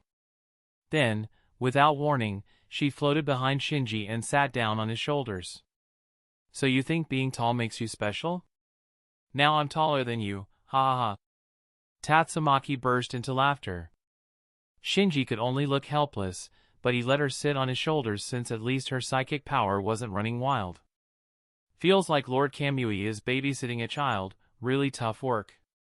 Even slightly tipsy himself, Atomic Samurai noticed the situation between Shinji and Tatsumaki and sighed. Yeah, who would have thought that Tornado of Terror would show a side like this? Ian was astonished. She probably only shows that side in front of a certain person. For the rest of us, it's just a show to watch. Atomic Samurai's tone carried the weight of someone who understood but wouldn't spell it out. A certain person. Ian didn't catch on at first. When he turned his gaze toward Shinji, it seemed he suddenly understood as well. Silver Fong, don't you think Shinji is a lot like you when you were young? Atomic Samurai teased Bang, who was standing nearby. No, he isn't. I was a complete mess when I was young. Shinji clearly won't end up like that. But... Bang paused, then added with a meaningful tone, when it comes to women, that's a serious problem for him. From what Bang already knew, there were at least 3 or 4 women entangled with Shinji in ambiguous relationships. Serious problem? What do you mean by that? Atomic Samurai grew curious. This is, Bang only shook his head slightly, unwilling to say more, since that was Shinji's private matter. Fair enough. After all, that's his personal life. Atomic Samurai didn't press further. Meanwhile, Genos quietly watched Tatsumaki pestering his teacher. In his mind, she really did seem like a child, almost like his teacher's daughter. After a while, as the alcohol fully hit her, Tatsumaki wobbled on Shinji's shoulders. "Shinji, don't move around," she immediately blamed him. But Shinji hadn't moved at all. She was simply too dizzy herself. He didn't bother explaining, knowing she wouldn't listen anyway, and it was better to avoid provoking her further. Gradually, Tatsumaki lost all strength and slumped forward, falling asleep on top of Shinji's head. Shinji could feel several gazes from around the room. With him carrying Tatsumaki in such a posture, it was impossible not to draw attention. "Miss Attendant." Shinji called to one of the association's female staff. "Tatsumaki is already passed out. May I ask where the women's quarters are?" "I'll take you there." The attendant quickly stood up. Shinji followed her with light steps. Not that it mattered, Tatsumaki was far too drunk to wake up anytime soon. "Don't call me a child, call me big sister," Wani-chan, mumbling in her sleep. Tatsumaki spoke dreamily from atop Shinji's head. "Ahaha," the attendant leading the way gave an awkward laugh. She made up her mind that she could never mention this later. If Miss Tatsumaki found out, she'd be done for. Before long, they arrived at the entrance of the women's quarters. "This is it." The attendant immediately laid out a pillow and blanket for Tatsumaki. In a traditional Japanese inn like this, everyone usually slept together on futons spread across the floor. So then, how exactly are we supposed to get Miss Tatsumaki down? The attendant looked at the still sleeping Tatsumaki, clinging tightly to Shinji, and found herself at a loss. Chapter 147, Sleepwalking? Simple. Shinji suddenly activated his intangibility, causing Tatsumaki to slip right off his shoulders. But he quickly adjusted his position and caught her in his arms, ensuring she wouldn't wake startled. Although his intangibility could cause anything touching him to phase along, he could choose whether or not to include Tatsumaki. The attendant froze in astonishment at the sight. So this was Mr. Kamui's ability. After that, Shinji gently laid Tatsumaki down on the futon. "Thank you, Miss Attendant. Please, go back and enjoy your drinks." Shinji expressed his gratitude. "You're welcome. It was nothing." The attendant smiled. Shinji then returned to the gathering, leaving Tatsumaki to rest in the women's quarters. Everyone kept drinking until they couldn't anymore, only heading off to sleep one after another. By the time the last person left, it was already close to midnight. Those still steady enough helped carry the completely drunk back to their rooms. The men's and women's quarters were separate, with each person having their own space, though all slept on futons spread on the floor. Since nearly everyone had drunk heavily, the rooms quickly filled with the sound of steady snoring. Only a few exceptions remained unaffected: Genos, who as a cyborg couldn't get drunk at all, and Saitama and Boros, whose physical resilience far surpassed ordinary limits. Even so, they weren't the type to stay up late, so they soon drifted off as well. The night was silent, save for the occasional snore, but then... creak! At that moment, the faint sound of a door slowly opening echoed through the room. Shinji, whose senses were razor-sharp, woke instantly at the subtle yet strange disturbance. When he opened his eyes, he saw a small figure glowing faintly green floating toward him. Anyone else, waking in the dead of night to such a sight, would likely have thought they were seeing a ghost. Shinji, however, stayed calm. With the Rinnegan, he immediately recognized the figure. Even without seeing her face, just from the green glow and petite frame, he knew it was Tatsumaki. "Tatsumaki." Shinji spoke softly, keeping his voice low. But Tatsumaki acted as if she hadn't heard him at all. Without any response, she slipped right under Shinji's covers. Sleepwalking? Shinji realized it at once. Tatsumaki lay on her side, face to face with him. Her cheeks were still flushed, proof that the alcohol hadn't worn off yet. No wonder something as absurd as sleepwalking had happened. Alert! Host is now sharing a bed with Tatsumaki. Reward, 40 points. Seriously, system? Master. I think something just came in. From the next futon, Genos whispered drowsily. In his half-asleep state, he had sensed a life signature approaching. But since he hadn't been fully awake, he couldn't tell exactly who it was. By the time he opened his eyes, he only saw the door standing ajar. It's nothing.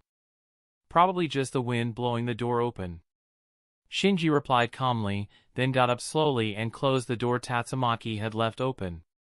Shinji returned to his futon and lay down as if nothing had happened. But Genos had already sensed an extra life signature on his teacher's bed. Though he didn't know why his teacher wanted to hide it, after some thought he decided to play along and act like he hadn't noticed anything. Using his detection system, he confirmed that all the men's futons were occupied. Only one futon in the women's quarters was empty, while his teacher's bed now had one extra presence. Could it be, the one who slipped into his teacher's futon was a girl? Not only sneaking into the men's quarters, but crawling under his teacher's covers. Which girl would do that? Why? Genos thought about it. The only women at tonight's banquet had been Tatsumaki and 2 association staff members. So, could it be Tornado of Terror? That seemed the most likely, since she was the one most familiar with his teacher. Though curious, Genos chose not to interfere, in case he disrupted his teacher's good fortune. Master, if anyone wakes up, I'll warn you, Genos whispered. So it really couldn't escape your detection. Shinji knew it was only a matter of time before Genos noticed. For the record, she barged in on her own and slipped under my covers without permission. I had nothing to do with it. He quickly stressed his innocence. And when you said that just now, were you offering to cover for me? Yes, if you need me to, Genos answered earnestly. Of course, he knew a man needs privacy for some intimacy. I don't need that. It's not like I'd do anything weird. Shinji sighed. Anyway, just go back to sleep. Understood. Genos closed his eyes again, returning to standby mode. In this mode, his sensors would still automatically wake him if any strange life forms approached. At the same time, Boros had also been roused. But in an instant, by sensing the energy inside the intruder, he knew who it was. He remembered Tatsumaki clearly. Realizing it was someone from the Hero Association, Boros paid it no further mind. Even if Tatsumaki had crawled into Shinji's futon, to him it was nothing unusual. To survive in a harsh world, species had to keep reproducing, ensuring new strong bloodlines emerged. The others, however, remained fast asleep. What no one realized was that Tatsumaki had actually woken up, stirred by the voices of Shinji and Genos. When she opened her eyes, the first thing she saw was Shinji's back. Her instinct was to kick him hard, thinking he had taken advantage of her drunken state. But just as she was about to strike, she heard Shinji declaring his innocence. That immediately calmed her down. Still, she found it hard to believe she had wandered into the men's quarters, crawled into Shinji's futon, and done it all without any awareness. While Shinji was considering how to handle the situation, he suddenly felt Tatsumaki move. Her fingertip poked lightly at his back. When he turned around, he saw her face burning red with embarrassment. If you dare tell anyone about tonight, I'll kill you. Chapter 148, Teasing Tatsumaki. I'd gain nothing by telling anyone. By the way, you're already awake, huh? Shinji lowered his voice as he replied. I just woke up. Also, about that, did I really sneak in here by myself? Tatsumaki asked with flushed cheeks. She cared a lot about this. It was hard for her to believe that she had done something so shameless. Yeah. I already had you put to bed in the girls' dorm, and even Miss Nakai knew about it. Who would have thought you'd end up sleepwalking? Shinji said playfully. How am I supposed to know that? I don't remember a thing. Tatsumaki's face flushed with shame. Shoo! Keep your voice down. You don't want the others to find out, do you? Shinji reminded her quickly. If the others woke up, it would be troublesome. Not explaining would make it worse, but explaining clearly was almost impossible. Realizing this, Tatsumaki quickly covered her mouth. This only happened because you were drunk. And yet earlier, you kept insisting you weren't. Shinji teased her again. Arg! Tatsumaki had no comeback. At least being drunk gave her an excuse for doing something so shameless. Otherwise, it would mean she had climbed into Shinji's bed fully aware of her actions. Both outcomes were bad, but admitting she had been drunk seemed slightly better. Do you want me to take you back now? Shinji asked. No. I don't want anyone to notice. Tatsumaki refused immediately. But Genos already noticed. As Shinji expected, Boros probably did too. Then I'll just erase that memory with force, Tatsumaki muttered, eyes going dark. That won't be necessary. Don't worry. As he spoke, Shinji silently transported them back, placing Tatsumaki precisely onto her own bed. In short, it was a transfer from one blanket to another. Afterward, he returned to his own spot. Then. Tatsumaki was about to awkwardly thank him, but before she could finish, Shinji suddenly disappeared. Ugh. Her face stiffened, and she looked annoyed. Since the girls' dorm only housed 2 ordinary association staff members, there was no chance of being discovered. The night passed without further incident. The next morning, everyone woke up one after another. Come on, let's go for a morning soak. Atomic Samurai led the group to the hot spring. Tatsumaki had already stepped out of the girls' dorm as well. She looked refreshed, since she had gone to bed earlier than everyone else the night before. Morning. Shinji greeted her. Humph. Tatsumaki gave him her usual cold shoulder. But when the others had gone ahead, she quietly slipped closer to Shinji's side. You didn't tell anyone about last night, did you? Her voice was low and uneasy. Of course not. I'm not that bored. Shinji replied casually. Good. Satisfied, Tatsumaki drifted toward the hot springs. After the morning soak, everyone went to have breakfast. The gathering was supposed to end this afternoon, so everyone was determined to enjoy both breakfast and lunch to the fullest. Breakfast had already been eaten, and now lunch had turned into another drinking session. This time, however, Tatsumaki obediently drank orange juice, not even touching the draft beer. She clearly feared another repeat of last night's embarrassing incident, as it had been far too shameful. Miss Tatsumaki, won't you have a drink? It's really good. Sitch suddenly came over and offered a toast.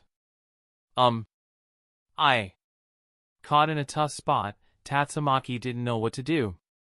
On one hand, she didn't want to be treated like a kid, but on the other, she didn't want another embarrassing night like last time.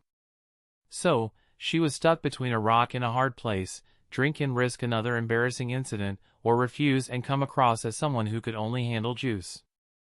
Mr. Sitch, Miss Tatsumaki drank too much last night and hasn't fully recovered. I'll toast with you instead. Shinji came to her rescue. Oh, I see. In that case, I'll drink with you. Cheers! The two clinked glasses and drank it down in one go. Sitch didn't approach Tatsumaki again and moved on to toast someone else. He didn't think much of it, since getting drunk last night and still feeling it today was perfectly normal. Seeing Sitch sidestepped by Shinji, Tatsumaki finally let out a slight sigh of relief. Still, she didn't soften toward Shinji. Who asked you to butt in? No one did. Shinji smiled quietly, rolling his eyes. He knew Tatsumaki was a classic tsundere. What she said didn't always reflect what she truly felt. With tsundere types, you often had to listen in reverse. But, thanks anyway, Tatsumaki suddenly muttered softly. What did you say? Shinji had actually heard her, but he pretended not to, wanting to tease her a little. Then, she tried to repeat it, but saw Shinji's mischievous smile and realized she had been caught. Her cheeks flushed bright red, and she exclaimed in embarrassment and anger, "Forget it if you didn't hear." "Humph." Shinji laughed heartily. Teasing Tatsumaki like this was actually quite entertaining. Seeing him laugh so openly, a flustered Tatsumaki floated behind him, lightly punching him with small fists. It was more like tickling than an actual attack, barely even a massage-level tap. Genos, drinking quietly with his usual expressionless face, thought to himself that this must be love. Even though he didn't understand it or have experience with it, maybe this was the secret to his teacher getting stronger. Silver Fong, what exactly is the relationship between them? You know Shinji pretty well, right? Atomic Samurai asked Bang with curiosity. I don't know either, but you can tell, it's definitely not ordinary. Bang stroked his chin thoughtfully. Come to think of it, a troublemaker like Tatsumaki strangely suits Shinji. After all, Shinji had seen his fair share of problem children around him. Of course, at Bang's age, almost everyone could be called a child, so it wasn't that he was deliberately treating Tatsumaki like one. Even if he did, there was nothing wrong with it. After the celebration banquet ended, everyone went their separate ways. Shinji took Genos and the others and transported them straight home. Saitama sat in the living room drinking tea. These past 2 days at the hot springs were really relaxing. If there's another chance, I'll do it again. When that time comes, we can handle it ourselves. It's not that expensive anyway, Genos replied. Though he couldn't really enjoy hot springs or food due to his full cybernetic body, he still appreciated the experience in his own way. As for the expense, they were S-rank heroes, so going on vacation once a month won't be a problem. It was indeed a nice experience, Boros nodded slightly. While they chatted, Shinji opened his phone, which had been left at home throughout the trip. Since it was a vacation, he hadn't brought it. Normally, the phone's main use was just to receive messages from the Hero Association. Upon opening it, dozens of messages popped up, but all from a single person. He opened Line and tapped on Lily's chat. Most of them were mundane topics. Even though Shinji hadn't sent a single message in the past 2 days, and all her messages remained unread, Lily had kept sending plenty. Some were about school, others about the Blizzard group. This midterm was really tough, especially the math multiple-choice questions. I got most of them wrong. By the way, how was your math score? Yesterday, Lady Fubuki looked so cool. She took down several B-rank criminals and bought a car for the Blizzard group. But there were a few minor incidents along the way. At first, we didn't realize Lady Fubuki earned that much by catching criminals and almost thought she did something else. Today. Recently, the Blizzard group had been scrambling to get a proper car. Their old one was far too worn out and didn't match the group's image. However, their funds were limited, so buying a new car outright was difficult. As a result, they had been hustling non-stop for nearly half a month, but still hadn't saved enough. When Fubuki suddenly bought a brand new car outright, the group mistakenly assumed she had gone into business in some unsavory way. There were so many messages from Lily that Shinji didn't know where to start replying. He selectively responded to a few, a bit perfunctorily, but at least he didn't leave them unread. Soon enough, Lily sent another message. Really? Your math is that amazing? Can you teach me? This was because Shinji's math scores were usually above 80% of full marks. By domestic standards, 80% of 150 points is 120 plus points. It was true, though his strengths were mainly in math, other subjects were not as strong. How should I learn from you? Will you tutor me? When are you free? I'll come to you. I'm basically free anytime. After Shinji replied that he was basically free anytime, Lily really did come the next day. She carried a backpack full of textbooks, exercises, and stationery. She wasn't wearing formal clothes or her school uniform this time. After confirming the exact address with Shinji via line, Lily finally arrived at his front door. She knocked gently. Excuse me. The door opened from the inside. Lily had expected Shinji to answer, but instead, a tall figure appeared. Not only did it have a single eye, but it also wore strange armor, and its skin didn't look human at all. Alien. Lily was startled and instinctively took a step back. At the same time, she felt that the alien looked familiar. Could it be the same extraterrestrial who had invaded Earth before? Realizing she was frightened, Boros silently turned and went into the living room without a word. With Boros no longer blocking her view, Lily finally got a full look at the people in the room. Besides Shinji, there were quite a few others. Saitama, Genos, Boros, Loris, and Vaccine Man, and even King was now there. Since the G4 mech incident, Saitama had met King, and Loris had gotten to know Shinji. King occasionally came over to play games with Saitama, which inevitably started his endless losing streak. From Lily's perspective, everyone in the room was either an S-class hero or a monster, which only amplified her shock. Did I come to the wrong place? Her face turned pale. No, you're in the right place. This is my home, Shinji said, noticing her fear. He stepped forward and gently guided her inside.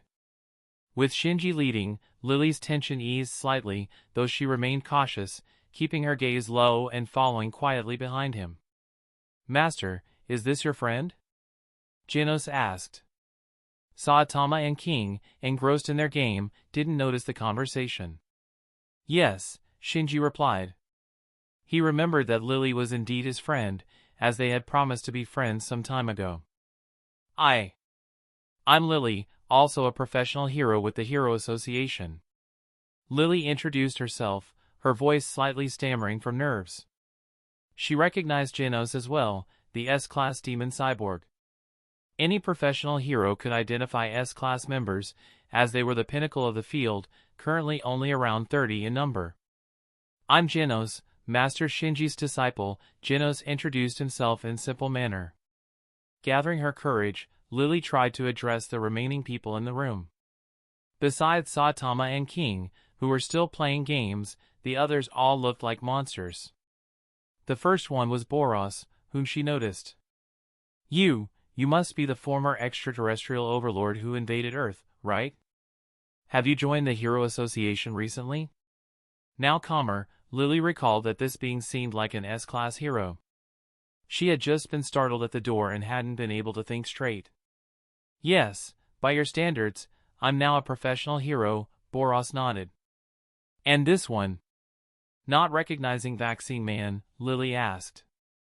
Vaccine Man immediately began chanting dramatically, I am the embodiment of Earth's will, the messenger of the planet. Before he could go on for another 100 words, Shinji interrupted him. This one caused a dragon-level disaster previously. His name is Vaccine Man, Shinji briefly explained to Lily. Oh, Vaccine Man, nice to meet you, Lily said politely. Finally, there was one last person. Looking at Loris, Lily noticed the third eye on her forehead, which made her appear unusual, yet a closer look revealed a genuine beauty, dressed stylishly and elegantly. Lily couldn't help but take notice of this woman. She hadn't expected such a stunning female monster. And why was she at Shinji's home? While Lily observed, Loris' gaze was fixed on her, studying her intently. Chapter 149, White. Hello, I'm Lily, a B-class hero. It's nice to meet you, Lily said first, introducing herself. I'm Boros' younger sister, Loris replied. She didn't really understand human social customs, so she simply repeated what Lily said. Oh, so you two are siblings? Lily's eyes widened in surprise. But she quickly caught on that Boros and Loris had a lot in common. So that means Boros is Shinji's friend, and Loris would be like a friend's little sister? Seeing that Loris didn't seem particularly close to Shinji, Lily relaxed slightly. However, at that moment, Loris looked at Lily and asked bluntly, Lily, are you Shinji's wife? In her way of thinking, there was no concept of lovers or dating. If someone was a spouse, they were a spouse, if not, then they weren't. She asked directly, without any beating around the bush. Eh? The question was so shocking that Lily froze on the spot. When she recovered, her face flushed bright red, and she stammered, that could never happen. So, you're not, right? Loris pressed further. Lily could only nod, embarrassed. No, I'm not in that kind of relationship with Shinji. Is that so? That's good. Loris smiled in relief. Lily's eyes flickered slightly. What did that mean? She looked genuinely happy just because Lily wasn't Shinji's spouse? It was hard not to overthink that reaction. Lost in thoughts about Loris' comment, Lily seemed to forget why she was really there, to study. At that moment, Shinji spoke up. We should probably start studying now. Oh, right. Snapping back to reality, Lily remembered her purpose. She opened her bag and began taking out her textbooks, exercises, and stationery. Wait, let's study in my room. The living room isn't really suitable, Shinji said. Eh? Okay, Lily nodded, clearly a little flustered. After all, she had never entered a boy's room before, and now she had to go into Shinji's room. He's still a student. A professional hero this young is rare. Among the heroes I know, only Child Emperor is similar, Genos remarked. Yeah, she's still in middle school. Her midterm scores weren't great, so she came to me for tutoring, Shinji explained. Tutoring? Does learning on this planet really have so many rules? Loris asked. For their species, of course, every child needed to learn, especially combat and survival skills, but clearly, Earth had a lot more formalized systems. After all, their environment was harsh, and survival of the fittest was the rule. There simply wasn't time for extra lessons. By contrast, Earth was relatively peaceful, which allowed for structured learning like tutoring. In my time of school, if your exam scores aren't up to standard, you're required to retake them until you pass, Genos explained to Loris. Hearing this, Loris nodded. She couldn't understand since in most manga, school life was about romance. Maybe the system was different. Then, Lily followed Shinji cautiously into his bedroom. Seeing Lily and Shinji enter a private space together, Loris felt an inexplicable sense of unease, even though she knew they weren't married. As soon as they entered the room, Lily couldn't help but peek around. She had never been in a boy's room before, and curiosity got the best of her, especially since it was Shinji's room. But a quick glance surprised her. It wasn't what she had imagined. She had expected a boy's room to be messy, but Shinji's room was clean and simple, even cleaner than her own. She kept her room tidy, with a dressing table, toys, and other decorations, making it less minimalistic than Shinji's. Part of the reason was that Shinji hadn't lived here long, and besides sleeping, he rarely stayed in his room. Curiosity got the better of Lily again. She had heard that many boys hid those comics under their beds, and she wondered if Shinji might do the same. At that moment, Shinji moved the room's only desk, preparing it for their tutoring session. Sit wherever you like, Shinji said, turning to Lily. However, Lily ended up crawling toward the floor, almost trying to sneak under the bed. Her posture was revealing. Her hips were raised, and her skirt rode up, exposing her underwear. White! Shinji couldn't help but mutter the color aloud. Hearing him say white, Lily, still under the bed, didn't react at first. But then she realized it matched what she was wearing and panicked, quickly trying to cover herself. Bang! She bumped her head on the bed frame. Ugh! Lily slowly crawled out from under the bed, holding the spot she had hit. Her expression showed a mix of embarrassment and resentment. You saw that? She asked Shinji, voice tinged with blame. I did, but it was unavoidable, Shinji admitted. Besides, if you hadn't crawled under there yourself, I wouldn't have seen anything. Yeah, you're right, Lily said, accepting the blame. Her face was bright red. Who wouldn't be embarrassed in that situation? Shinji tilted his head. By the way, why did you crawl under my bed? Lily hesitated, then mumbled, I heard that a lot of boys hide risque comics under their beds, so I wanted to see if you had any. Shinji blinked. You really thought that? Lily nodded timidly. I thought it might be interesting to see what those comics were like. Shinji let out a small sigh. Well, you're not wrong about what you heard, but I don't actually like that kind of material. Of course, that didn't mean he disliked it online, but he avoided physical copies to prevent any socially awkward situations. He doesn't understand why anyone would want a physical substance in this day and age when you can just get it online without any risks. Oh, Lily nodded, then muttered softly, I was just curious to see what the fuss was about. Chapter 150, Laura's Thought Process. Shinji heard Lily's last words but pretended not to. He definitely wasn't going to buy a couple of those comics for Lily to inspect. That would be way too inappropriate, since she was still a middle schooler. Alright, let's start studying. He shifted the topic and sat at his desk, while Lily placed her bag beside him. Take out your exercises. Ask me directly if you have any questions, Shinji said. Then Lily started working on her problems. Whenever she didn't understand something, she asked Shinji. He would explain it while writing out the solution, going step by step. He also went over the exercises she had already done, reviewing mistakes carefully. These middle school math topics, although Shinji hadn't studied them in a long time, were still fresh in his memory. Thanks to his enhanced memory after transmigrating, he could act as Lily's teacher without any issue. Half the afternoon passed before they realized the time.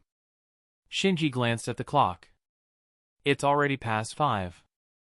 Want to take a short break? Are we continuing tutoring tonight? Yes, I feel fine. I want to take advantage of this chance to learn more, Lily said with determination. Honestly, you teach much better than my math teacher. My teacher explains, but often only once. If I get distracted even a little, I completely lose track, she admitted. That's normal. Your teacher faces an entire class and has to keep up with the curriculum. I'm tutoring you one-on-one, so I can explain every point until you understand it, Shinji explained calmly. Lily fell silent, deep in thought. She wished Shinji could tutor her all the time, so her grades would never dip. But that was out of the question. He was already an S-class hero, having recently been ranked second. He must be tied up most of the time. The fact that he had time to tutor was a rare break. Since you plan to continue tonight, go rest in the living room. I will prepare the dinner, Shinji said, breaking Lily's train of thought. All right, Lily nodded and put away her books and stationery in Shinji's room. Then she left with him. Have you finished tutoring already? Saitama asked, noticing them emerge. It looked like King had already left. Saitama was no longer playing and had gone out to pick up some ingredients. He just placed the bangs when he noticed Shinji. Just temporarily. We'll continue tonight, Shinji replied. You are really hardworking, huh? Middle school teacher and a part-time professional hero. On the other hand, I was so weak back in school, Saitama said with a look toward Lily, apologetic. Sorry, I was busy playing with King before and forgot to greet you. No, it's fine. Really? Lily shook her head vigorously. She couldn't accept Saitama's apology. After all, this was an S-class hero, the Cape Baldy, and alongside him was the so-called strongest man on Earth, King, both at the top of the hero world. If I'm not mistaken, you must be the Cape Baldy? I'm B-Class 3 Section Staff Lily. Please take care of me, Lily said respectfully. Hearing the name Cape Baldy, Saitama immediately looked exasperated. Please don't call me that. Just call me Saitama. Lily was confused. Usually, heroes address each other by hero names. Only when they are familiar with someone do they use real names. But this Cape Baldy. Saitama doesn't like being called bald. At that moment, Shinji whispered in Lily's ear to explain. Suddenly feeling someone's breath so close, Lily shivered all over. Eek! Her sensitive ears made an odd sound. Shinji was slightly helpless. She was really that sensitive? Although Lily quickly regained her composure, a faint blush remained on her face. Making such a strange sound in front of so many people was embarrassing and shy-making. The others barely noticed. After all, everyone here was either a monster, a cyborg, or a naturally clueless bald guy who wouldn't pick up on this. Once she calmed down, Lily remembered what Shinji had whispered. Now she understood why Saitama didn't want her to use the hero named Cape Baldy. Alright, I'll call you Saitama from now on. She naturally shifted the topic. That's more like it, Saitama replied, noticeably happier being addressed by his real name. Then, next. Lily glanced around at everyone present. Are we ordering takeout for dinner? Seeing Saitama and the others still around, she assumed they were here for a meal at Shinji's place. Saitama shook his head. No, Shinji will prepare dinner soon. Honestly, I'm just here to freeload. Huh? Shinji's going to cook for so many people by himself? Lily looked surprised. It should be enough for a few people, Shinji said calmly. I'll help too. Can't just eat for free all the time, Saitama added as he stretched a little. Hearing this, Lily felt excited. What kind of food would Shinji cook by himself?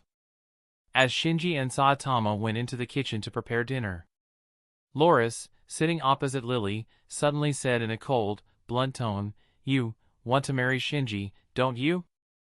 Once again, Loris' words shocked Lily. This time, she was even more stunned than before. Her brain momentarily froze.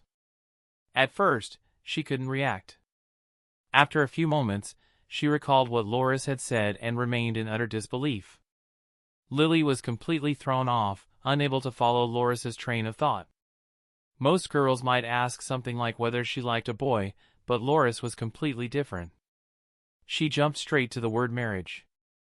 Chapter 151, Lily's Thoughts. Marriage? Lily's face turned scarlet, and for a moment she couldn't string a proper sentence together. Loris fixed all three of her eyes on Lily, waiting for an answer. Loris, don't be so rude. Seeing Lily's embarrassment, Boros scolded her. Under Shinji's influence, Boros had picked up a fair bit of this planet's manners in recent times. Brother, since when did you get so fussy about this kind of thing? Loris was visibly surprised. At last, after struggling for a while, Lily found her voice again. No, that kind of thing is impossible. She shook her head in panic, her cheeks aflame. Really? Loris didn't seem convinced at all and pressed for a clear answer. Why yes, really, Lily nodded once again, but her tone carried hesitation. Because, in truth, she had only denied it out of shyness. Deep down, she could suppress the thought of dating Shinji. I see. Loris clapped her hands together, a smile spreading across her face. This, looking at her expression, Lily felt increasingly uneasy. Every time she denied having a special relationship with Shinji, Loris looked delighted. Which clearly meant, Miss Loris. Lily's tone suddenly grew very serious. Loris let out a questioning sound. You're the one who wants to marry Shinji, aren't you? Lily shot back the question. Loris froze. She didn't respond right away but instead sank into thought. Being reminded like that, she realized she had been acting strangely lately. Feeling happy over inexplicable things, bothered by inexplicable things. Maybe you're right, but honestly I don't really understand it myself. Loris answered. Her straightforwardness left Lily momentarily speechless. Sip! Genos quietly sipped his tea. He knew this wasn't the kind of situation he should interrupt. He thought to himself how tough things were for Master, working tirelessly to grow stronger, while also having to deal with the complications of women. Still, perhaps this, too, was part of his teacher's path to strength. With that thought, Genos pulled out his little notebook again, scribbling away who knows what. Lily, since you don't want to marry Shinji, then I'll be the one to become his wife. Loris suddenly stood up and declared her claim before Lily. Huh.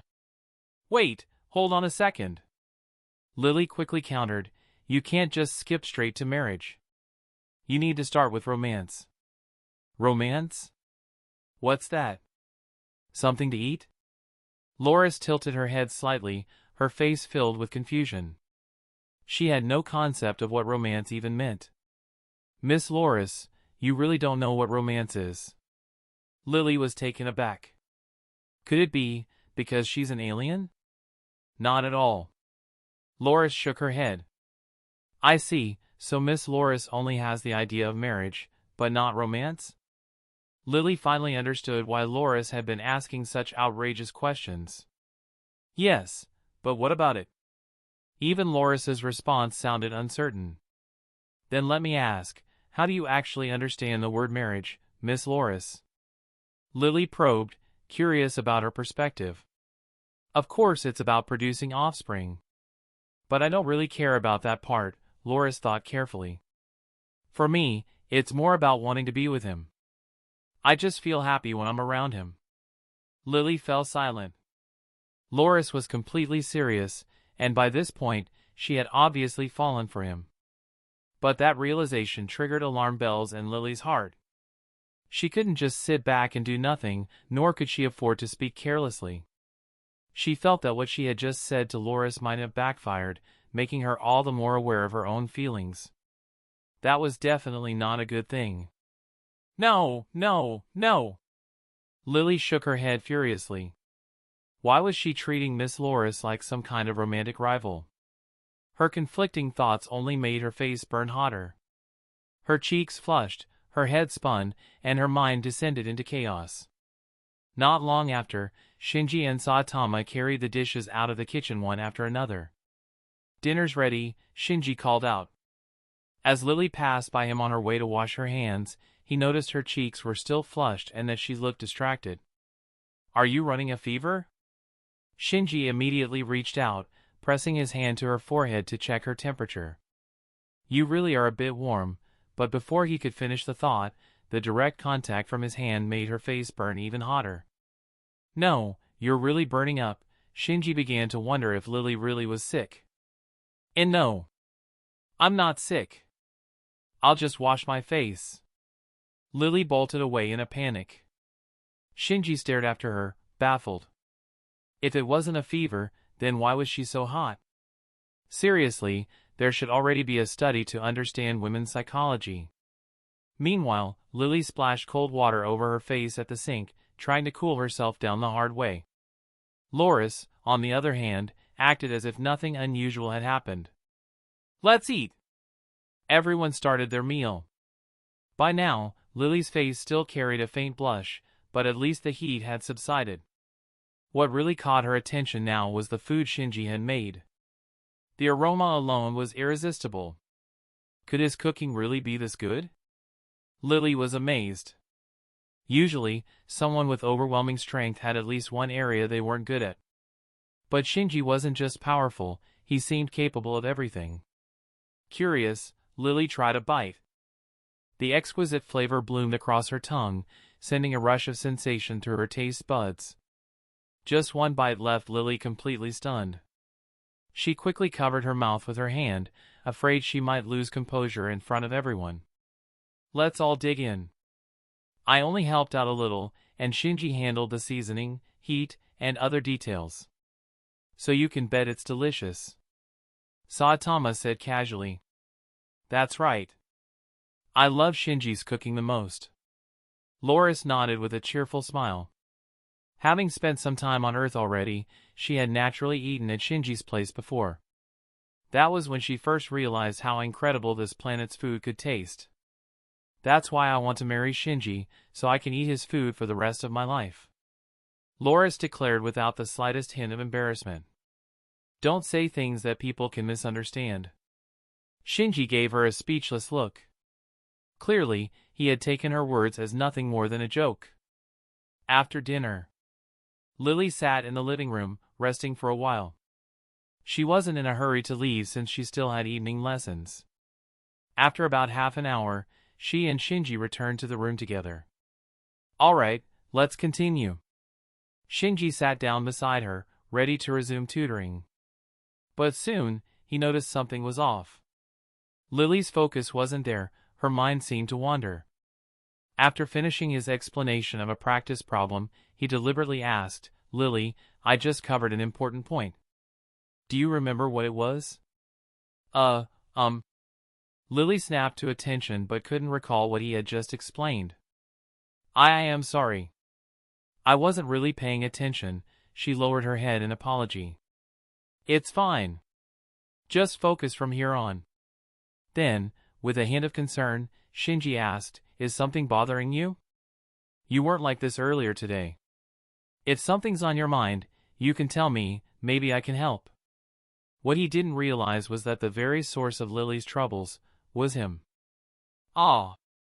Lily lifted her head, her lips parting slightly as if to speak, but the words caught in her throat. How was she supposed to say this? After hesitating, she finally blurted out, What do you think of Miss Loris?" "What do I think of Loris?" Shinji paused, surprised by the question. "She's Boros's younger sister. Nothing much to say, really. When we first met, we even fought each other." That was his answer. If not for her connection to Boros, he probably wouldn't have had any dealings with her at all. "Oh, I see," Lily nodded slightly. So, in Shinji's eyes, Miss Loris was just a friend's sister? She couldn't help but feel a wave of relief. At least he didn't have that kind of feeling toward her. At the same time, she slowly began to realize her own emotions. As she thought, she too liked Shinji. She spoke again, her voice soft. If a girl who's still in middle school, liked you, what would you think?" "Of course, that wouldn't be okay," Shinji replied without the slightest hesitation. Not okay?"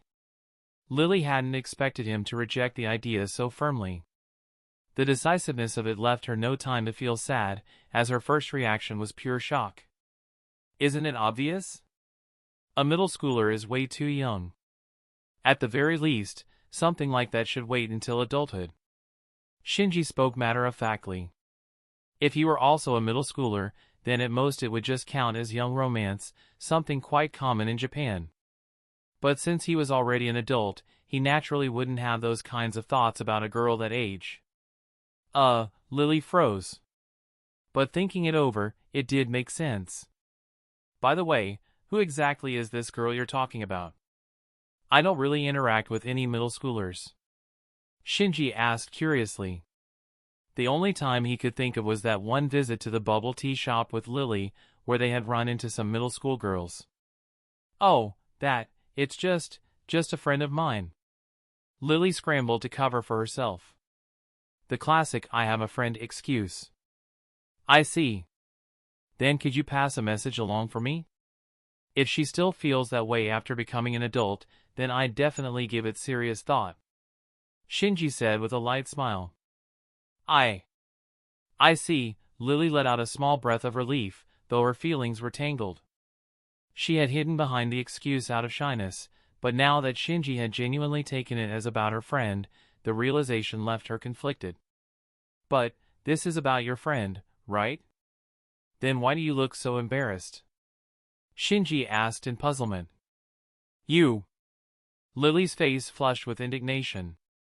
"Are you teasing me on purpose?" She honestly couldn't tell if he had seen through her or not. "No, not at all. I was just confused." Shinji shook his head lightly. "Ugh," Lily sighed. "Anyway, thank you. I feel like I can focus and study properly now." After talking with him, her earlier anxiety had quietly faded away. "Good." Shinji nodded. From then on, Lily resumed studying, though her mind couldn't help drifting back to Shinji and Loris. She might have a chance, but with Shinji's view of middle school girls, it seemed unlikely she could get ahead of Miss Loris. Even so, she wouldn't give up. After all, romance wasn't only about being in an official relationship. Just studying together with Shinji in the same room already felt extraordinary. Time flew by. Before she knew it, it was already 9 p.m. For Lily, that was late enough, if she didn't head home soon, her parents would surely worry. Shinji noticed the time as well and spoke up, "Let's stop here for today. It's dangerous if it gets too late. I'll walk you home." This world wasn't exactly peaceful, since monsters and wanted criminals were more likely to appear at night. For a B-class hero like Lily, it was still risky. "All right, then I'll trouble you for that."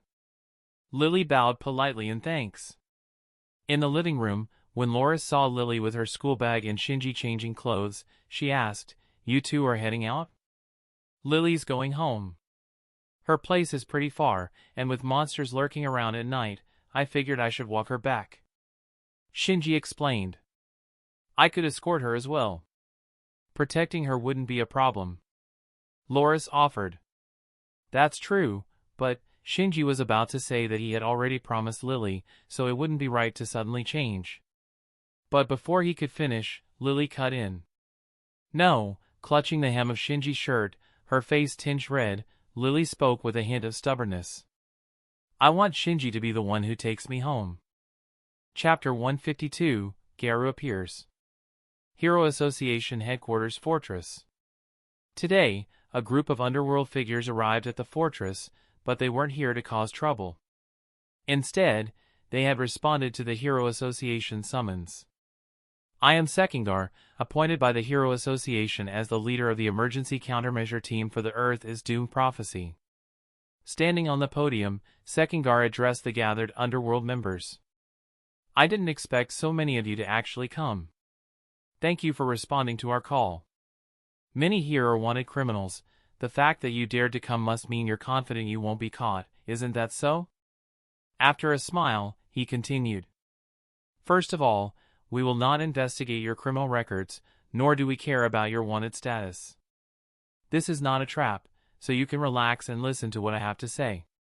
Although there are a few heroes present, don't let that bother you. As long as you don't act out of line, they won't make a move." Sekindar's expression grew solemn as he finished. The crowd before him looked anything but friendly. Almost all of them had criminal histories, yet they still dared to step into the Hero Association's headquarters.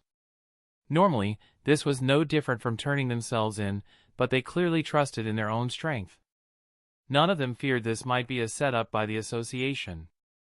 Most stood around carelessly, with a nonchalant air, though their eyes were sharp and hostile as they fixed on Sekindar. Some sat directly on the floor, others lounged to the side, and a few even openly declared they would kill the heroes in attendance. Heroes? Perfect. I've been dying to try hunting heroes, ha ha ha. I'm tempted to seize this whole fortress right now. Imagine claiming such a massive base for ourselves. That would be incredible. Those ones watching us in the back must be heroes, right? That one looks like Kamui, the S-class rank too. That might be a bit tricky to handle. What's there to be afraid of? We've got so many people. No matter how strong he is, he can't stand against our numbers. Criminals were criminals after all, none of them knew how to behave. Behind Sekindar, for heroes kept a close watch on every move the underworld figures made. They were A-class rank 5 heavy tank loincloth, A-class rank 6 blue fire, A-class rank 7 magic trick man, and S-class rank 2 Kamui. Originally, only the 3 A-class heroes were assigned to this task. Shinji, however, had volunteered to join as additional security. As Sekindar observed the villains, he felt that the 3 high-ranking A-class heroes, whose strength was not far off from S-class, in his estimation, should be enough to deal with them. With Kamui also present, there should be no fool daring to act recklessly. Of course, this not far from S-class was only Sekindar's personal assessment. In his eyes, the top A-class heroes could be considered close to S-class. But reality was different. Aside from A-class rank 1 Sweet Mask, only ranks 2, 3, and 4, Atomic Samurai's 3 disciples, barely reached the level of low-tier S-class. From rank 4 downward, the gap widened again. They couldn't truly be compared to the S-class at all. High-bounty criminals, top assassins, arms dealers, and mad scientists, they all showed up, Blue Fire muttered, scanning the crowd. For Sekindar to gather this lot at headquarters, what was he thinking? None of them look remotely trustworthy, said Magic Trick Man. Wearing a magician's tuxedo and top hat, with a pigeon perched on his shoulder, Magic Trick Man already had deep-seated prejudices against such people. And these villains fit those prejudices perfectly. Coming here to the Hero Association headquarters so brazenly as criminals, it's clear they're looking down on us. Heavy Tank Loincloth, tall and muscular with bulging muscles, wore nothing but a loincloth, naturally the source of his hero name. Only Shinji remained silent. His eyes were fixed on one figure within the crowd. Well then, let's get to the point. Each of you will be given a dossier. Please take a look first. Behind Sekindar, a large rectangular screen lit up with bold words, Emergency Countermeasure Team for the Earth is Doomed Prophecy, Briefing. It was obvious now. Sekindar had summoned these villains with some strength to persuade them to join the task force. As the dossiers were handed out, he began his explanation. The recent god-level disaster, the dark matter thieves' invasion of Earth, already proved that Madame Shibabawa's prophecy, Earth is doomed, has begun to come true. However, Sekindar paused for a moment. Even after that incident, the Earth hasn't regained peace. Recently, the frequency of disasters above Tiger level has skyrocketed. Just this month alone, the number has been 6 times the previous average. That's why I believe the prophecy is far from over. At this rate, with high-level disasters and powerful monsters appearing constantly, the heroes won't be able to keep up. Even S-class heroes are rushing to respond one after another. The disasters are coming too frequently, and we simply don't have enough manpower. For at least the next half year, we cannot relax. We need reinforcements. It doesn't matter whether someone is good or evil, as long as they can fight. Sekindar's tone was grave as he addressed the villains. Heroes were equally shocked. This is real? The association is actually asking for help from those people? Blue Fire, who had just learned of this decision, looked shocked. Yes. I know some of you will find it hard to accept, but humanity must unite now. Sekindar's voice deepened. With our current number of heroes, we clearly cannot handle large-scale disasters. The association is not endorsing criminals, but the truth is that many in the underworld possess strength on par with heroes. He then tried to persuade the villains further. Don't worry. Every time we succeed in defeating monsters, you'll be paid accordingly. Give it up. These guys aren't reliable at all. When a real crisis happens, the best we can expect is for them to run away. More likely, they'll stab us in the back. Heavy Tank Loincloth sneered. What did you just say, old man? Looking down on us? Don't think being a pro hero makes you special. I've killed more people than you've had meals. You bastard. If you're not convinced, then step up. I'll tear you into pieces. Heavy Tank Loincloth's words instantly sparked the wrath of the criminals. Just as the atmosphere was about to explode, a young man with silver spiky hair stepped out from the crowd, wearing a black bodysuit. His hairstyle was striking and unique. He was none other than Bang's former top disciple, Garu. Chapter 153, Executing Evil. Hey! Who is this great prophet? Amazing!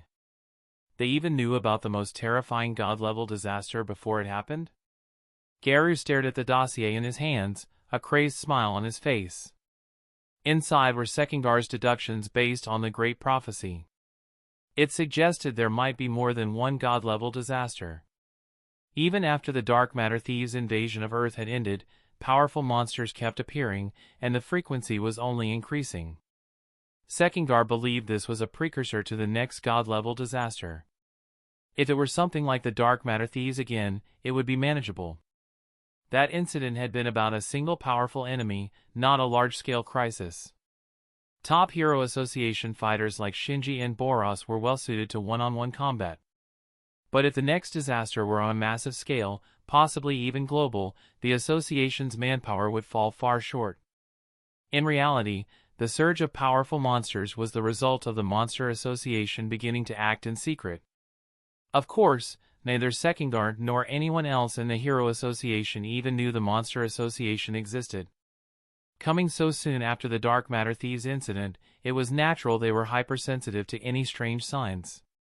That old man was right. You're all useless trash. Even if all of you ganged up together, you still wouldn't be able to take me down. Garou immediately provoked both the association and the villains in one breath, declaring war on everyone. Sekindar froze for a moment. What a bizarre guy had just shown up. I'm Garou. I've been training to become the ultimate monster. By now, I've destroyed countless dojos. Turning toward the villains, Garou declared, Come on. All of you are just stepping stones for me to grow stronger. Let's fight. The villains broke into chatter, most thinking the white-haired brat was either insane or stupid. None of them felt it was worth bullying an idiot. What's with you just standing there? Hurry up. With so many people gathered here, it's the perfect chance to see who's the strongest. Garou continued to shout provocations.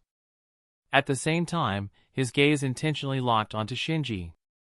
He hadn't expected Shinji to be present, but since he was, Garou couldn't leave empty-handed. With so many strong villains gathered here, this was a rare chance. Even under the pressure Shinji brought, Garou was determined to grow stronger through combat. Stop it! We didn't summon you here for something this pointless. Unable to take any more, Sekindar cut him off. Leave quietly, or we'll have no choice but to force you out. Is that how you treat a guest? Oh, righteous officer of justice? Garou's tone dripped with mockery, the word justice especially sharp and mocking. Then it's decided. What comes next will be a feast of executing evil through slaughter. As he spoke, his eyes gleamed with killing intent, and a wicked smile spread across his face. TCH, not just a madman, but a battle maniac too? Sekindar quickly turned to the four heroes behind him. Sorry, but I'll have to trouble you two. Before he could finish, Shinji suddenly appeared at his side in an instant, placing a hand on his shoulder and giving a slight shake of the head, signaling him to stand down and watch. Sekindar was stunned, unable to understand Shinji's intentions. But he knew Shinji wouldn't act without reason, and he trusted him. So he held back, refraining from ordering Blue Fire and the others to attack the lunatic. The reason Shinji intervened was simple, to protect the three A-class heroes. They were no match for Garou. Though Garou never truly killed heroes, broken bones and serious injuries were inevitable. At the same time, Shinji's calm, deliberate action made Garou hesitate. Among everyone present, the only one he felt uncertain about was Shinji. Seeing that Shinji made no extra move, Garou allowed himself a slight breath of relief.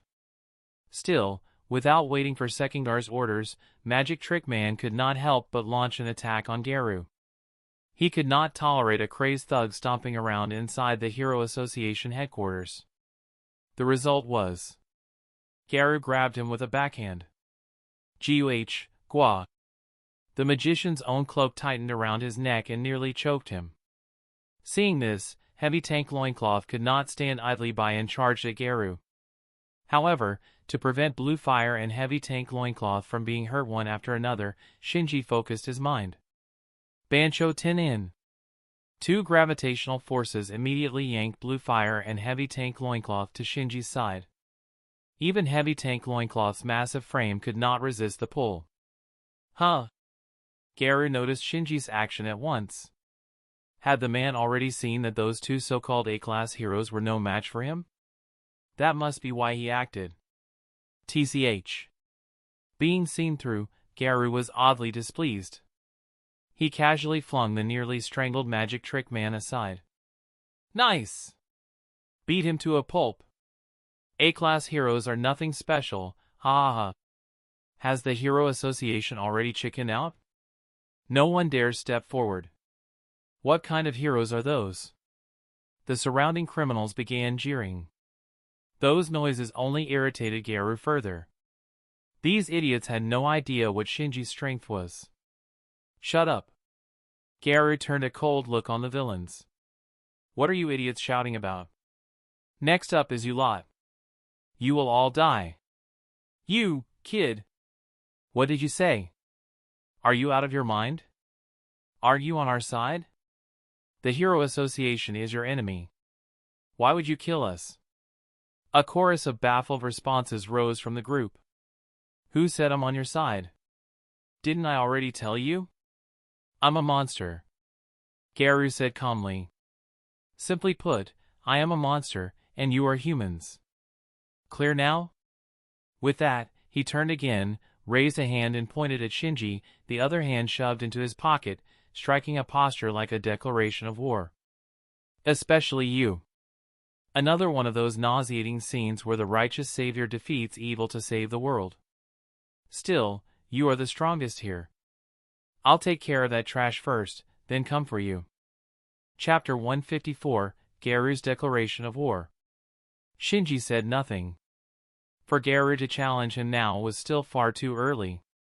At this stage, Garu was only on par with the lowest-ranking S-class heroes. His true strength lay in his ability to learn and grow through battle. But, this was the Garu he knew. Garu was surely aware of his strength. Otherwise, he wouldn't have been so polite as to declare war first, instead of rushing in and throwing a punch. Even so, Garu showed no fear in challenging him. Perhaps this was that spirit of daring to face the strong. It was precisely because Garu was this kind of person that, during the original events, he directly challenged Watchdog Man and was beaten so badly he never had a chance. Still, Garu clearly didn't fully understand Shinji, or maybe he was just overconfident. Now he wants to fight Shinji. Maybe Garu believed he wouldn't be killed and thought he could get stronger through fighting. But once the power gap reached a certain level, Shinji could have taken him out just by lifting a finger. Whether he actually wanted to or not was another story entirely. Kamui, why are you stopping us? A human who calls himself a monster should be burned to ashes. Blue Fire once again wanted to attack Garu. That's right, Magic Trick Man's turret was injured by him.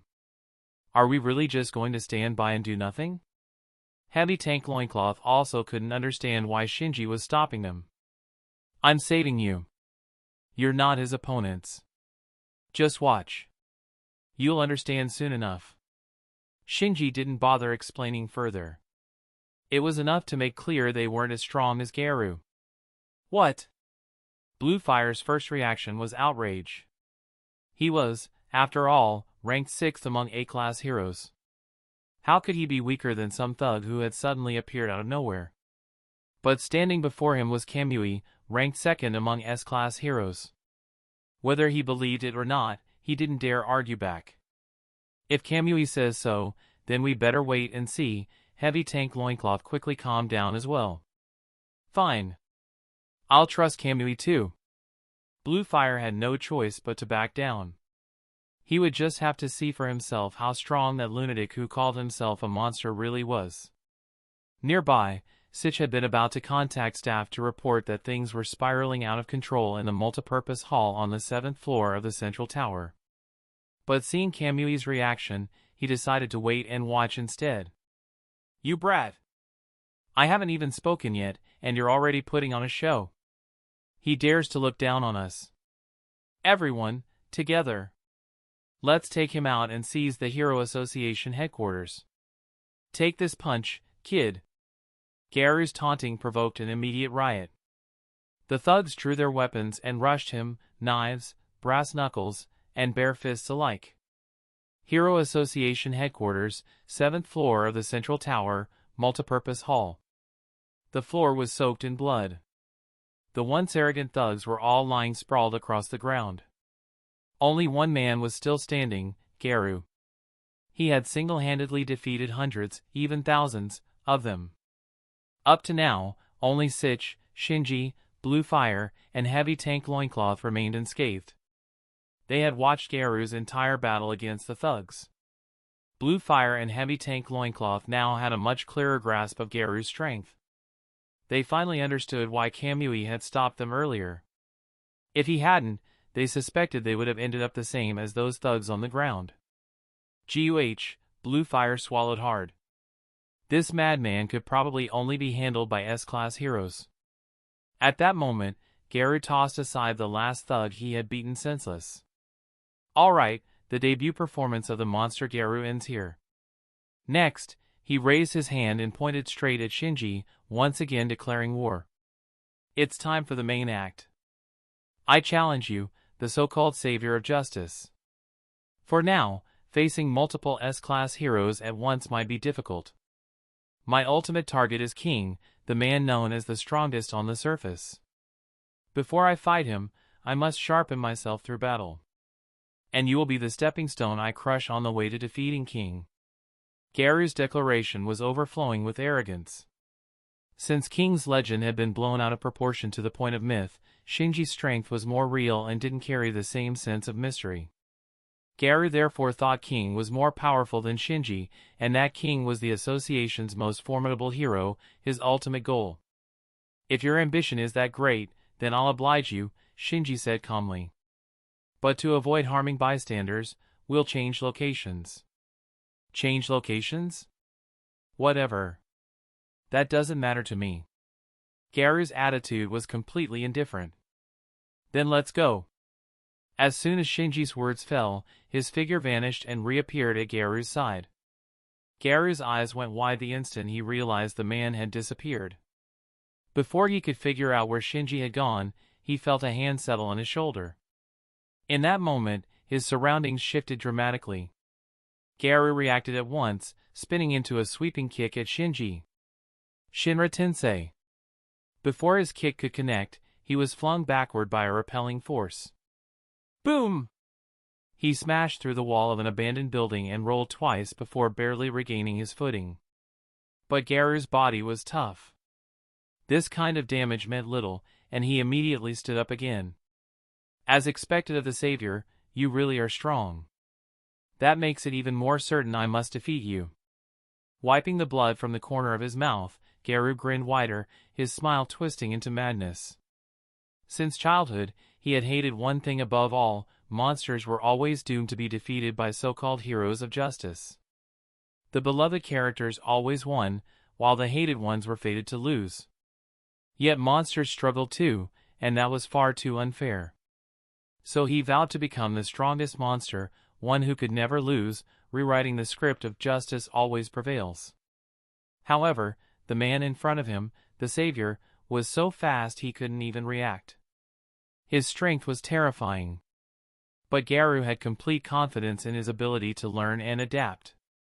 As long as he didn't die, he could keep evolving until he defeated any opponent. Chapter 155, Chunibu. Shinji had no patience for Garu's endless chatter in the middle of battle. Bancho Tenin. What is this? Garu suddenly felt his body seized by a terrifying invisible force, pulling him straight toward Shinji against his will. And no matter how he tried, he couldn't replicate the move at all. Was this psychic power? At that moment, Shinji met him head-on with a heavy punch, slamming him into the ground. Garu's nose was smashed crooked, blood spraying everywhere. Instinctively reaching up to wipe the blood from his face, he was immediately struck again by Shinji's rising knee, sending him flying. Darkness swam before his eyes, his consciousness beginning to blur. Seeing Garu collapse with whites showing in his eyes, Shinji said flatly, "Is that all?" The words ignited Garu's fighting spirit, spurring him to his feet once more. For the first time, Shinji had cured him of his incessant babbling. Garu's expression hardened as he fixed his gaze on Shinji, settling into a stance Shinji found all too familiar. So, he really didn't want to use this move, but there was no other choice. In close combat, he was utterly outmatched.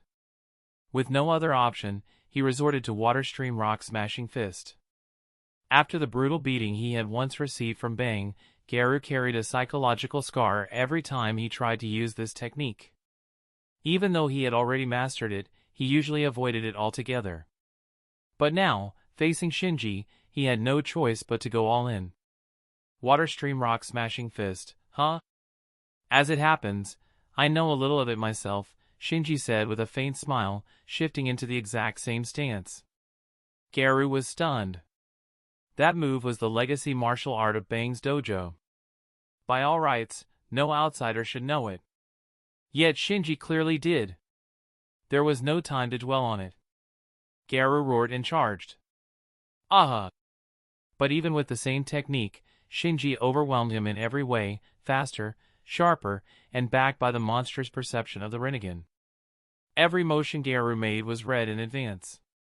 This wasn't only the power of Shinji's eyes, but also his deeper understanding of the water stream rock-smashing fist. Punches, kicks, sweeps, Shinji evaded them all with ease, never even needing to call on his intangibility. My turn. After letting Garu flail for a while, Shinji struck back.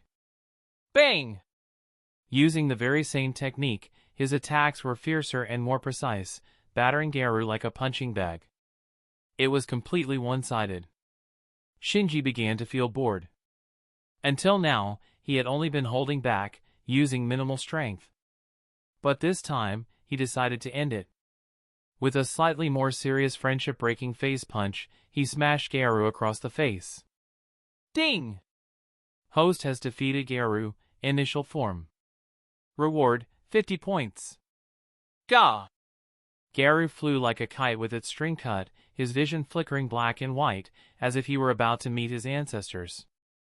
As Garu fell unconscious, scenes from his childhood began to flicker through his mind, playing like a revolving lantern. As a child playing hero games with others, he played the monster and was bullied by the boy playing the hero. Even though that behavior was plain bullying, because the other was labeled a hero of justice, he was free to torment someone labeled evil. Those childhood experiences gave Garu a view of heroes and monsters that differed from most people's. More precisely, it changed how he saw justice and evil. He did not know how much time had passed, but Garu's consciousness finally returned. He jerked upright, eyes wide, and for a moment could not recall what had happened. You finally woke up. At that moment he heard Shinji's voice. He turned sharply and saw Shinji sitting just behind him. You! Only then did Garu remember that he had been thoroughly defeated and had passed out. Why did you not kill me? Garu asked in a low voice. Why would I kill you? Shinji replied. Besides, I never kill humans. Even if you call yourself a monster, you look old enough to outgrow your Chinibu phase. Chinibu? Garu's mouth twitched. His resolve to become the strongest monster had just been dismissed as Chinibu. However, he had no fight left in him after being beaten to a pulp. So why do you want to be a monster? If it really is Chinibu, then forget I said anything. Shinji said lightly. There is no why. I just cannot stand you so-called heroes of justice. Clearly, Garu still refused to reveal his true feelings. Shinji shrugged helplessly. Maybe the Hero Association promotes itself with the word justice, but I never claimed to be justice itself. I'm just an employee of the association. Garu fell silent for a while. After a moment, he spoke abruptly. If you possess absolute power, can you treat every person and every matter in this world with absolute fairness and reason? That is completely impossible, Shinji answered offhand. Humans are humans. No one can be absolutely fair and rational. Ask yourself honestly, could you do it? Even the already invincible Saitama could not take care of every person and every matter in the world. Garu's thinking was too naive and idealistic, though he did not realize it. I cannot, Garu admitted reluctantly. That is why I want absolute power, so no one dares make trouble. Whether hero or monster, I will make everyone fear me. So you once wanted to be a hero, then? Shinji asked sharply. Those words froze Garu. They seemed to strike at the deepest hurt inside him. He stood silently, then walked past Shinji. You let me live now, but you will regret it later. I will become the strongest monster, and I will defeat you. Hearing this, Shinji tilted his head. Wait, who said I am letting you leave? Chapter 156, Rebellion. So, you really won't let me go after all. Called back by Shinji, Garu wasn't surprised. That's more like it. Even if he might die here, his heart barely wavered. If he could survive this trial, he would have greater hope of becoming the strongest monster. If not, then it only proved he lacked the ability. Don't get the wrong idea. I don't intend to kill you. I'm just giving you a warning. Train however you like, but if you start indiscriminately attacking professional heroes, I won't stand by. There was a clear edge of threat in Shinji's voice. Although Garu's attacks on heroes follow the so-called heroes don't die rule, the injuries were real. At the very least, they meant long hospital stays. Ah! What a drag! Garu scratched his head in frustration. He had planned to become the hero hunter, preying exclusively on professional heroes. But before he could even get started, the idea had been strangled in the cradle. You want to attack heroes to make everyone fear you, right? Becoming the strongest monster is nothing but the compromise you settled for. Shinji spoke plainly. You realized you could never become the flawless hero you envisioned, so you compromised. Harsh as it may sound, your way of thinking is still too childish. In some ways, Garu and Sweet Mask were alike. Both clung stubbornly to the image of a perfect hero. The difference was that Garu, a human, wanted to become a monster. My Mask, already half monster, longed only to return to being human, to become a true hero. Fuh! Garu's mind reeled as if struck by lightning. His gaze darkened, though he quickly forced himself back to calm. Shinji's words trampled on his deepest sore spot, yet he had no way to refute him. I don't need your lectures. If you're not going to kill me, then let me go. With his hands shoved in his pockets, Garu looked every bit the delinquent teenager, brushing off Shinji's words as if they were nothing but noise. I'll give you some advice. To become the strongest monster, keep challenging the strong and pushing your limits. Don't waste time bullying weaker heroes at random.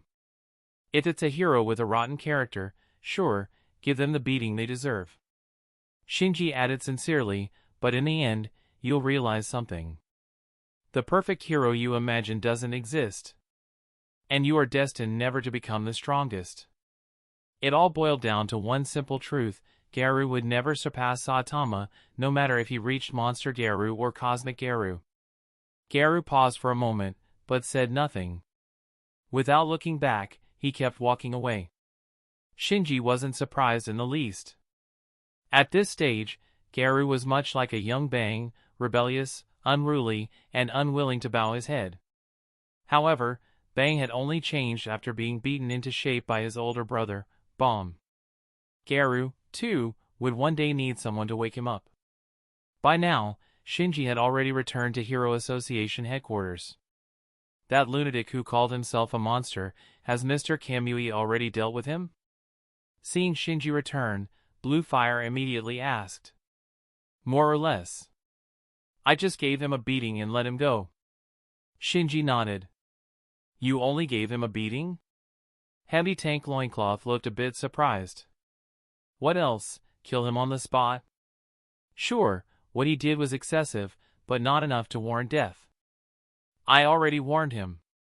As he spoke, Shinji glanced at the defeated thugs on the ground. Besides, didn't you notice? They were beaten badly, but none of them are in mortal danger. In a way, he actually did us a favor.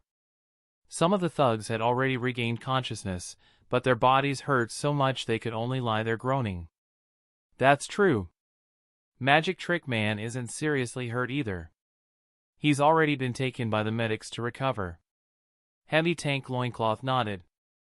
Even so, I don't agree with the association turning to the underworld for help. Now that they've all been flattened, what should we do, Mr. Sitch? Blue Fire asked. There's no helping it. After today, word will spread, and no underworld group will ever trust us again.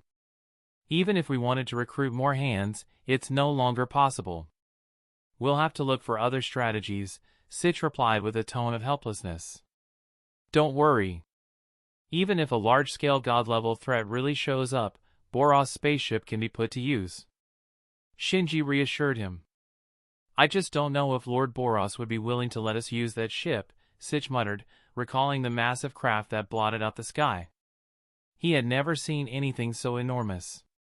He would. And besides, I already have the clearance to operate it, Shinji said casually. To be precise, the spaceship was currently stored in his Kamui dimension. After distributing the cosmic treasures on board and finishing the repairs, Shinji transferred the entire ship into Kamui. As for the low-level alien soldiers, he had temporarily relocated them to the uninhabited zones of City Z. There was no way he could keep them in Kamui. That was also why he hadn't moved the ship right away. The treasures and repairs had to be handled first. That's a relief. Sitch let out a long breath before something occurred to him.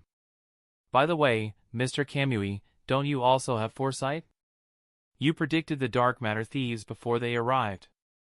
Do you have any clues about the next god-level disaster? Well, what I know is that there's a very high chance another god-level threat will appear within half a year. Shinji answered calmly.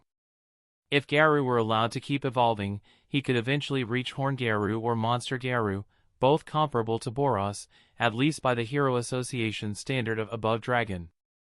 As one once said in an interview, by their definition, that qualified as god level. But if you use Saitama as the benchmark, it fell short.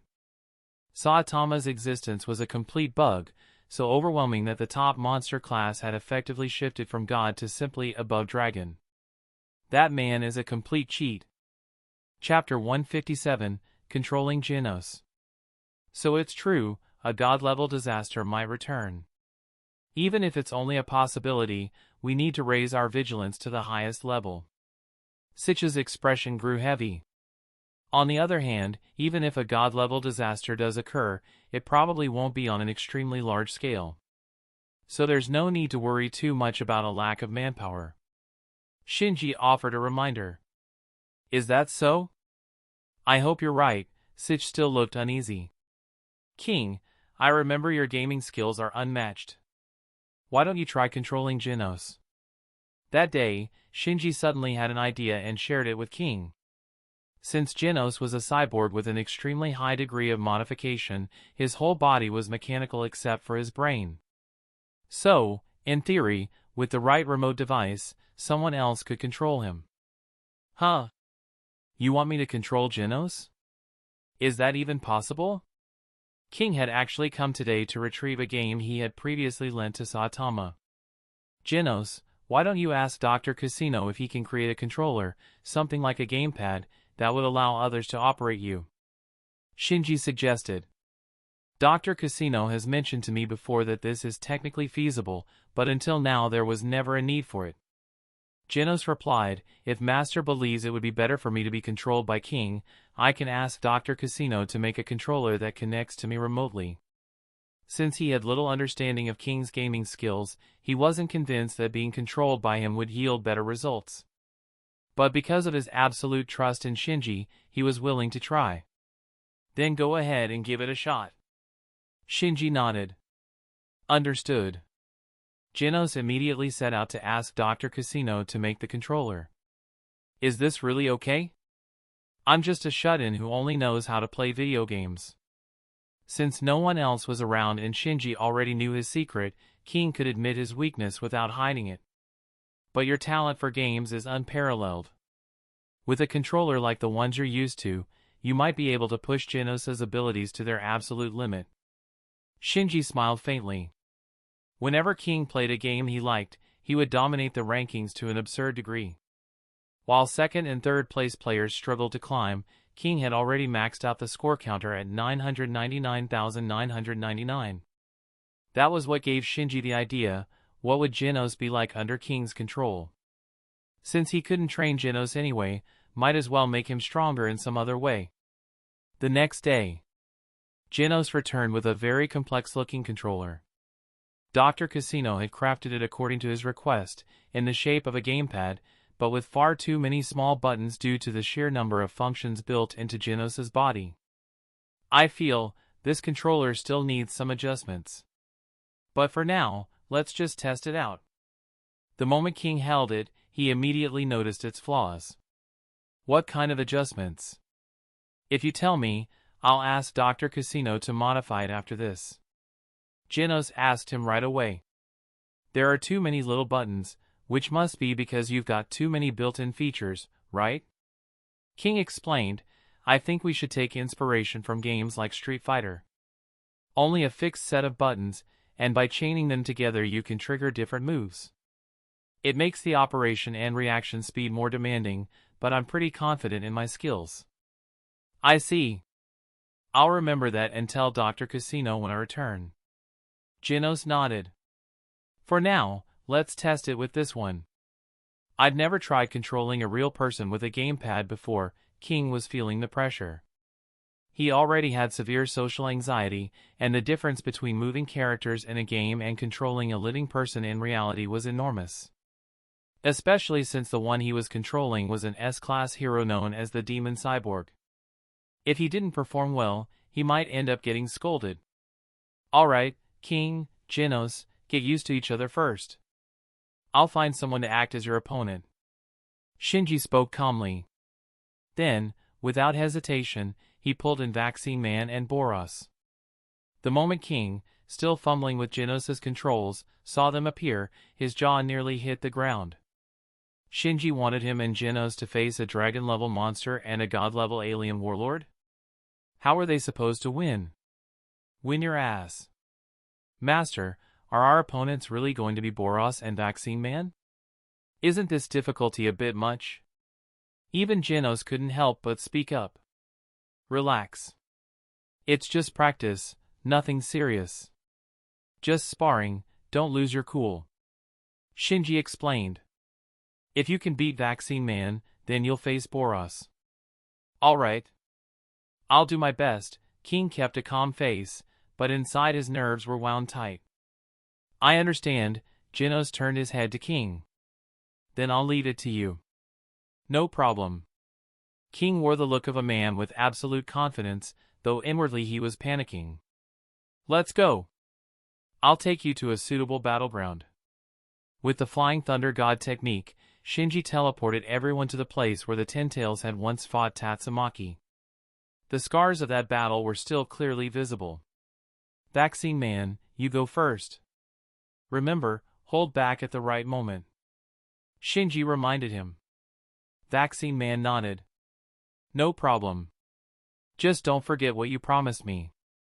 To make Vaccine Man willingly act as Genos' long-term sparring partner, Shinji had agreed to buy him a decent gaming computer. That was the agreement. Don't worry. I won't forget. Shinji replied casually. Heh. Then come on, attack me directly. Vaccine Man beckoned to King and Genos. At that moment, control of Genos' body had been completely handed over to King. Unless King severed the connection himself or the controller was destroyed, Genos couldn't move on his own. This setup eliminated any risk of coordination errors between them. King immediately began controlling Genos. His hands moved so fast they were almost a blur, stringing together countless combos in the blink of an eye. The flow was seamless, smooth, and relentless. Feeling his body moving like that, even Genos himself was shocked. If it were him in control, he doubted he could ever pull off such high-level combos. Chapter 158, Concept God. Rapid-fire incineration cannons, canceling recovery frames with precise attacks, weaving in fancy movement between blasts, and the shocking part was how accurate it all was. If Genos had been doing it himself, he would have needed at least a moment to lock onto the target. Maybe this was what it meant to be a concept god. Zero-frame reactions and gauging distance with the naked eye were just King's most basic abilities. Amazing. Genos couldn't help but marvel inwardly. If King and Genos were mechanics monsters, then Vaccine Man was a stats monster. Right now, Genos' numbers sat somewhere between peak demon and low dragon, while Vaccine Man's stats were solidly high dragon, maybe even peak dragon. At the very least, it's definitely stronger than Overgrown Rover. Even with King's perfect mechanics, taking down Vaccine Man was still extremely difficult. Vaccine Man tanked Genos' incineration cannons head-on. After all, those were low-damage rapid-fire shots that at best chipped away at his health bar.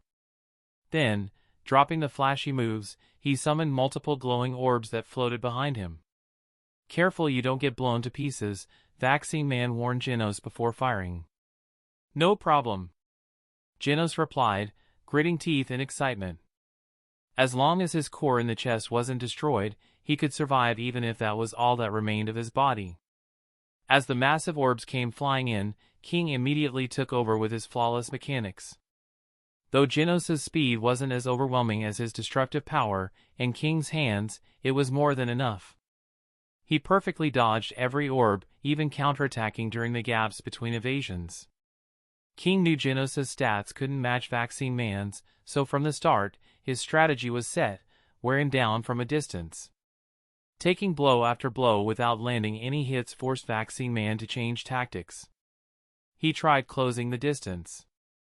Since the long-range orbs couldn't hit, switching to close combat was the only option. But the moment King saw him move, he instantly read Vaccine Man's intent and began kiting like crazy. In his normal form, Vaccine Man's raw stats weren't that absurd. His main advantage lay in the energy orbs. And with Shinji telling them to hold back, Vaccine Man hesitated. He didn't dare go berserk.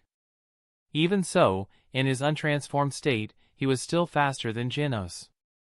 But King's control was too precise, making it impossible for Vaccine Man to get a clean grab.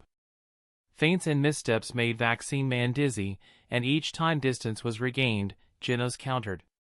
Even if the low-damage incineration cannons were like tickling, they fired instantly with almost no recovery time.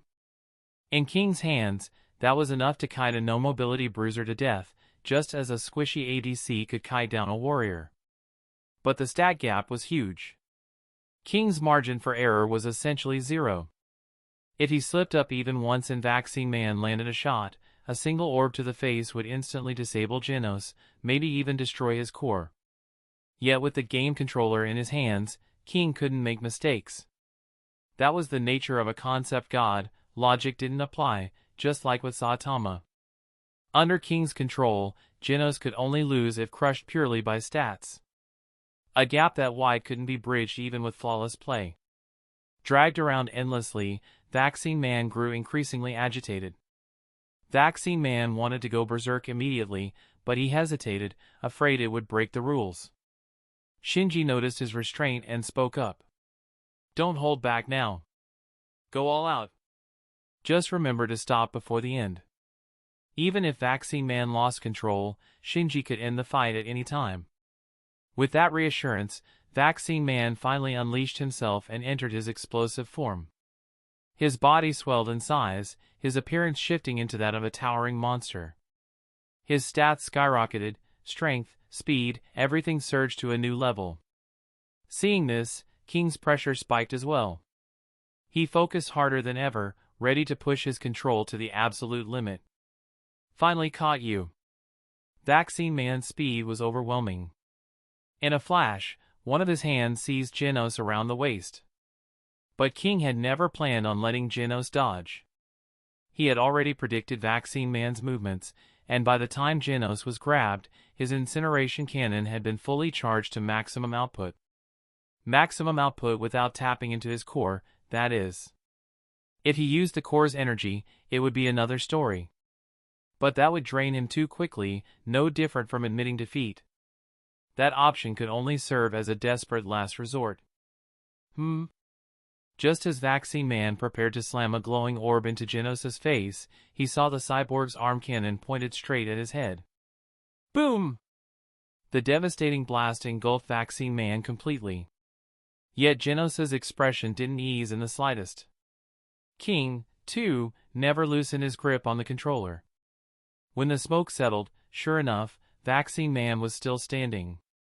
However, he looked a mess, his body charred in multiple spots, his chin and the hand clutching Genos melted away by the incineration cannon. I'm done. Too cheap. Let's call it your win. Although his body was already healing, Vaccine Man had lost the desire to keep going. Even if he could get his hands on Genos again, he wouldn't be able to unleash his anger without holding back. And until then, he'd just keep taking blow after blow, reduced to little more than a punching bag. He wasn't going to keep playing along. In truth, if they kept sparring, Vaccine Man wouldn't be able to pin Genos down, while Genos' firepower couldn't truly hurt him. Even if Genos tapped into his core to unleash his most powerful blast, unless it killed in one hit, Vaccine Man would simply regenerate. Strictly speaking, Vaccine Man still had a slight edge. After all, Genos' stamina, or rather, his energy, was limited. Then again, so was Vaccine Man's. Which of them would burn out first was anyone's guess.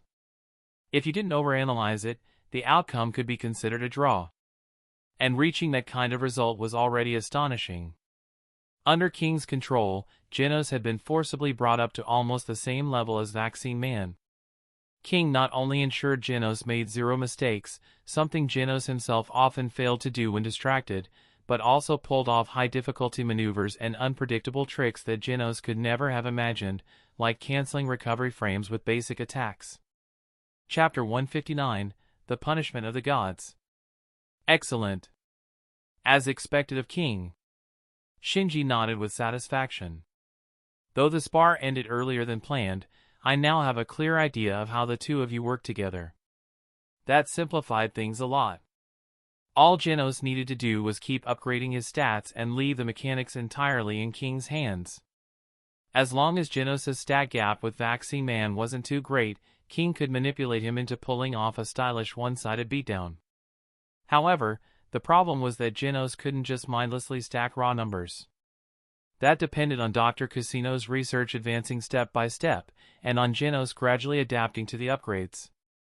This was why Genos lost miserably every time, only to realize where he was lacking. Then Dr. Casino would strengthen the specific parts to compensate. King, what weaknesses do you think Genos still has? Shinji asked.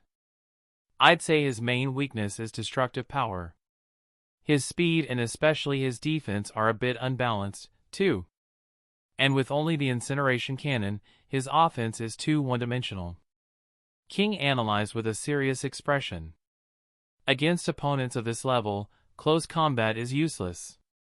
The margin for error is too low. The only viable approach is constant kiting and attrition. Genos should be equipped with more long-range offensive options. Your reasoning makes sense. I'll pass that on to Dr. Casino, along with details about the controller's setup. Genos accepted humbly. As long as it made him stronger, strong enough to crush that rampaging cyborg who once destroyed multiple cities, he didn't mind even handing over control of his own body. The controller is actually another key issue. I'm not very familiar with these complicated gamepads. If I were, when Vaccine Man grabbed Genos just now, I'm confident I could have dodged even that. Clearly, King was bothered by what he called a mistake.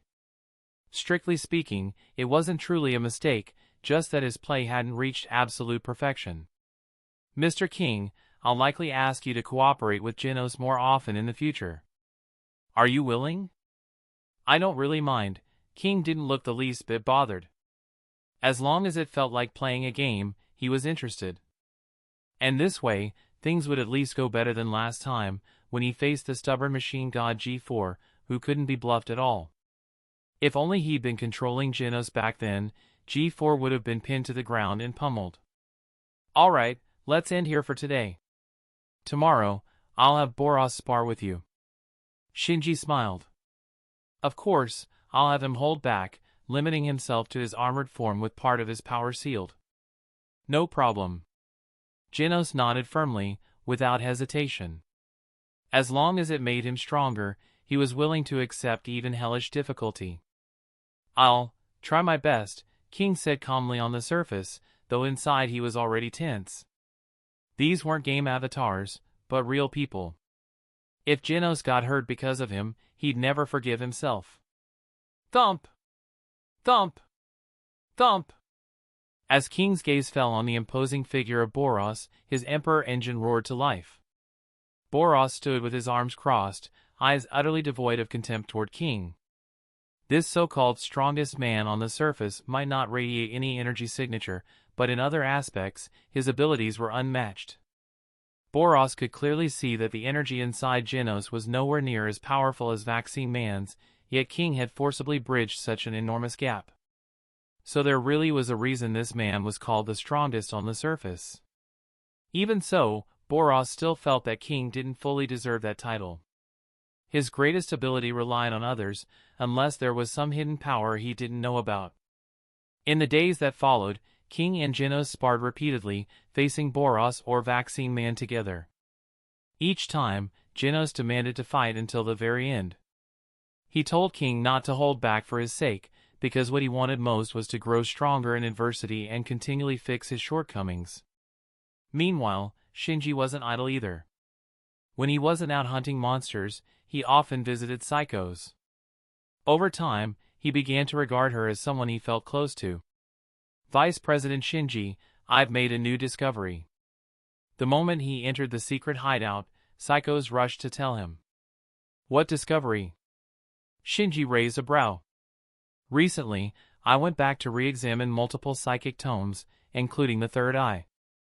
I suspect someone tampered with my memory. It's possible the same thing happened to you, Vice President Shinji. Her voice dropped as she continued. Based on my research, there does exist this type of psychic ability. But I don't know who could have meddled with our memories. Perhaps it was something from another dimension, Shinji murmured. There was no doubt Psychos was connected to that so-called god. As for whether their memories had been altered by it, that couldn't be confirmed. The most they could do was speculate reasonably. Shinji's theory had always been that the god rewrote the future Psychos was supposed to see, replacing it with a fabricated one. Or perhaps the third eye never had the ability to see the future at all, and the whole thing was a trick laid out from the beginning. Why Psychos had lost those memories of the future was still a mystery. I even started to doubt whether I truly saw the real future at all. And now I can't even recall that so-called future. Then why am I doing all this? Doesn't that mean everything was meaningless? Her voice grew agitated, her face twisting with frustration. Psychos, Shinji felt a sudden sense of dread. Ugh. Psychos suddenly clutched her head with both hands, her expression contorting in pain. A muffled groan escaped her lips. What's wrong? Shinji asked in alarm. My head, it hurts. Her trembling voice squeezed out between clenched teeth. I tried to force myself to remember that future. It feels like my skull is splitting, everything's chaos. This was. The scene instantly reminded Shinji of the god. Back when Psychos was defeated, that entity had punished her in a similar way, driving her into a delirious state of agony.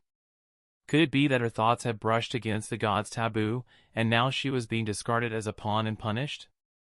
Moments later, the pain grew so unbearable that Psychos fainted. Cold sweat drenched her as she collapsed into Shinji's arms, her face still twisted in torment. That's the end of this tale for now. Thank you for watching, and I'll see you in the finale. Peace.